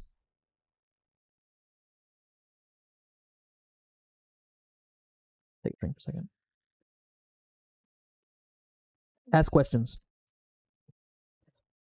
There's a cool thing, by the way. If you don't want to do try or catch, you can actually say if do number stuff, if do number stuff, and that'll also handle the error.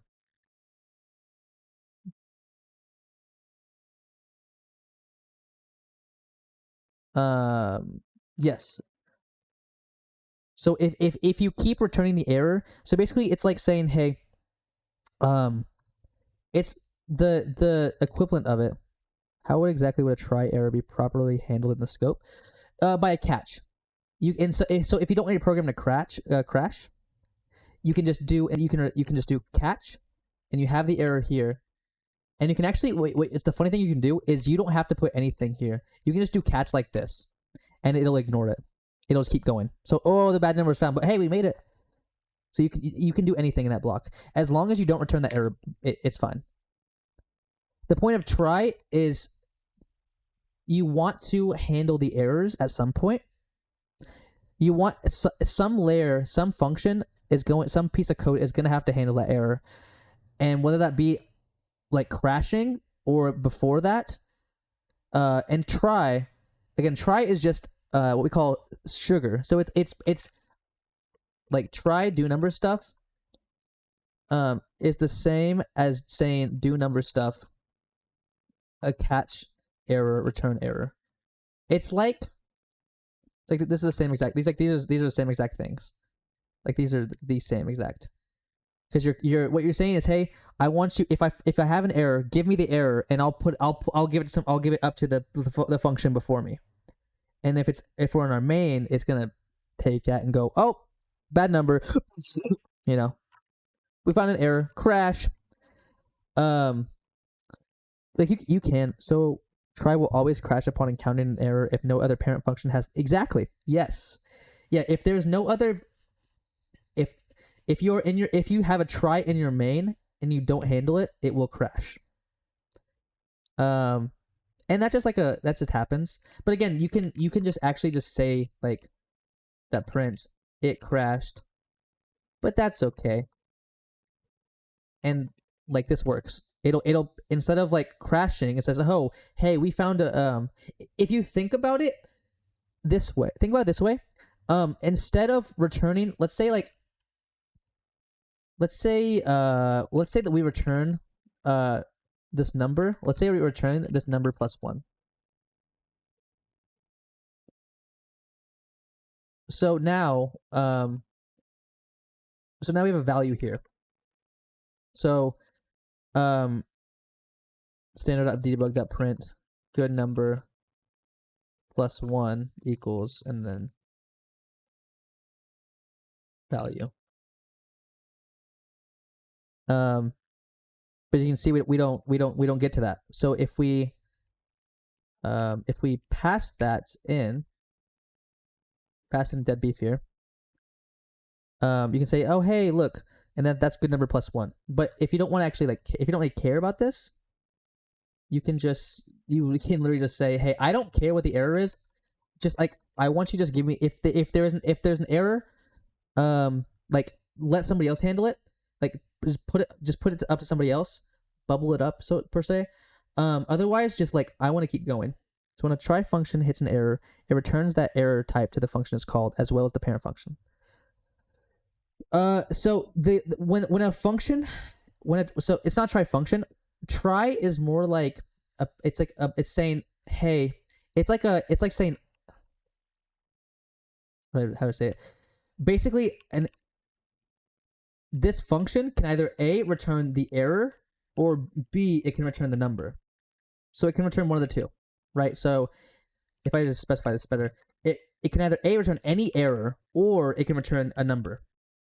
So what try does, yes. So I just mean the function that's called in a try. That's called in try is what I mean. Oh, so what try does is it checks. Try it checks if the thing we got back from that function was an error, or if it was what we expect. If it's what we expect, it's like, okay, whatever, cool, we can keep going into the code. Otherwise, it's gonna say, hey, we're gonna stop here, and we're just gonna like give this to the parent function. We're gonna give this to the function that's above it, that called it. We're gonna get to the function that called it. Does that make sense? It's super cool for a lot of things. Yeah, it's intuitive. There's a bunch of fun things in Zig. I love Zig so much. It's so much better than C and C++. It's like unreal. Like, have you ever had to deal with like templates in C++ or C? Like, there's a completely halt execution in the function until the parent function handles the. So no, it just stops that. So it stops there. So like, if a bad number is printed here, if value is a bad number, this won't stop below. This won't execute below. It returns early. It's okay. If I were to put this in like the C sense and remove this, we would say like I64 and then I64 in the C sense. If we were to do this, it's like saying if value or sorry. So it's like saying if number doesn't equal dead beef, return -1. And then this try would be like saying if value equals -1, return -1. And then it just keeps going up. And then it's like value. And this would be like and then this would be like if value equals -1, debug.print. We found this would be, let me actually say this is void. It's not going to return anything for us. Standard.debug.print. We found a bad value, a bad number, but that's okay.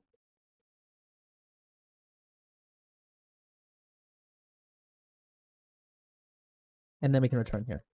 That's the equivalent. Oh, shoot.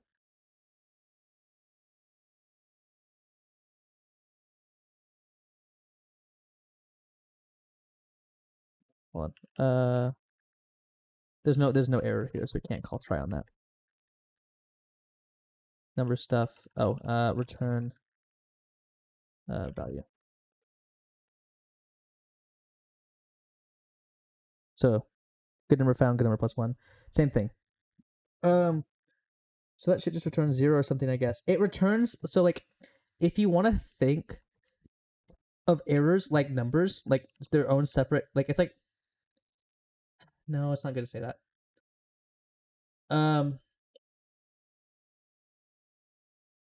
Yeah, it just returns the error, and you can kind of assume the error to be like a very a unique thing to return. So try foo upon returning an error causes the function to return 0, and the error type is my understanding. No, it returns the error. So let me show you something cool. So if I were to it just kind of exposes how the underlines of this works. So again, if replace this -1 with error dot bad number found.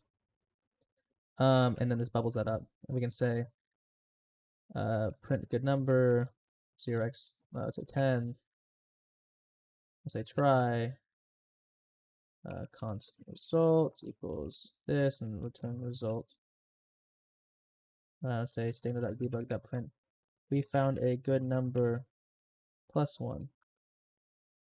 Okay, wait, I confused myself. Yeah, it's returning the error and not. I was trying to equate it to how C does it, where like if you have an error, it basically just returns -1 or like some kind of special value to say, hey, like some special value that this could never be, if that makes sense. Like maybe 0 or something, if it's a bad value. And so again, if the same thing here, if we do like if we're gonna do try or we'll do catch and then error and then that and then with our value. Let me say like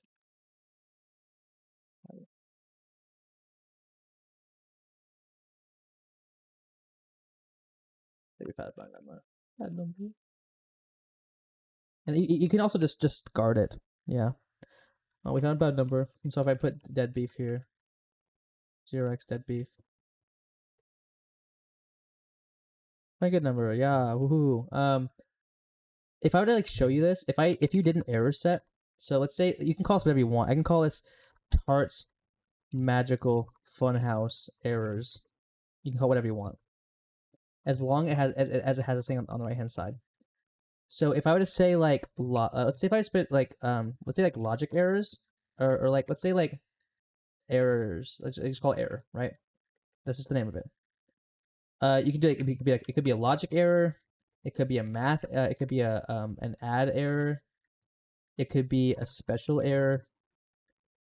And so if I put it on this side, that says hey, and if I try to return this, by the way, I don't want a magical funhouse. I want a living wage. You can see right here though. It we returned bad number found, but that's not part of what errors that this function can have.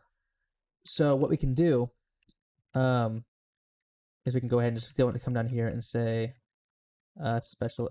We can just we can just add it. Say bad number error, and then come over here and say bad number error, and this all works like it would before. But the thing that makes it different, and I'm going to show you what happens if I let this bubble up, and I catch this error. You can actually convert this error into the number that it exists with. You shouldn't. And it's kind of funny. So say like const error number, like it has a number associated with it. Error number. So it is just like a special number.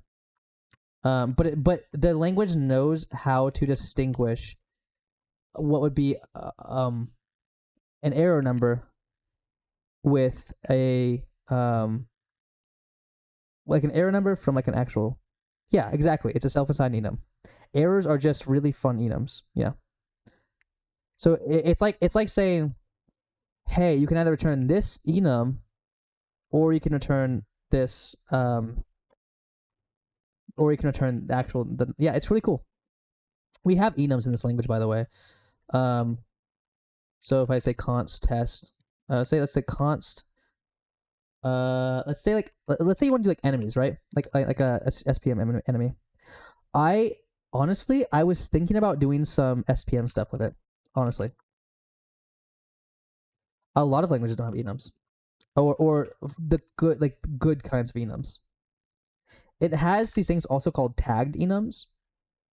And so let's say that you have like, let's say what are some types of enemies in SPM?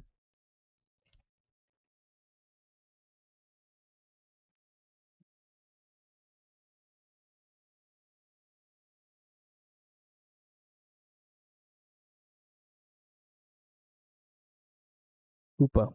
Koopa. Cool. So I can do a Koopa, and you can you can name it like Koopa or Koopa. There's the Goomba, right? So like that, right? So that obviously we have these. Let's get rid of all this, and so you can do var, or we can call it enemy type. A little bit easier. Say var enemy type equals, and we can say enemy type dot Koopa. That makes sense, right? But a really cool thing you can do in this language is if you want to, you can actually say enemy type is over here and do like dot Koopa like this way. And this is most useful if you say have like a structure. So if I do like const enemy equals struct, we can have like an enemy type type, which is an enemy type. And then you can actually, these are like C and C++ obviously have structs, but Zig structs and C has C++ has classes. There's a way, this is kind of like, it's fun. This is you can nest functions inside of structs, which it makes it look a lot more like a class, but it's not a class. It's just it acts like a class, and I'll show you what I mean. But let's maybe just stick to the basics. Let's say enemy init, or let's say init enemy. And let's say enemy type, and we'll return an enemy. So this is a struct and it has an enemy type, and let's say health is is a float, and then name, let's say that like that. It has an enemy type and it has a health. And so we can say, first of all, you can specify it as, I'm so curious how you would implement Zig into SPM now. I don't have a full understanding of the relation, the railroad infrastructure. I just know like all the C++ stuff needs to properly compile, and the ASM to be compatible with SPM basically. Well, we can basically just emit the same, like we can like output the same exact but like, because there is a way we can like embed bytes like that, if you're curious. It's not hard. Oh, so we have this enemy here. It would be a little bit difficult to bootstrap. Okay, here's something that you might really like about this language. You can import C into this if you have a C stuff. So like, for example, if you're able to make Zig work with SPN, I would be so impressed. I think maybe people would be more than willing to help with that. Yeah, I think it'd be cool. Zig's a nice language, and I like implementing a lot of things. I'll give you the invite link to server. Okay, yeah, I'd love to have that. If I were to do something, I can use whatever I want. I'm just gonna call this so there's a C thing. If I come in here, in my, that's fine. But yeah, you can like import if you had like a C header, you can like do like C equals at C import, and then like in C or C++, you would do like include stdio.io.h. You can like, you would be able to, you can do import stdio.io.h, and it works the same way. And then now it's going to be under like C dot. It's super cool. So instead of like littering the global namespace, instead of like having all these functions just be dumped and like for example, printf would be like stdio has printf in it, right? So test or whatever. Or another one I guess would be std. What is it? Wait a second. Let me switch over to my. What's the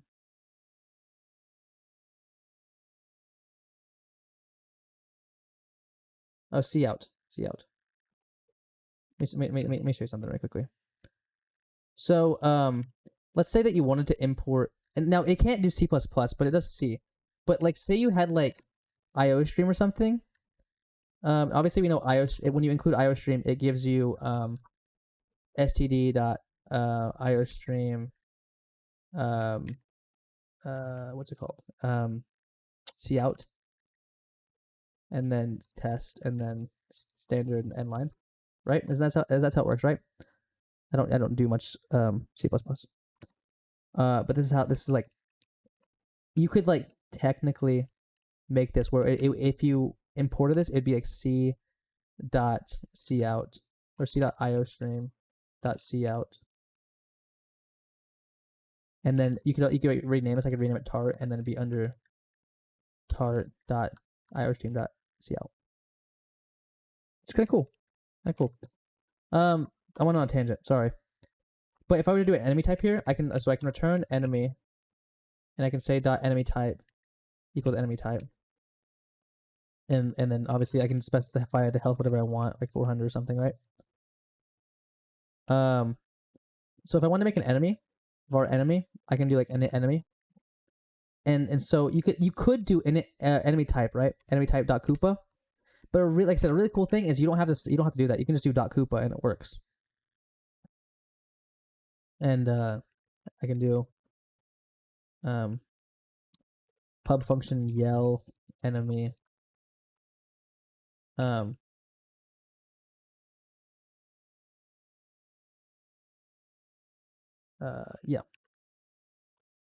And so I could do something like standard debug.print I am S and I have D hell, right? Something like that. Ignore what I'm about to put, but I can actually get the name of the enum.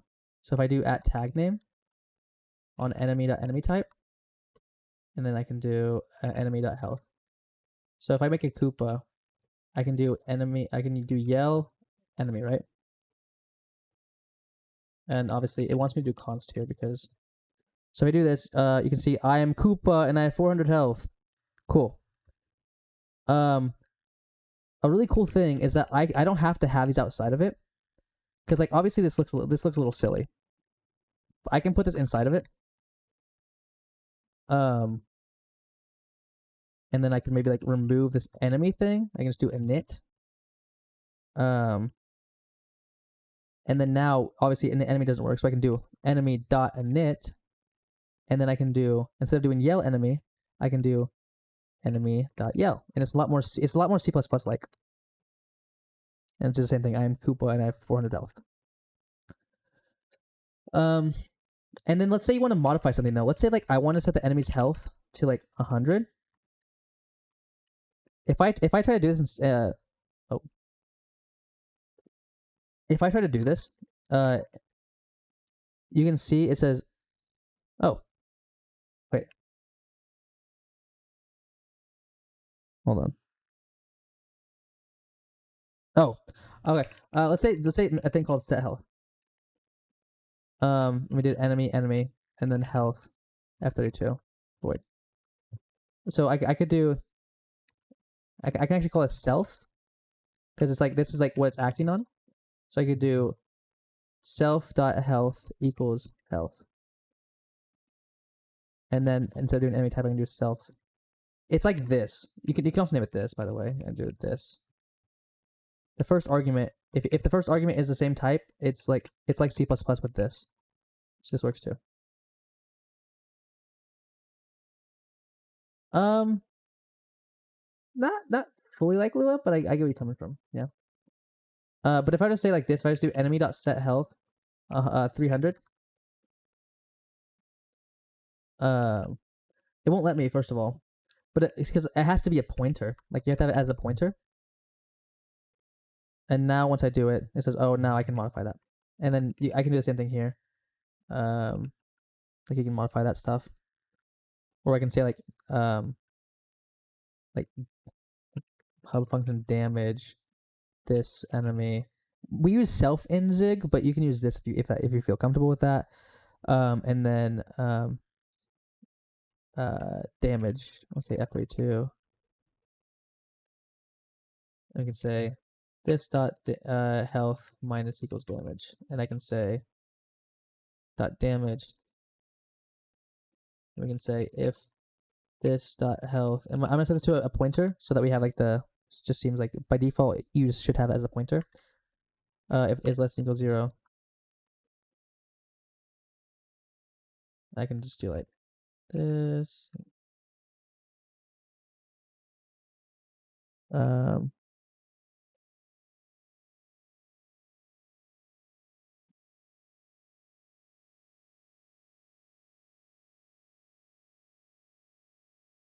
gonna call this amount. So if I damage it for, oh, I need to get rid of the health thing. The formatting stuff is weird. It's such a fun language though. Oh God, I love Zig. So now it's like, ooh, I'm Koopa and I have 100 health. And then if I do this again, if I do like damage it for 300 more, and then I'm Koopa and I'm dead. What the fuck? So it's like I'm Koopa and I have 100 health. I'm Koopa and I'm dead. What the fuck? Yeah, it's Zig.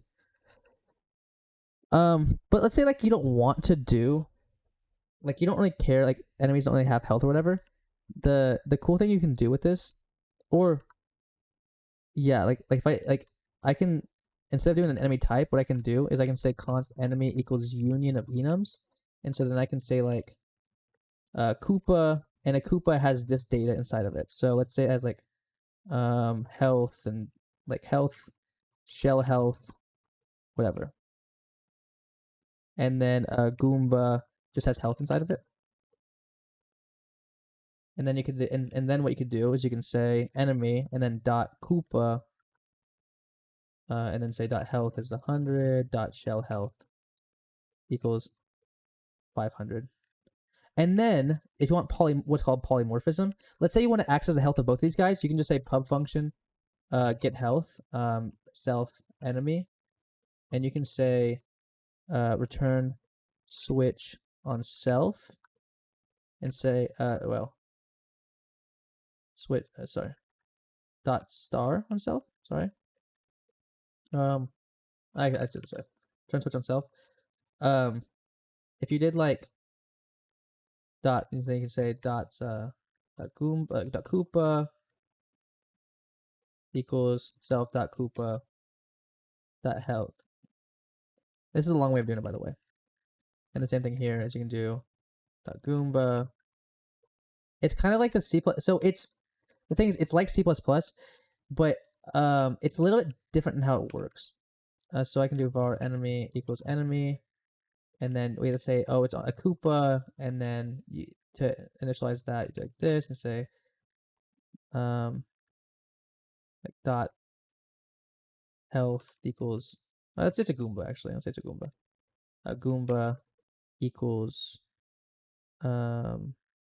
But like this is also like tedious, right? So what if we did like instead we did pub function initialize Koopa, and then with a health and then a shell health, and then it still returns enemy, and so we can say return enemy, and then we're gonna target our Koopa. We're gonna say, hey, we want Koopa, and then we use dot to say, hey, this is a structure. We're initializing the structure, and then you specify the field using dot again, and then dot health equals health, dot shell health equals shell health. And you can do the same thing for Goomba. Init Goomba. Goomba. And now, instead of having to like actually do this entire dance the entire time, I can just say var Koopa, or yeah, no, it's a const Koopa equals enemy dot init Koopa with 200, 200, and then const Goomba equals enemy, and it's also it's a lot more friendly, by the way. With like it can be more performant, and then because you like all this stuff is it's like in here, but you know what the thing is, you know what's kind of bad, you know what feels bad about this.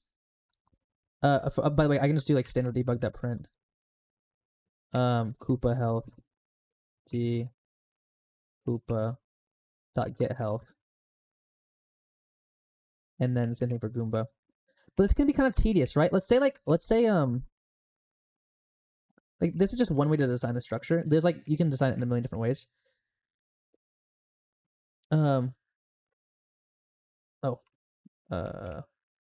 This needs to be F32. Sorry. Oh,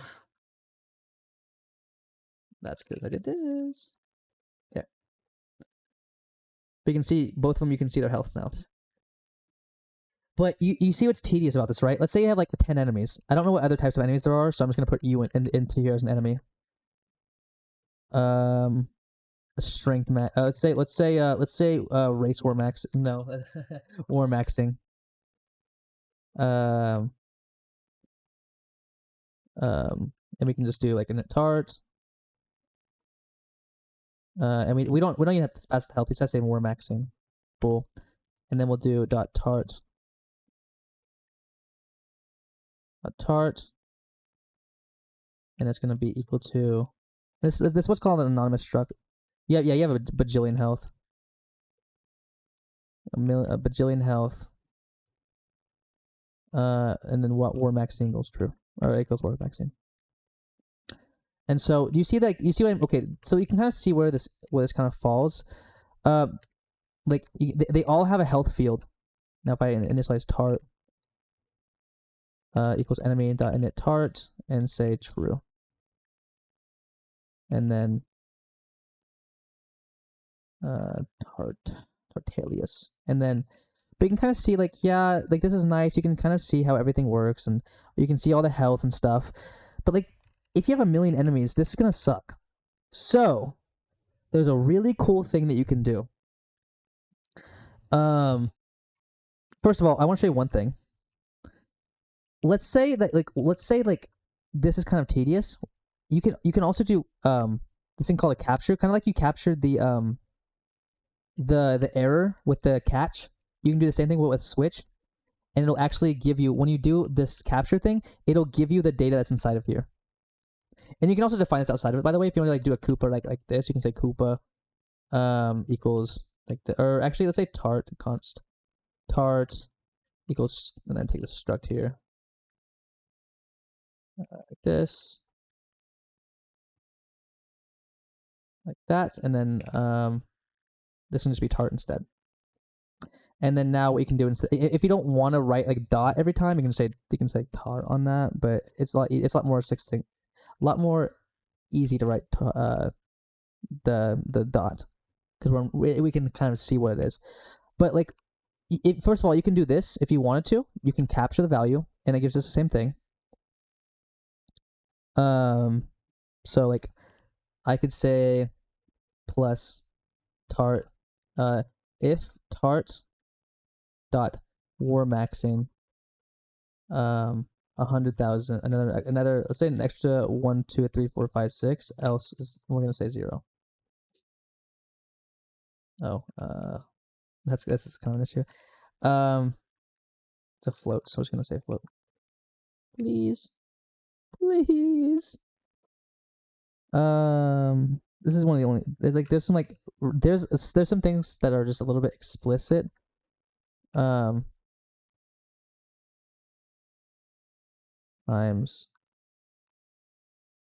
2.0 else 1.0. Oh my.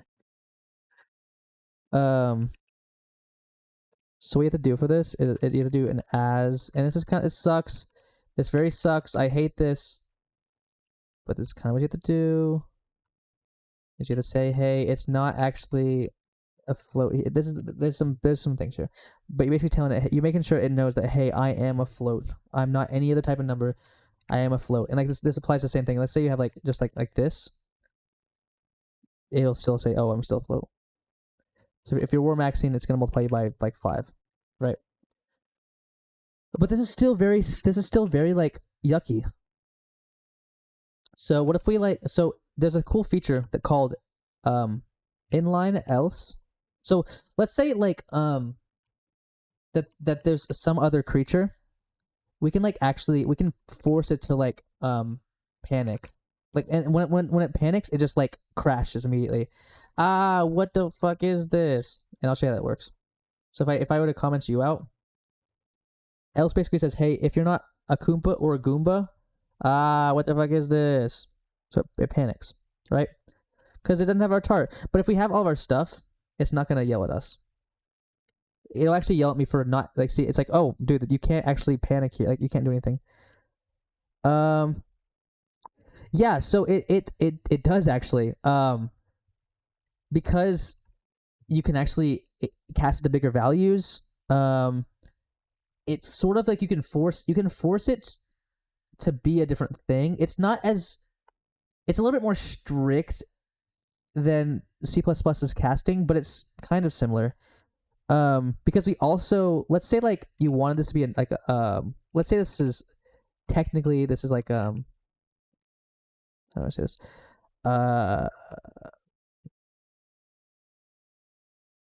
Okay, I'm just gonna leave it at right now that it's pretty much at its core like casting in C++.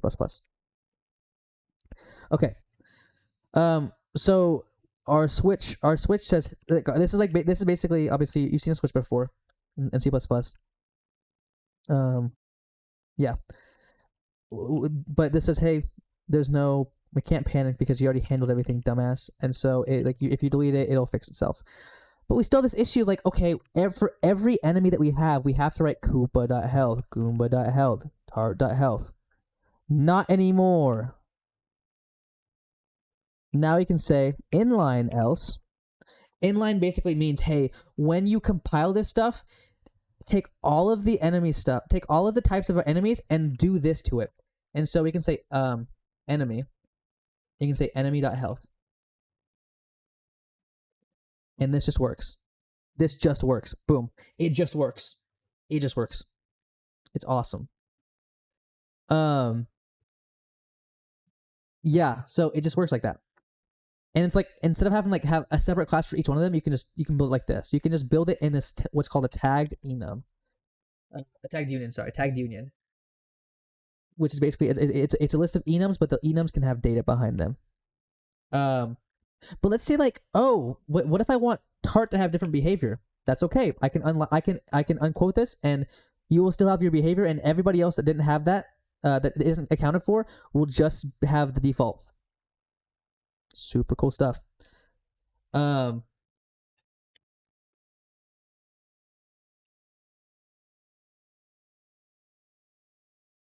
um, huge even.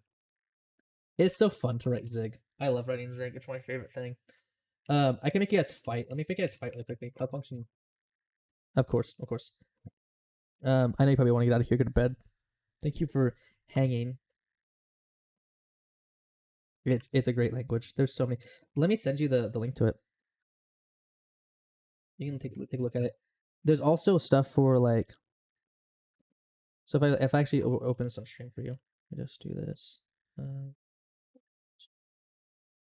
Um, in C++, it does this thing where like you don't know where you don't know where memory is being allocated. Like there's this idea of like a stack and a heap, and you may have heard the difference. A stack is basically your data is like a stack of plates, and you stack that data on top of it, and you can access it basically by going up the plates. A heap is just like this huge like garbage bag that you just reach into and grab. Like you can like put stuff in there and pull stuff out, but yeah, there's no uniformity to it. You don't know. And so C++ does this thing where when you create a class, if you initialize it with new, it's going to actually allocate it on the heap. And what that means is that if you allocate it on the heap, trying to find that thing when you need it like fast, and you know that, how do I put this? And you know that's it's gonna be there because it, like maybe like a function above you created it. And if it created it without making it in the heap, it'll be on the stack, because the stack starts to, when you make a variable inside of a function, it just puts it on the stack and it'll keep stacking up these variables and stuff. And then once it's done with the function, it'll take all those variables and it'll tear them down. And so the stack is really fast and comparative to the heap. And so that's one of the big things about Zig, is that you can see when someone is putting stuff in that garbage bag. There's a bunch of cool stuff. Learn X and Y minutes. I always suggest this. It's a fun thing. And see how things differ. I'll put this in chat as well. I know I'm yapping. I'll send that. But there's lots of cool things in here. There's also, I didn't mention comp time. I didn't mention defer. Defer is so cool. Okay, I gotta ask. What up?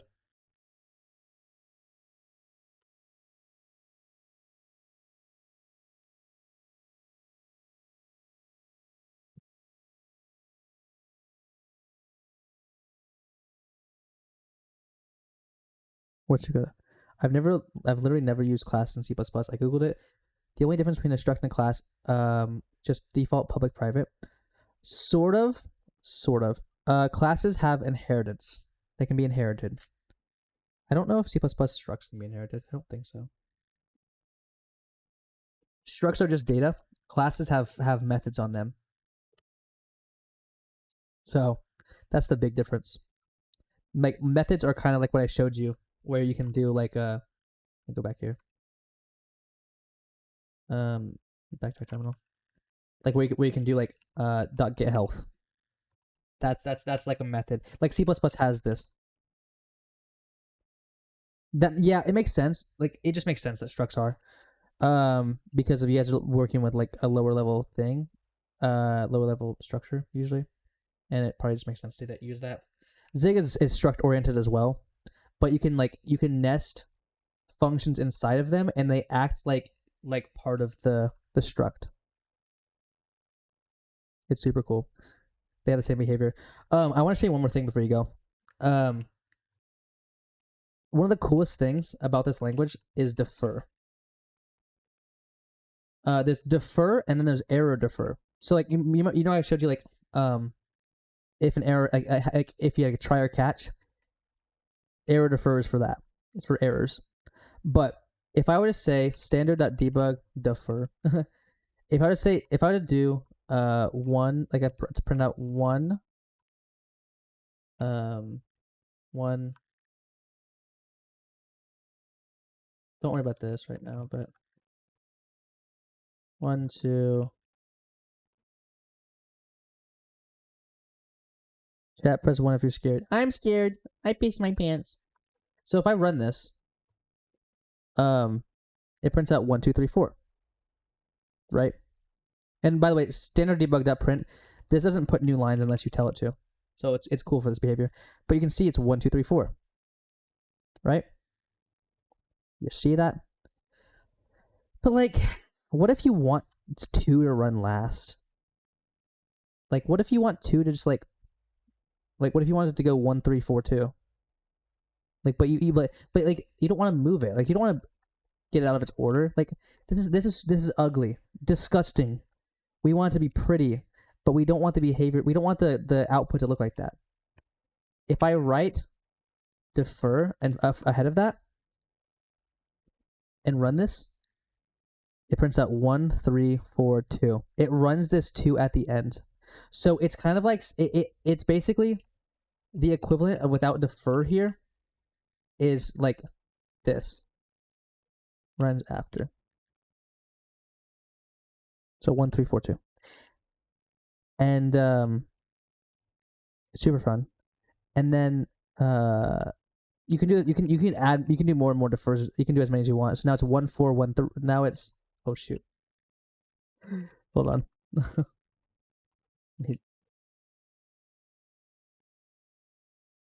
So if you do 2 defers, now it's 1 4 3 2. Because the first thing that asked to be deferred is the last thing to run. If I defer this whole thing, watch what happens. 4 3 2 1. Let's say you have you used malloc at all, or like any allocation, like malloc?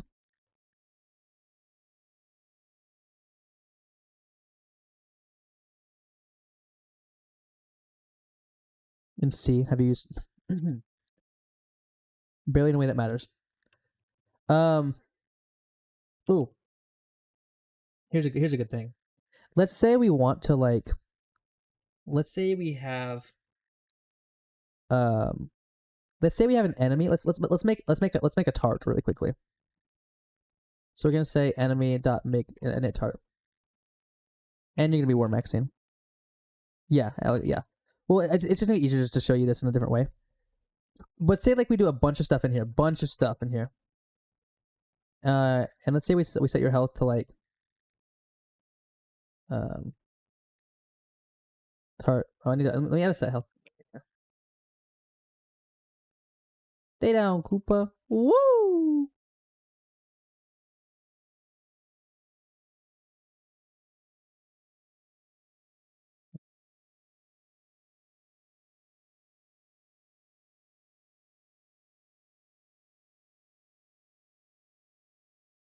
Oh, factory 2. I'm just gonna do this really quickly. Um, let's basically do this.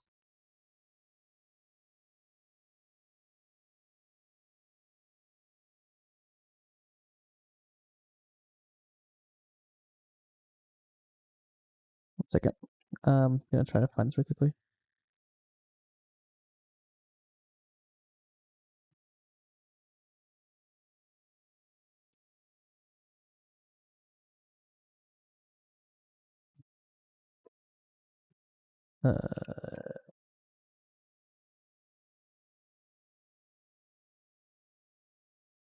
Sorry, give me 1 second. I'm so sorry.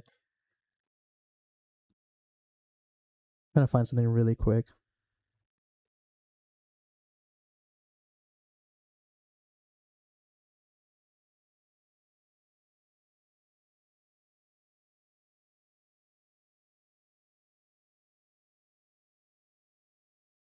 Okay, cool.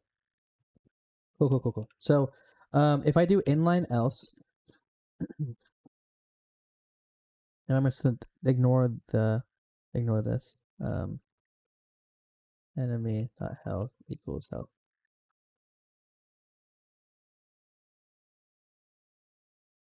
Ignore this. But say like I set your health to 100. This works, right? Yes, it does. And then I say tart dot yell or something. I don't have that on there. Okay. Pub function yell self enemy.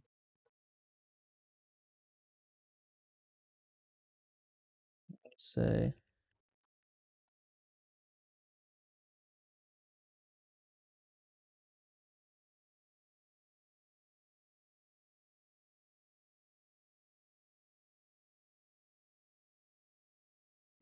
what's up?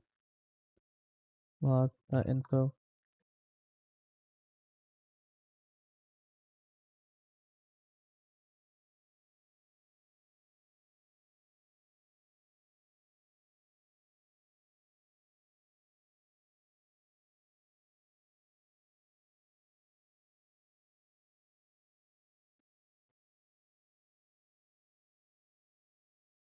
Yo, congrats! You gonna actually have a niece. That's crazy. That's insane. Congrats. Holy fuck. How do you feel?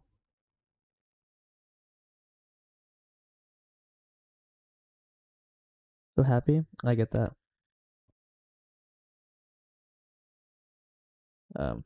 Here.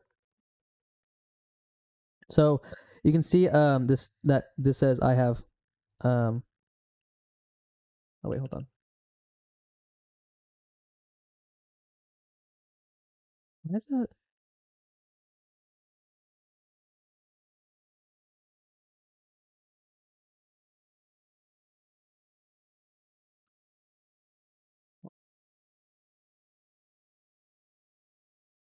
Why is that not sitting health? Oh, no, that's right. That's right. Because you're war maxing. I forgot. My fault, gangsta. My fault. I'm gonna disable that for now.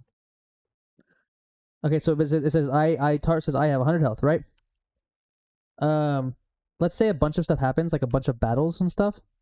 Battles happen, lots of stuff. Uh, stuff test. Let's say after all this stuff though, like you want to make sure that you reset your health back to like 1,000,000 or something, right?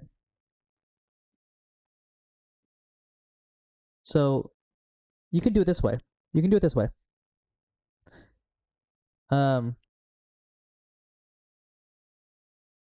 This works, right?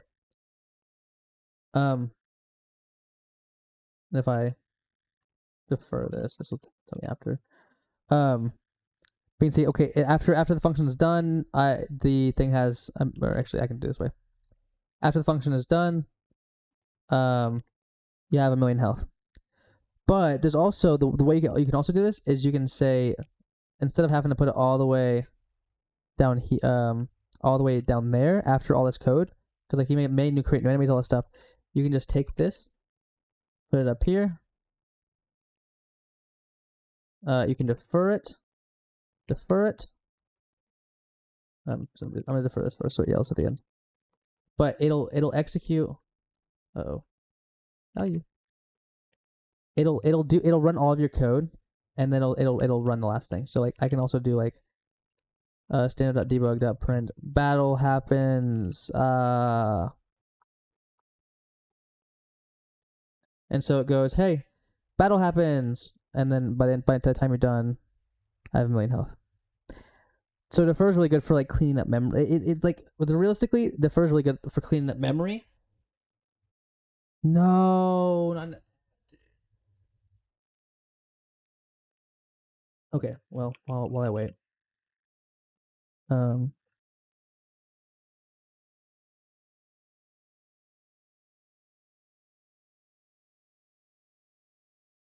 let me know when you're back. But you can't hear me though. I'm just gonna keep waiting.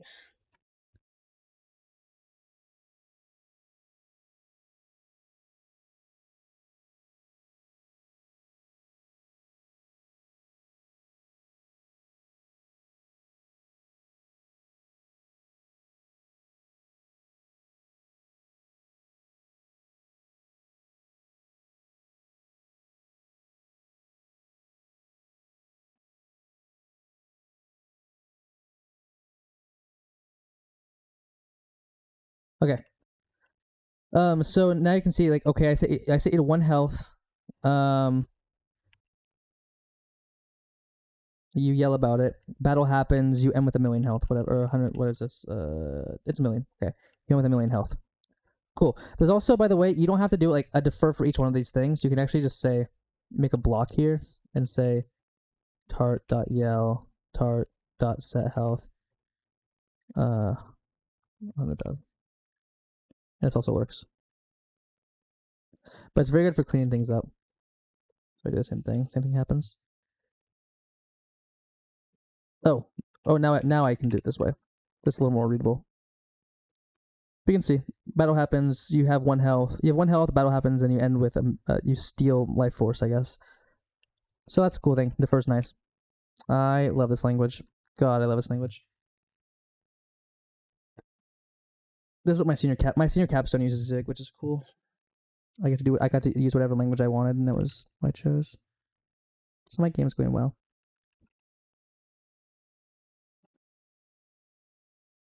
Yeah, I mean, I also have a bunch of VODs up, by the way, on my YouTube. Like I after every stream, all my stream VODs go to youtube.com/silvers. If you're ever curious, if you ever want to like peruse more Zig or something. But yeah, cool stuff here. I'm such a big fan. There's a lot more I didn't even show you. There's like compile time. Yeah, of course. Thank you for hanging. I'm sorry that I kept you here for so long. Good night. Okay, gamers, it's time to get to bed. I'm sleepy as hell. Unless my friends are all, then I'll play one game with them. They're gone. It's okay. That's okay. Okay. Well, that's fine. Have a good night, my friends. I hope you guys get some good rest. This VOD will be uploaded. I would love to learn more. I need to upload the applies info in a way. Honestly, can I recommend something, or can I maybe do something with you? We could look at porting over what you guys have for a Super Paper Mario, like the same exact code base, but to Zig. Or like even like looking at some of these things. Yeah, I think there's a lot of potential here, a lot of potential. Um, Feel free to take a look at the info.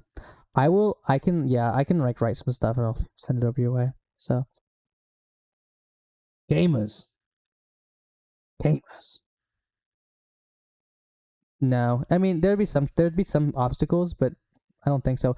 I okay. I do want to show you one thing. I know I said I was gonna go to bed, but I was able, like, I have a Game Boy emulator written in Zig,